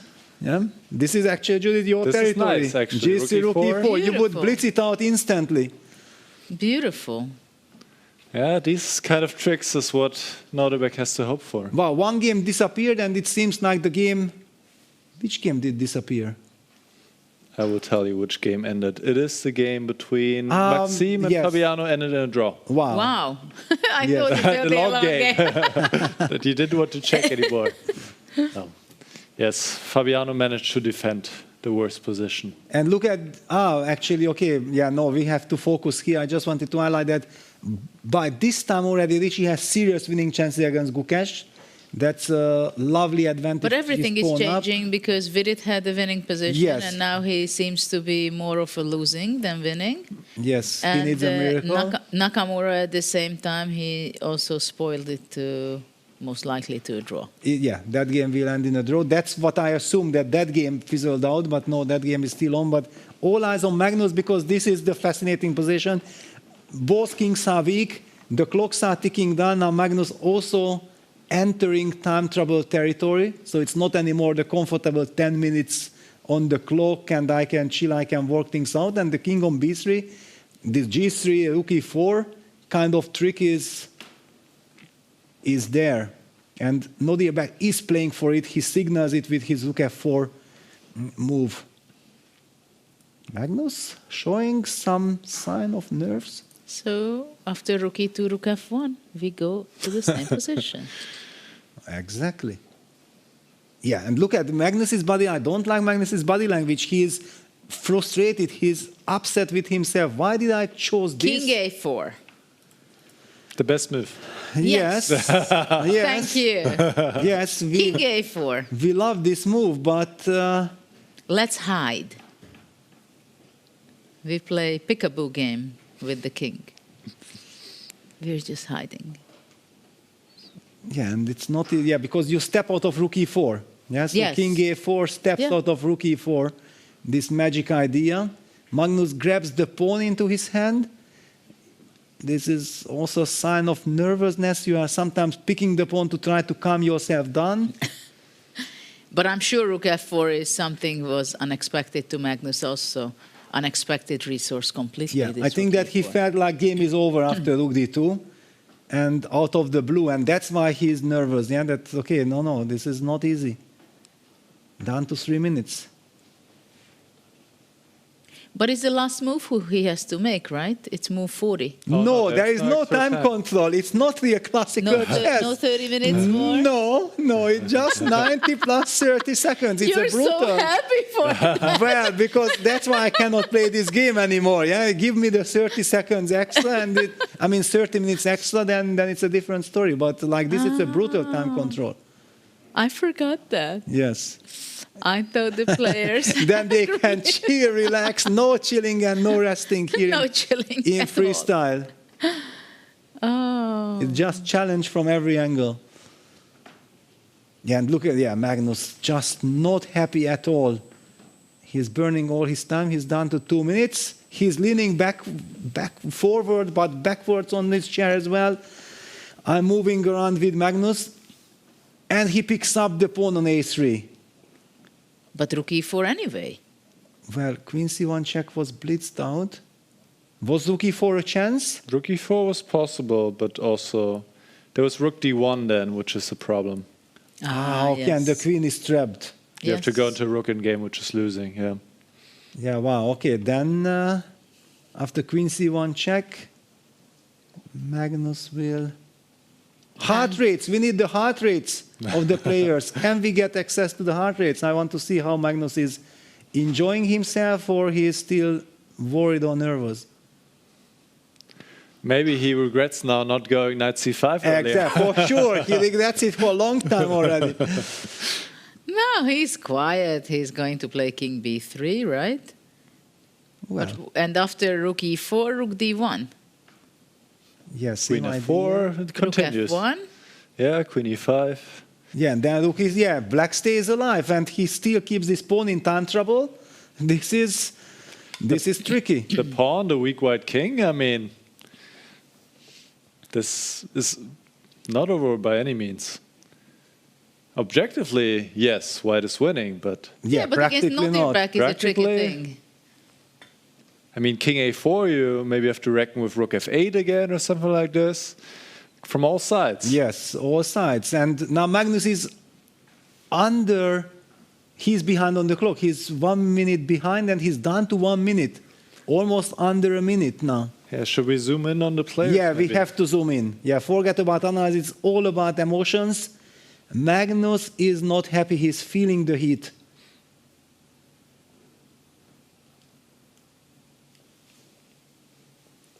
We are speechless. Yes. The tension. All 3 king moves, by the way, are still winning for white. So it's not like any move can spoil it here, but... What about rook b2? Rook b2, maybe also, but not a move we want to make. No, then again, rook e4 might be there. And you don't want to enter into a pin, right? No.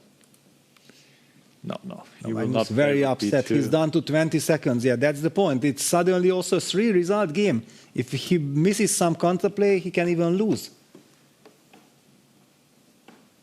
King a4. King a4. Nodirbek under 2 minutes. Yeah, suddenly now he has the luxury to think. You can see the way he's looking the position, searching, filtering information. What about this rook f8 idea? I'm a fan of this rook f8. Of course, it's not our pawns. We are giving with check.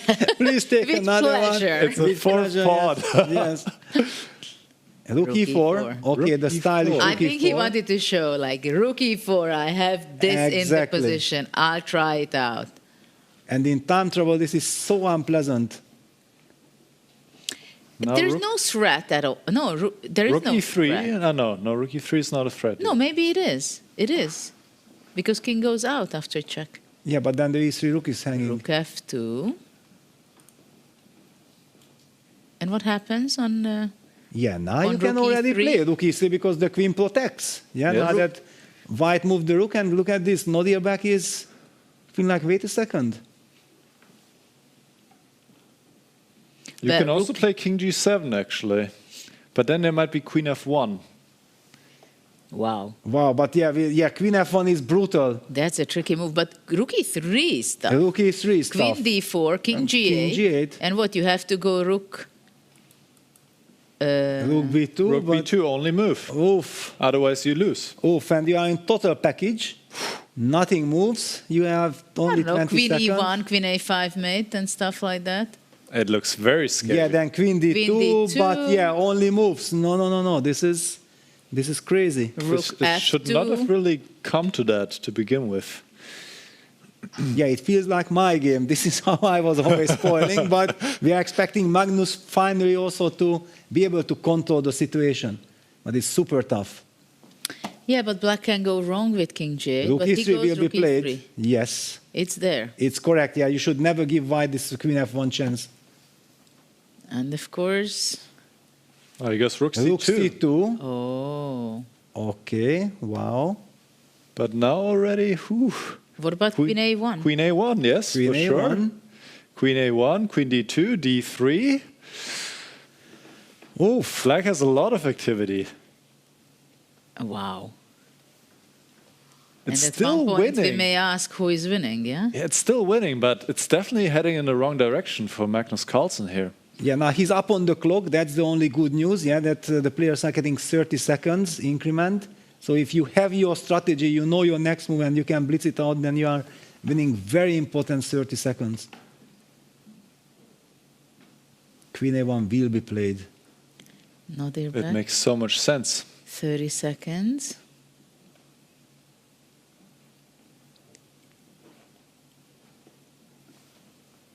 Queen e1. Also question. Queen e1, queen d4, and queen d2. Yes. Yeah. I mean, if you can keep the pawn on d4, Exactly, you're want happy to keep do it. so. Nodirbek. 9, 8, 7, needs 6, to move. 5, and queen there we a1 go. on the board. On the board. Actually, sometimes it's very unpleasant for the opponent, yeah, when you are thinking for too long, and then you hope that, maybe we'll not make a move. Then he makes it. So, yeah, look at this. Magnus's hand is slightly shaking. Yes, queen d2 only It is shaking. Queen d2. And then now d3 was the stunner. And look at this. Nodirbek is shaking his chair. Where are the heart rates? This is some 150. d3, yeah, d3, why not? Why not d3? Wow. Yes, because queen c3 does not work, because Yes. takes and d2. Exactly. And then you bring your queen back to d4 or e5. But So what much about activity. but hold on. After Well, d3, just 5 seconds. Nodirbek needs to make One. a move. Ooh. Oh, Ay, no. ay, ay. He misses d3. It would have been so unpleasant for Magnus. No, queen c1 now trades to queens, and that should be it. Oy, oy, And look at this. Magnus knows it. Now finally he's about to make his move. I know he takes on d4. Okay, but this is also, he takes on e3, queen b3. Rook e5. Okay, but now it's hopeless. Now it should be hopeless. Wow, d3, and we would have but had I an don't incredible understand. No, thriller. but after d3 I don't understand. Queen e3, Yeah, d takes. queen d1. Oh, Queen d1. That's the key. Yeah. Oh, That's difficult. That is difficult. Yeah, That's because what I he was missed. wondering, I mean, DC, Yeah, queen yeah, check, yes, check, yes, and yes, takes the yeah, pawn, you're right, right? yes, yes. So this is why. so d3. easy to miss it. Oh, yeah. Ooh, Yeah. We'll show this later. yes. Yeah. Back to the game. This is the current position. White is up 4 pawns. And the d pawn was a big trump for black, which has left the board. Now, yeah, Magnus should be able to convert this game finally. But he still has to be careful with the king on a4. Yeah, 40 seconds. would have been a great trap as well, d3. Yes, d3. Play it with 2 seconds. Exactly. And you missed it. And then Yes. Amazing trap. Amazing trap, yes. I wouldn't be surprised if Magnus would have seen it. Yeah, probably, but maybe he saw it too late. That could also be. He might have saw it from distance. But what is this? King g8? King g8, yes. King g8. And it's on the board. Out. If you take on e5, I take on a2. Yes. The question is it perpetual already? It is not a perpetual already, but I'm definitely increasing my chances. And if queen d2, can I just protect? Then I don't want anything, yeah? Okay, but I'm 4 pawns up. Queen. Do I have to want something? Yes. Yeah, queen d2 is on the board, I think. And then everybody can calm down. Yes. Yeah, queen d2 is on the board. 4 pawns up. Yeah, now also the body language again, full of confidence. And now already nobody can stop Magnus of collecting the full point after this, I believe. Also queen c2 is an idea. Yeah, you get the diagonal, you cover everything. No more dynamic, no more tricks. And no more rooks. Yes. Well, if you take rook e5, d5, then... No, hold on. Queen f1. But it's not good enough, probably. It's not good enough. Yes, he will try, but it's not enough. Yeah, on the board. At least collect the pawn in return, but it's not going to be enough. Actually, it's not only that. Queen b4. You have after rook e5, queen c4. Queen takes a2. But queen a2. And queen a3. Ah, sorry. Queen c4. That's it. I got confused. Queen takes c4 check. Yeah. So king a3. Yes. Yeah, Magnus already back in Magnus mode. Very convincingly Okay, playing. still, d takes e5. Can white capture that pawn with checks? Yes. Yeah, I think he can, but of course Magnus will need to make sure. Are you sure that white can capture it with check? I'm not sure. But maybe he can just take it. Okay, d5. Yeah, d5.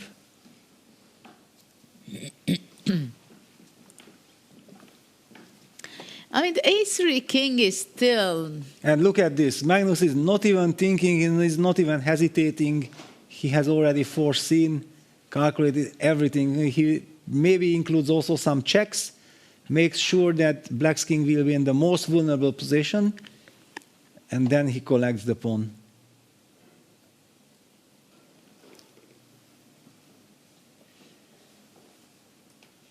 So is he going to take on e5?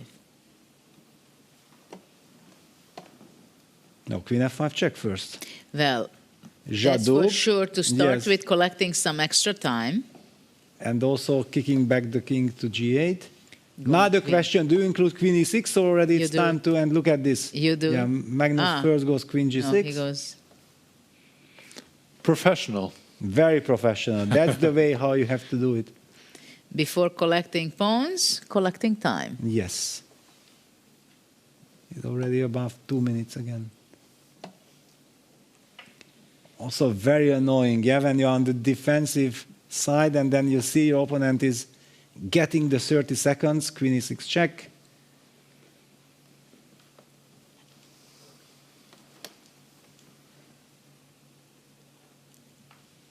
Okay, so black is thinking where to go with the king.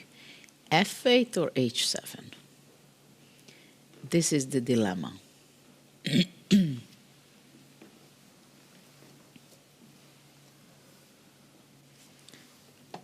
You cannot calculate this, right? Well, Magnus can.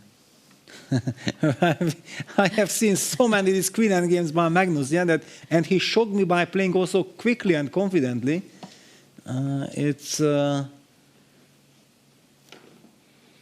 Just don't repeat too often. Yes.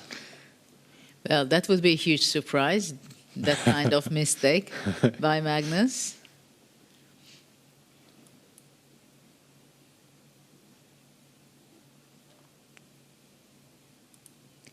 Is it time to capture the pawn? maybe it's still not so easy from practical point of view. What do you think? Black has some checks for sure. Yes. Yeah, he picks up the pawn. He will give up the b5 pawn, and he walks away with his king towards the king side finally. The question is whether can black collect queen d3. Interesting that he approaches it from this side and not from king c5. Yes, I was kind of expecting queen c5, and then I'm moving, and I wanted to Magnus walk. also expected queen c5. Because now he gets a chance to play king b4, yeah? Yes. Queen d2, king c4. Yeah, and he just walks over to the king side. Well, white is up 5 pawns right now. This is a bit too much. Oh no, 4 pawns, yeah? Only 4. Only 4. We are complaining already. Yes? What happened?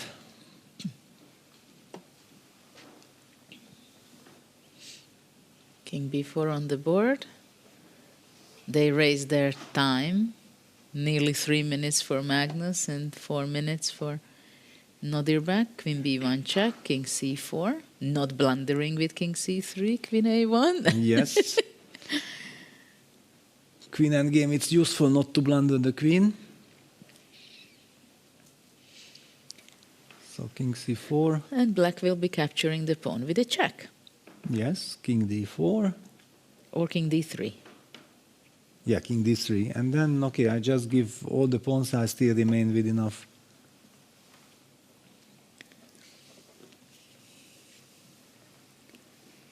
King c4. The new score sheets arrived because we are reaching move 60, I guess. Mm-hmm. Yes, which is quite unusual, and we might have a lot of games today going very far. The game between Praggnanandhaa and Vidit just finished, and Vidit lost that completely winning position. Yeah, I'm so sorry for Vidit. He had so many opportunities in this event. And Rapport is about to collect, and there is a fortress in Arjun versus Hikaru, but yeah, we will get to that once. Yeah, Magnus goes king d4, he even shows off. Yeah, it was also my move that, okay, I can play king d4. Usually it's a wrong move because it steps into some perpetual, but exactly now with all these extra pawns, this works. So no need to show extra caution. So he even gives the pawn on g2 with check. Yes, please take everything. But then the king goes to f5. Mm-hmm. And that already something that black will not be able to handle. Well, actually, if white ones can even give up the h3 and g4 pawns and go walk with the king to d7 and take on c7, and it's completely lost because you cannot even give a single check. But of course, there is no need for it. Black is not even able to collect the pawns. Just highlighting how hopeless it is. Well, yeah, I mean, there is a self-mate with white going with the king to e6 and queen and f7. Queen f7 checkmate, yes. Let me just show this. So if white just walks like this all the way, and the last check would be queen f2, then there is queen f7 checkmate against the king, which invaded black's position. So always alert in queen's endgame, but yeah, Magnus, of course, will make sure that whatever he does will be precise. And yeah, look at the body language. Yeah, this is the Magnus when we know that he has everything under control. He's sure about winning and gets up.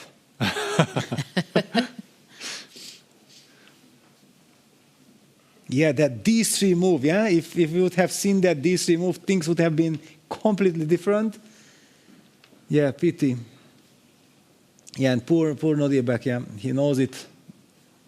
It's over, no more tricks. Yeah, it's a kind of position where you're not ready to resign yet. But you know that it's over. Yes. But you know that there is only an earthquake can help you.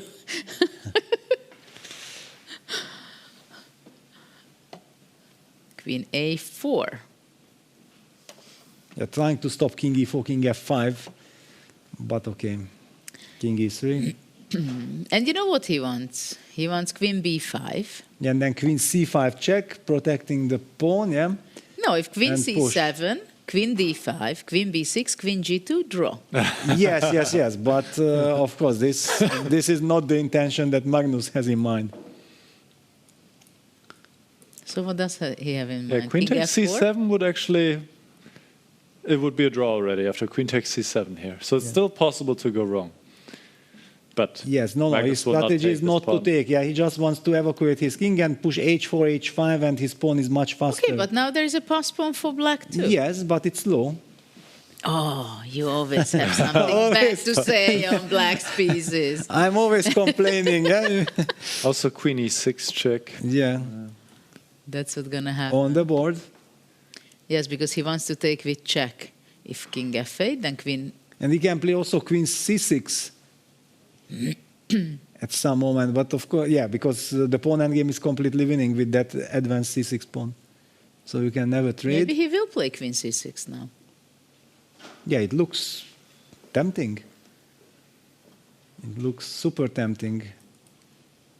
I mean, king f4 is also not King a bad f4 choice. is very strong, yes. Yes. Because it's the most natural move. But queen c6 is also tempting. Yeah. And Magnus goes for queen e7 check. Oh, he's just too professional. He will repeat moves. He will? Just do it the painful way. Now he could also take on c7, take on b6. Ah, with a check. Yes. And then it's 3 pawns with a pawn on g2. Yes. Maybe that's his plan. Yeah. I mean, many. Yeah, many he moves. takes. No, he takes or not? Yes, he takes. Says, thank you very much. Now this is 3 pawns on the king and the pawn on g2 covers the second rank against any checks. And that's resignable.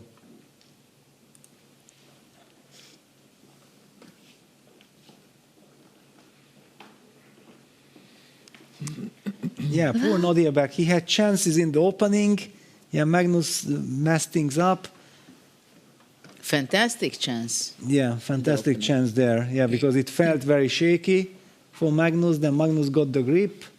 Then, yeah, Magnus didn't know exactly which winning continuation to choose from once he already had the total control. And suddenly it looked like, yeah, Magnus will win very easily. And in the time trouble, all these dramas happened. Yeah, if one more pawn push this d4, d3 would have happened on the board in time trouble. Yeah. We never know. It will be very interesting if Magnus would be able to join, would be happy to join. It would be lovely to ask him what were his emotions, because it felt shaky. He takes on d5 and he will try to play the 3 against 0 pawns. King g5. King g5. Yes. g3, queen f3. Yes. Queen e6, queen e6, even better. One should not blunder this time. This is what Nodirbek is actually setting up. He's provoking, like g3, queen e6, queen takes e6, stalemate. So Magnus needs to be careful. The last hope for black to somehow create So some what, stalemates. queen b2 is the best move, or Yeah, what? queen b2 is the move that also crossed my mind as a solid choice. Yeah, and Magnus is moving the queen. Nodirbek deep inside. Touch the g-pawn, please touch it. It's hanging. It's hanging, yes. And the point is that black can't even... no, there is also like a simple queen e5 check, but yeah, of course. You can actually play h4 check and force a queen trade here. I was thinking about that, but is it really working? Yes, it is. It is working. Because of queen f4. Yeah, h4, king h4, queen h6, king g4, queen f4, and... Queen d4 played by Magnus. And if queen g2, queen g7, king h4, queen h6, king g3, queen f4, and queen f3. Okay. Yes, also. That also works. Many paths lead to Rome. But okay, it shows some confidence, yeah, from Magnus that he quite quickly opted for Queen D4. There is some things to calculate, and we already highlighted that exactly when you lose the G2 pawn, then it's theoretical draw if Black's king would not be in such a vulnerable position. Yes. But yeah, the line is very straightforward to calculate after Queen takes G2. So Black cannot take this pawn, has to move to Queen somewhere else. Yeah, and Black cannot chase the king to G3 and play Queen D6. Yeah. Yeah, the game of Erigaisi against Nakamura has just finished with a stalemate. They played it out till the very end. And yeah, Nodirbek goes Queen B3 check. But yeah, this case we will see that the pawn on G2 will make a huge impact to this endgame. King F2? Or King E2 as well, just to be sure that I can interfere with my queen. I thought White just wants to hide on H2. Yeah, but then Queen C2 check, King G1, Queen C1 check, King H2, Queen C7 check. Yep. You can hide King H1, Queen G1, and you slowly get up, and you chill and you win, of course. But yeah, Magnus just goes King E2 first, not even allowing any of these checks. And Rich is winning, converting his advantage. Yeah, the games were shifting. Well, Rich is actually taking revenge for Ding. Yeah, being his second, he has beaten him in the preliminaries and now beating him today. He just won, so Gukesh needs to fight back tomorrow.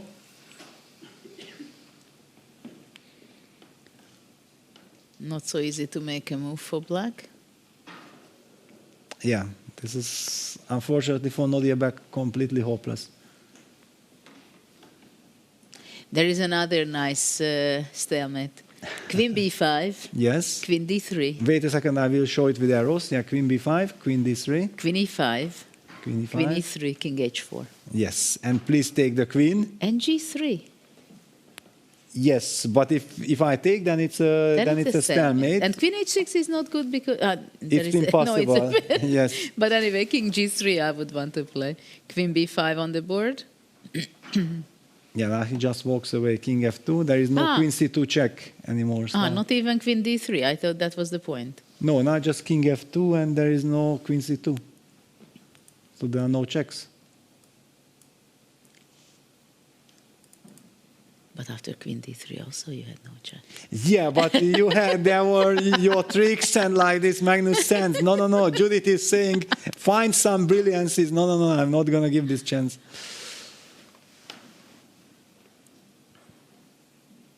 So, okay, go Queen C6. Yeah, but then Queen E3 check. Yeah, once the king lands on H2 and you can protect it, then you can just start pushing the pawns, yeah? Because there are never checks. It's automatically winning. That's the difference. Magnus wants to show the world that, yes, you know the theoretical position without the G2 pawn. Now I will show everyone that why it matters so much. There won't be any checks. Yeah? So basically what we are expecting that sooner or later Magnus will reach this kind of setup, put his queen on this diagonal, then there are no checks because the pawn on the G2 protects against the second rank checks, and then he will just start advancing his pawn slowly with the combination of the queen. Queen B7.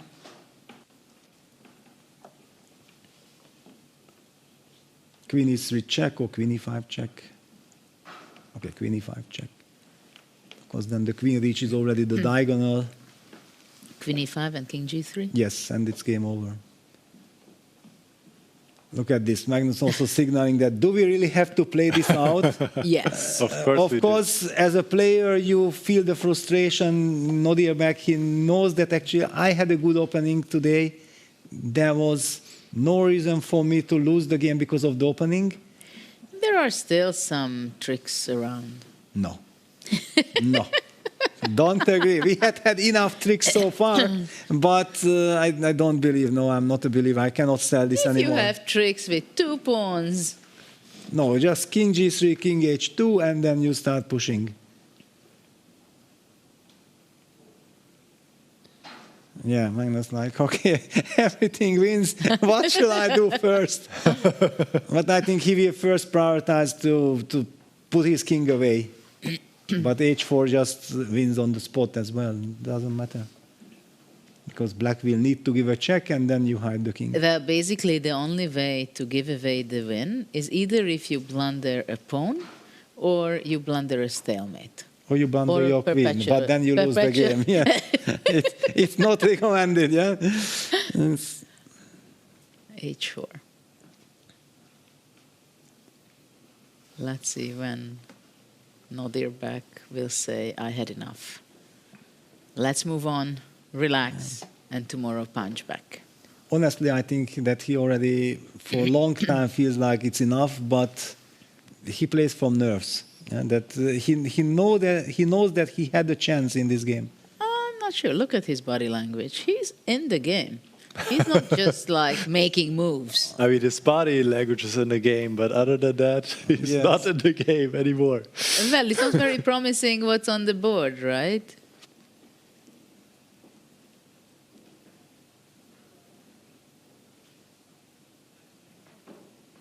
Everybody else finished already their games. It feels like he did not switch off his engine yet, yeah, but actually it's already gone, yeah. It's he's leaning forward, but yeah. But there is nowhere to push. Okay, king g3. Magnus will play king g3. And basically, I feel like as a player that after king g3, I have had enough. Yeah, because I know that, that king hides on h2 and the pawns advance, the queen covers every single check on the board, and it also beautifully, and the handshake is there. King g3 was the final move. Nodirbek resigns. Magnus wins. A very important win for Magnus. So finally, it's over. The first game of the quarterfinals, and this is from the 4 matches in the quarterfinal. This is the only game which finished with a victory, and this time Magnus won. It was not an easy game for Magnus at all. He went to the confessional booth and expressed his worry in the beginning of the game that it was not easy for him to make a decision at all in the beginning. After that, it was quite shaky, and there was a crucial moment where Nodirbek made a kind of a classical move, because in his mind he had this King's Indian structure and he missed that. But let's go to Nicholas. Can you wrap up the game? What was it? And or maybe the move of the day would be great. Yes. Yes, I would just like to briefly point out this moment again where Nodirbek had a great chance to fight back, and we're going to get to a move of the day also. But first I just want to highlight this moment where Nodirbek, with 2 seconds on the clock, played the move queen to b1 and then gave the pawn on d4, and he could not really recover from that. Instead, he could have played the amazing move d3, hitting the rook. And of course, this move was on his radar, but the reason why he did not play it was because of queen takes e3. And if you take on c2 now, which looks very good at first, because is up 4 pawns in this queen endgame, there are no checks, and white is just winning. So the point is that after d3, queen takes e3, black does not take this rook, and this was probably missed by Nodirbek, who definitely considered d3, but plays queen d1, pinning the rook, protecting the pawn, being ready to take next on c2 with the pawn, and then all there is left to do for white is to give a perpetual, and the game ends in a draw. So after d3, White would need to do something else, rook c3 or rook c1 maybe, but it is a huge fight and it's completely, well, it's not completely unclear. Objectively, it's still winning, but black, with the activity, with the strong passed pawn on d3, definitely has some compensation, and with little time on the clock, anything could have happened here. So let's now go to our move of the day. Actually, do you guys have a suggestion? Yeah, I don't know yet. Yeah, Yes. I was thinking like Niklas has it in his pocket. Yeah, what is this? I was caught a bit unprepared. I don't think anything really stood out so much today. Maybe, yes, do you have any idea? No, Otherwise, I know that the move d6 that was played from the negative perspective, it was move of the day, right? Because it could have been the bishop e7 highlight, but well, I'm puzzled. Well, the idea of the day, it was Nepo's f5 and g6, I think. I mean, he could not play it, right? But it was... Yeah, e4 f5 was the move of the day then. yes, that definitely had an impact on many of the games. So let's go to that.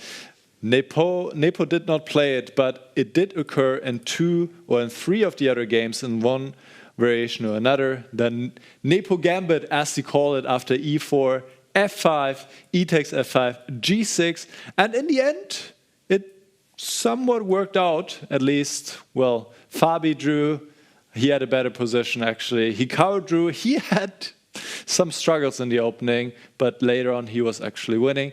The only one for whom it did not go so well was, in fact, Gukesh, who lost against Rapport. There, the moves a4 and a5 were also included. But a very interesting and creative idea to sacrifice a pawn right from the start of the game for piece activity.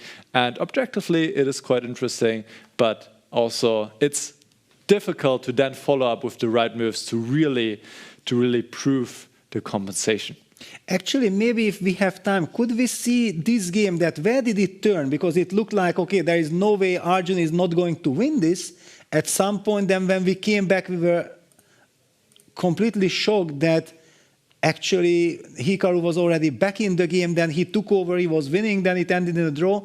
Maybe we could just quickly have a look. Yes, so we saw it around here, knight e4. Yes, so here we want to see bishop b3, to not allow the knight to d5 and e3, where it is really well placed. And maybe this was the start of where Hikaru cut back into the game, bishop d2, bishop d7, bishop b3. This all looks very sensible. Here, actually, computer even suggests to play the very stylish long castle, not caring about any of the wait a rooks. second. The first question is, I think in everybody's mind, that how is it legal? No? Yes, but the point is that the king is not moving from e1. It does not cross the knight range, and that's why you have the right to castle. Exactly. King just moves to c1, so it does not cross any protected square, and the rook is allowed to move over or land on a protected square. So this is why it is possible, but very, very fun. It would have been the move of the day. Oh, for 100%. Of course, yes. 100%. Also, actually, here he could have simplified. This would have been maybe a bit of a more human approach. Take on f6, take on e3. Yes, you allow rook g2. This is probably why he did not do it. But apparently he can play d4. He holds everything together. He's up 2 pawns right now, and he is winning. So I think around here it did go wrong for, let me come back to the current position. Yes, after knight e3 he played rook g1, and this already gave away a clear chunk of the advantage. And then after bishop e5 there was another mistake. And well, let me just say 2 words. That we spoke about this, that only Hikaru can turn things around, and we sensed that if that knight ever lands on e3, it will be murky. And if you know Hikaru, then Arjun should have done everything in his power not to allow that knight. Yeah, because ever since the knight landed there, knowing that it's Hikaru from the black side, this is out of control. So take it away. Absolutely. And this would have been my move of the day candidate. Very nice idea to go a5, to play the king to a7, activate the rook. And it almost got Hikaru a win in this game, but then Arjun, with little time on the clock, and also with the help of Hikaru, could save the game and end a draw. I think both players will be not satisfied with it. Arjun, of course, he knew that he had an overwhelming position, and Hikaru, of course, as well. Later on, he was winning, he had more time, but in the end, it was a fight and ended in a draw. Judith. Yeah, that was quite amazing. We were diving into Magnus's game and following that all those actions, what was happening with short on time the players, and how Magnus is converting his advantage, and it was not so simple and smooth as it was expected for him and for us, I believe. And in the other games there were a lot of actions. It was quite surprising for me that this Arjun game made so many ups and downs, because it's a classical game. They had a lot of time, right? It's not a rapid game anymore. So can I say that we are not expecting to have such a big ups and downs in the game? Well, yes and no, because we have to look everything together. That the players had that media day with 6-7 hours of giving interviews, everything prior to the tournament. Then we had 6 games of rapid non-stop action. Then yesterday, 5 games of non-stop action. By the time the classical portion starts, I believe as a player you are very happy that you have time to think, because you are losing your mind. Yeah, it's a very exhausting format. And then the whole position, once it got out of control for Arjun, it was very difficult to stop the bleeding going in the wrong direction. So I feel like Hikaru might have been too happy of coming back, and then maybe that he relaxed a little too much. It was more like emotional state, I believe. Otherwise, it was a spectacle fight. Okay, and now we have a special guest, and it's going to be a surprise for you, but you will like it and enjoy the short interview.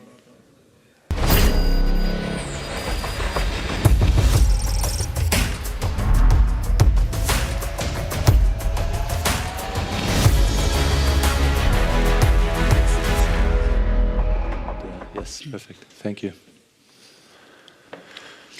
Welcome, Magnus. It's great to see you, and congratulations for today's performance, and obviously the performance you did in the first 2 days. How do you feel yourself?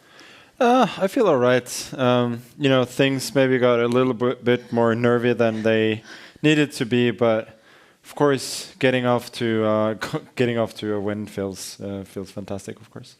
When you played knight D2, you consider that it's much easier to win the game there that way than knight c5? Yeah, that was. I mean, if we want to look at the game a little bit, we can. Yes. There were some interesting points.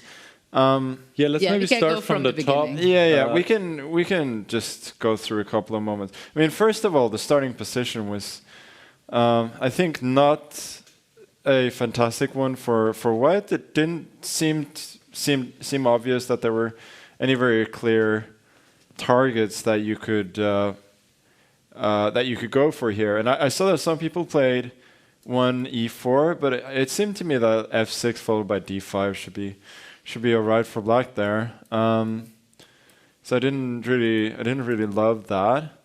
And yeah, d4. I mean, I was thinking for 6 minutes or so, and I just ended up playing d4 kind of by default because I didn't know what to do. Okay, regardless, I mean, d4, f5 is a good move. And here, I mean, d5 in the style of what Jan played, I think is perfectly fine. The only thing is here, I was considering, since I haven't put the knight on d3 like Vincent did, maybe I can go put the other knight on d3, which I was wondering if that might be clever. But regardless, it should be fine for black. And yeah, this was also very interesting. Knight g3 maybe wasn't great, I don't know. And then I think b3 and d5. This is way too ambitious. Like I should have thought more here. I think like the critical line was e5, knight c4, b3, f4. Oh, I thought f4. Okay. Yeah, f4, bc4, hg. Now I think queen c4, c3 is probably good for white. So I was thinking that he would play d6 at this point, and then I was not quite sure. I thought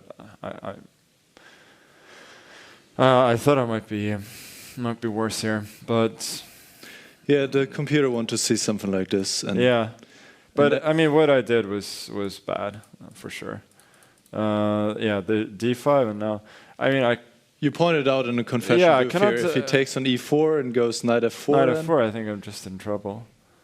Yeah, like I'm just not in time, and I was just seeing, somehow I was seeing, as I said, I was seeing the rook to e1, but I don't have time for that. So this was just, I think, a massive missed opportunity for him.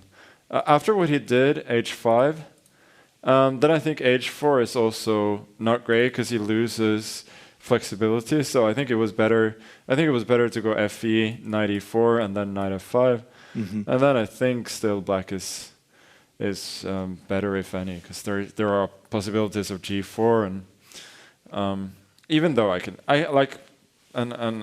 think in general it was better to keep these pieces on the board. After h4, I thought I should probably not be worse. And it was by no means obvious, by the way, that he should put the knight on f5, because the knight can, from g6, can often go to f4 later. But regardless... well, this was a moment we want to point out. He played d6. Was that a move that surprised you? Yeah, I thought, you know, if he wants to play for an advantage, he should play c6, but I wasn't sure. I mean, there's bishop b4. Yeah, c6 was also Drew's idea here, but apparently then white can castle and white should be better. Yeah. Now, computer want to see the activation like this: bishop e7, b6, bishop c5 at some point. Yeah, that could be. That could be. Yeah, I didn't think about that. Yeah, Peter also really liked this idea. Yeah, he I said, said that I will jump out of the chair. Yes. Yeah, that would have been nice, because now I'm kind You're of very safe. I'm very safe. Yeah. So then castles h3. Also, like, the weird thing is here he sets up passively, and I would like you guys' opinion. Like, what opening comes to your mind when you see this position, like in normal chess? Because I would say that, like, the obvious answer is that it's a King's Indian, but I would say, based on where the kings are, it's more like a French. A French. Reverse French. Ah, because of the structure, yes? It's because of the structure, Yes. exactly. So the King's Indian and French is basically like the same structure, but because the kings are here, then it's more like a French defense. And I know you, Peter, you've had games against the French where you just sitting on this. just sit on this position and then you win after 80 moves, maybe, right? And so I was really looking forward to kind of a slow grind here, because now he's given up any chance of... By the way, I think also the knight should have gone to f4 probably. So like the better route was to go this way and then sit on f4, and I think it's very, very hard for white to do anything. Yeah, you were mentioning in the confession. Yeah, I have. Like, I think the only try is to kind of get the king on the other side, and then. But also, like as I mentioned, the fact that his king is very flexible, that he can castle at any moment, means he can more or less, I think, put a knight on f4, bishop on e7. Or maybe he has to watch for bishop b6 sacks. Maybe this is. This makes it a little bit more complicated. The sacrifices in the air. I mean, anyway, I think what he did is just conceptually wrong. And here, of course, he compounds the mistake by playing a4, which is completely inconsistent with what he has done in the last few moves, which is more of a passive setup. And then he kind of lashes out, but there's no real follow-up to that, no. Yeah, there was an interesting idea with g4. Yeah, there was, but... I didn't think it was that dangerous. Like I could take king c2 or something like this. I wasn't quite sure. Okay, something like that. But yeah, I mean, it definitely was. I mean, maybe for this purpose it made sense to include a4 and b4. No, even then the computer did not really want to see it. But yeah, and now, here he probably needed to do it. Now I'm in time to go fg and protect with queen f3 and queen d3. So now there's nothing. Yeah, a3 was kind of desperation, and now bishop h6. Now he's sort of made so many concessions that I just start collecting. Yeah, g4. I mean, if he just plays passive, let's say bishop g7, then I think just knight c5 should be Now knight c5. Probably trade just the winning endgame. Yes, this looks yeah terrible for black. So g4. Thought fg4 was nice. Like it's kind of counterintuitive. Normally you want to go hg. Was there something concrete you didn't like? Yeah, there was. I thought actually h3 here. Immediately. Yeah, and then I mean bishop e3, and then I mean I could sack the exchange, but with the pawn here, I'm never quite sure. And so and then there was also rook f1, queen h6, and I probably have to attack if I wanna win, and I wasn't sure about that at all. And keep in mind, he can always he can always castle. It's easy to forget. So I thought this was a lot cleaner actually. And yeah, here was the moment you mentioned, Judith, which was, I mean, knight c5, queen f7. Well, I don't want to he wouldn't trade. No, I don't think he'd ever He would trade. allow this. Yeah, so knight e6 and then c5. This is this is why. Okay. This is what I was thinking about. And well, I can take the exchange, but then the game is not going to be over, I think, anytime soon. And if I sack the exchange myself there, then it didn't look completely clear to me. Yeah. But I thought knight d2 was good. I thought knight d2 was quite clean actually. So now you played b5. Yeah, b5 just to kill all counterplay. I assume knight f3 was winning, but rook I just f1, I think. rook f1 also I thought about, yeah. But I thought this was just quite clean. But he actually managed to create something. Like there was queen e1 there, which should have been winning as well. But yes, Peter would have played queen e1, I believe, playing. But the rook game. I wasn't quite sure. King takes a3, rook g3. Yeah. Here. King b4. King d. Yeah. Rook king b2. Yeah. Rook h3. King rook d1, d3. King c3, rook g3, and then take g4, and rook f3, for instance, or rook h3 maybe. Yeah, but it should be winning, but I wasn't 100% It feels like a concession to go into this and then game. The plan with queen d3 looked really nice. Yes. Yeah, king b3, rook f1, rook d2, but there's rook f4 idea I'd missed completely, and this threw me off. Tricky. Threw me off for a little bit. There were some lines like what I was expecting was king g8 here, and then I start collecting queen d4, queen b1 check, king a3. Yes. No, king a3, rook back, and then I go rook b2, and I'm rook back. Rook f8. Okay. Well, yeah, and then rook b2. Okay. So to defend against rook a8. Okay. Yes. Yeah. So rook d2, rook d2, rook f4. Well, rook f4. This took me completely by surprise. You went down to just a minute or so, yeah. And because here I really struggled to find a clear win. But I think I finally found one, but it was it was a bit shaky. So rook e4. This was his whole idea, and then I'm actually very happy that I managed to calm down and find this rook f2, rook c2 idea. I mean, I was still apprehensive about playing it because it looks very hairy, and I had very little time. But as far as I could see, it was still a fairly clean win. He should have tried d3 here. Did you consider this? Oh my God! Exactly. Yes. Oh my God! This is the trick. Yes. Oh, I just saw queen e3, dc2, and I win. Wow. Yes. If he plays d3, so it's a fight. It's a big fight. You have to move the rook to c3 or c1. Okay, you can move the queen back. Wow. Okay, now there's king b3. Yes, you stabilize, but he has, of course, a lot of activity. Wow. Okay, that was a big missed opportunity for sure. Yeah, he missed this. And then he played queen b1 with 2 seconds. Yeah, he played queen... And now I just collect. You just collect, and the rest was fairly smooth. Yeah. This was easy enough. Big fight, but probably a bit more nervy than you had hoped to. Oh yeah, for sure. But this is this is what happens. Like, he's a good player. He doesn't usually go down without giving you a scare or two. Right. Judith, Peter, any questions for Magnus? Well, what I noticed that because we have seen your 2 matches against Nodirbek from Weissenhaus, last year and this year, that in both matches you managed to dominate the first game. You crushed him, and then you went on to win very quietly.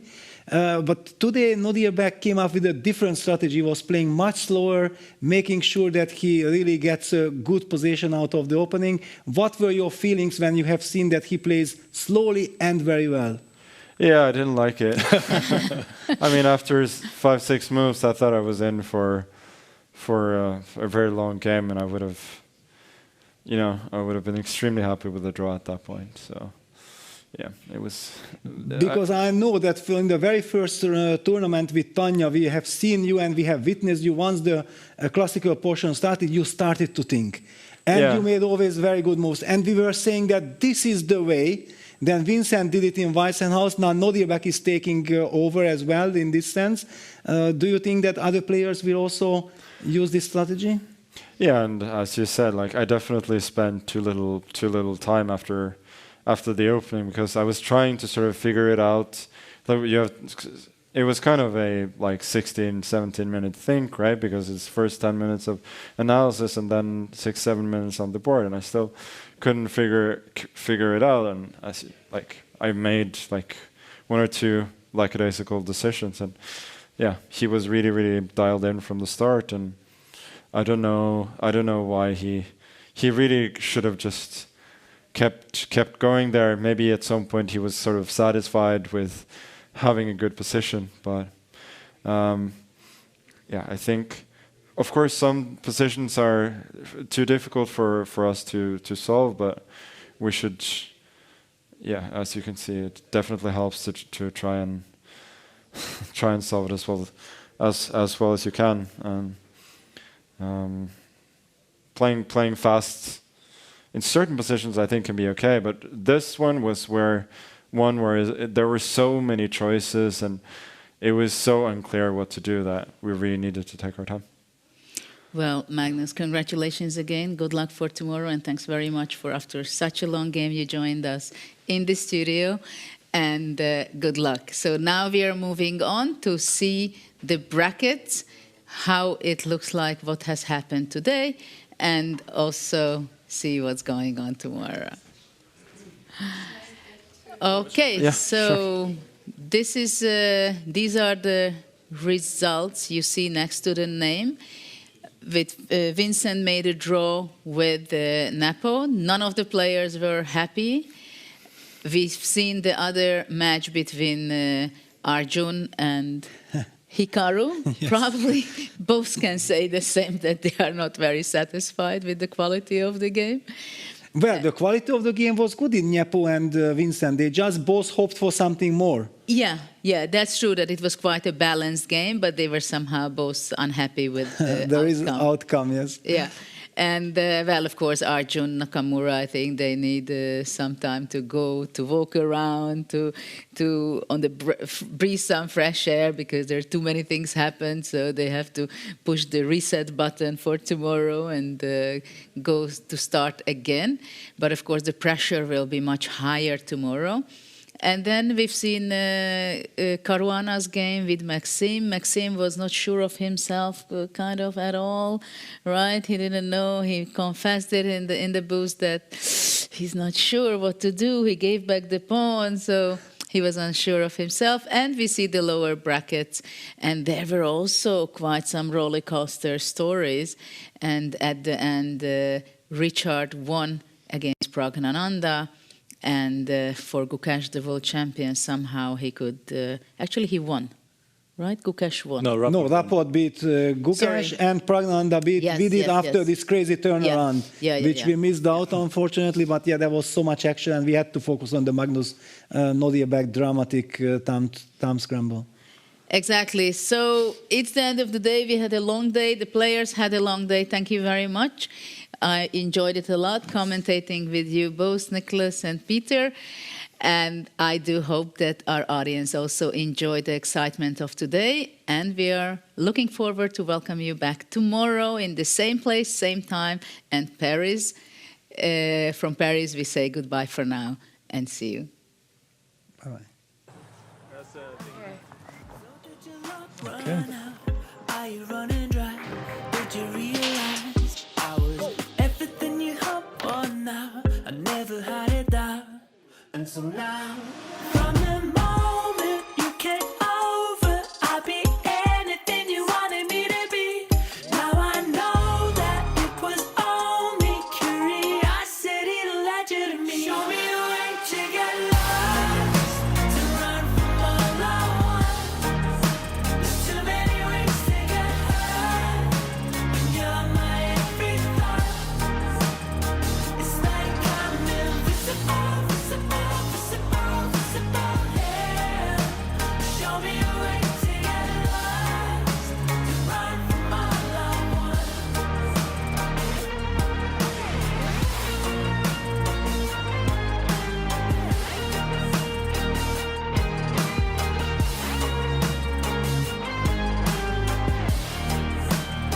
So you're selling me a lie, la la la la, la la la. Are you selling me a lie? To play freestyle chess but don't know how to? No opening theory, no memorized moves, just pure strategic creativity.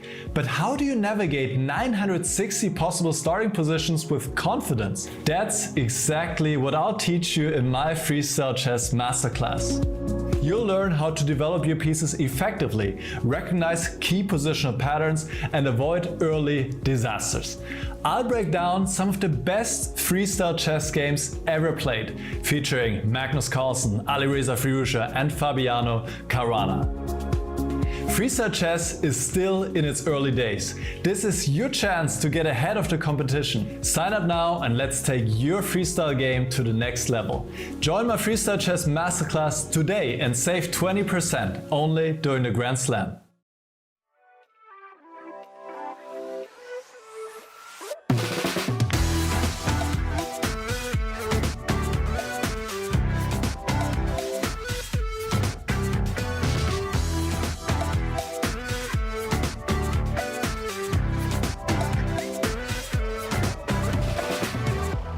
Show me how to make it real. I won't let you down. If this is how we're meant to feel, I never had a doubt. Through every test, I gave you my best. I am obsessed, believe me. So take the next step, we'll make up the rest. Try to let go. Just take me for a ride.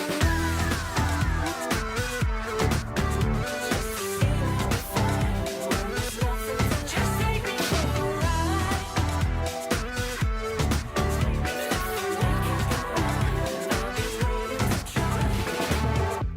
You wanted me to break the rules. I can read the signs. I can feel it burning through. You see it in my eyes. It's complicated, 'cause all along I've been waiting. Just take me for a ride.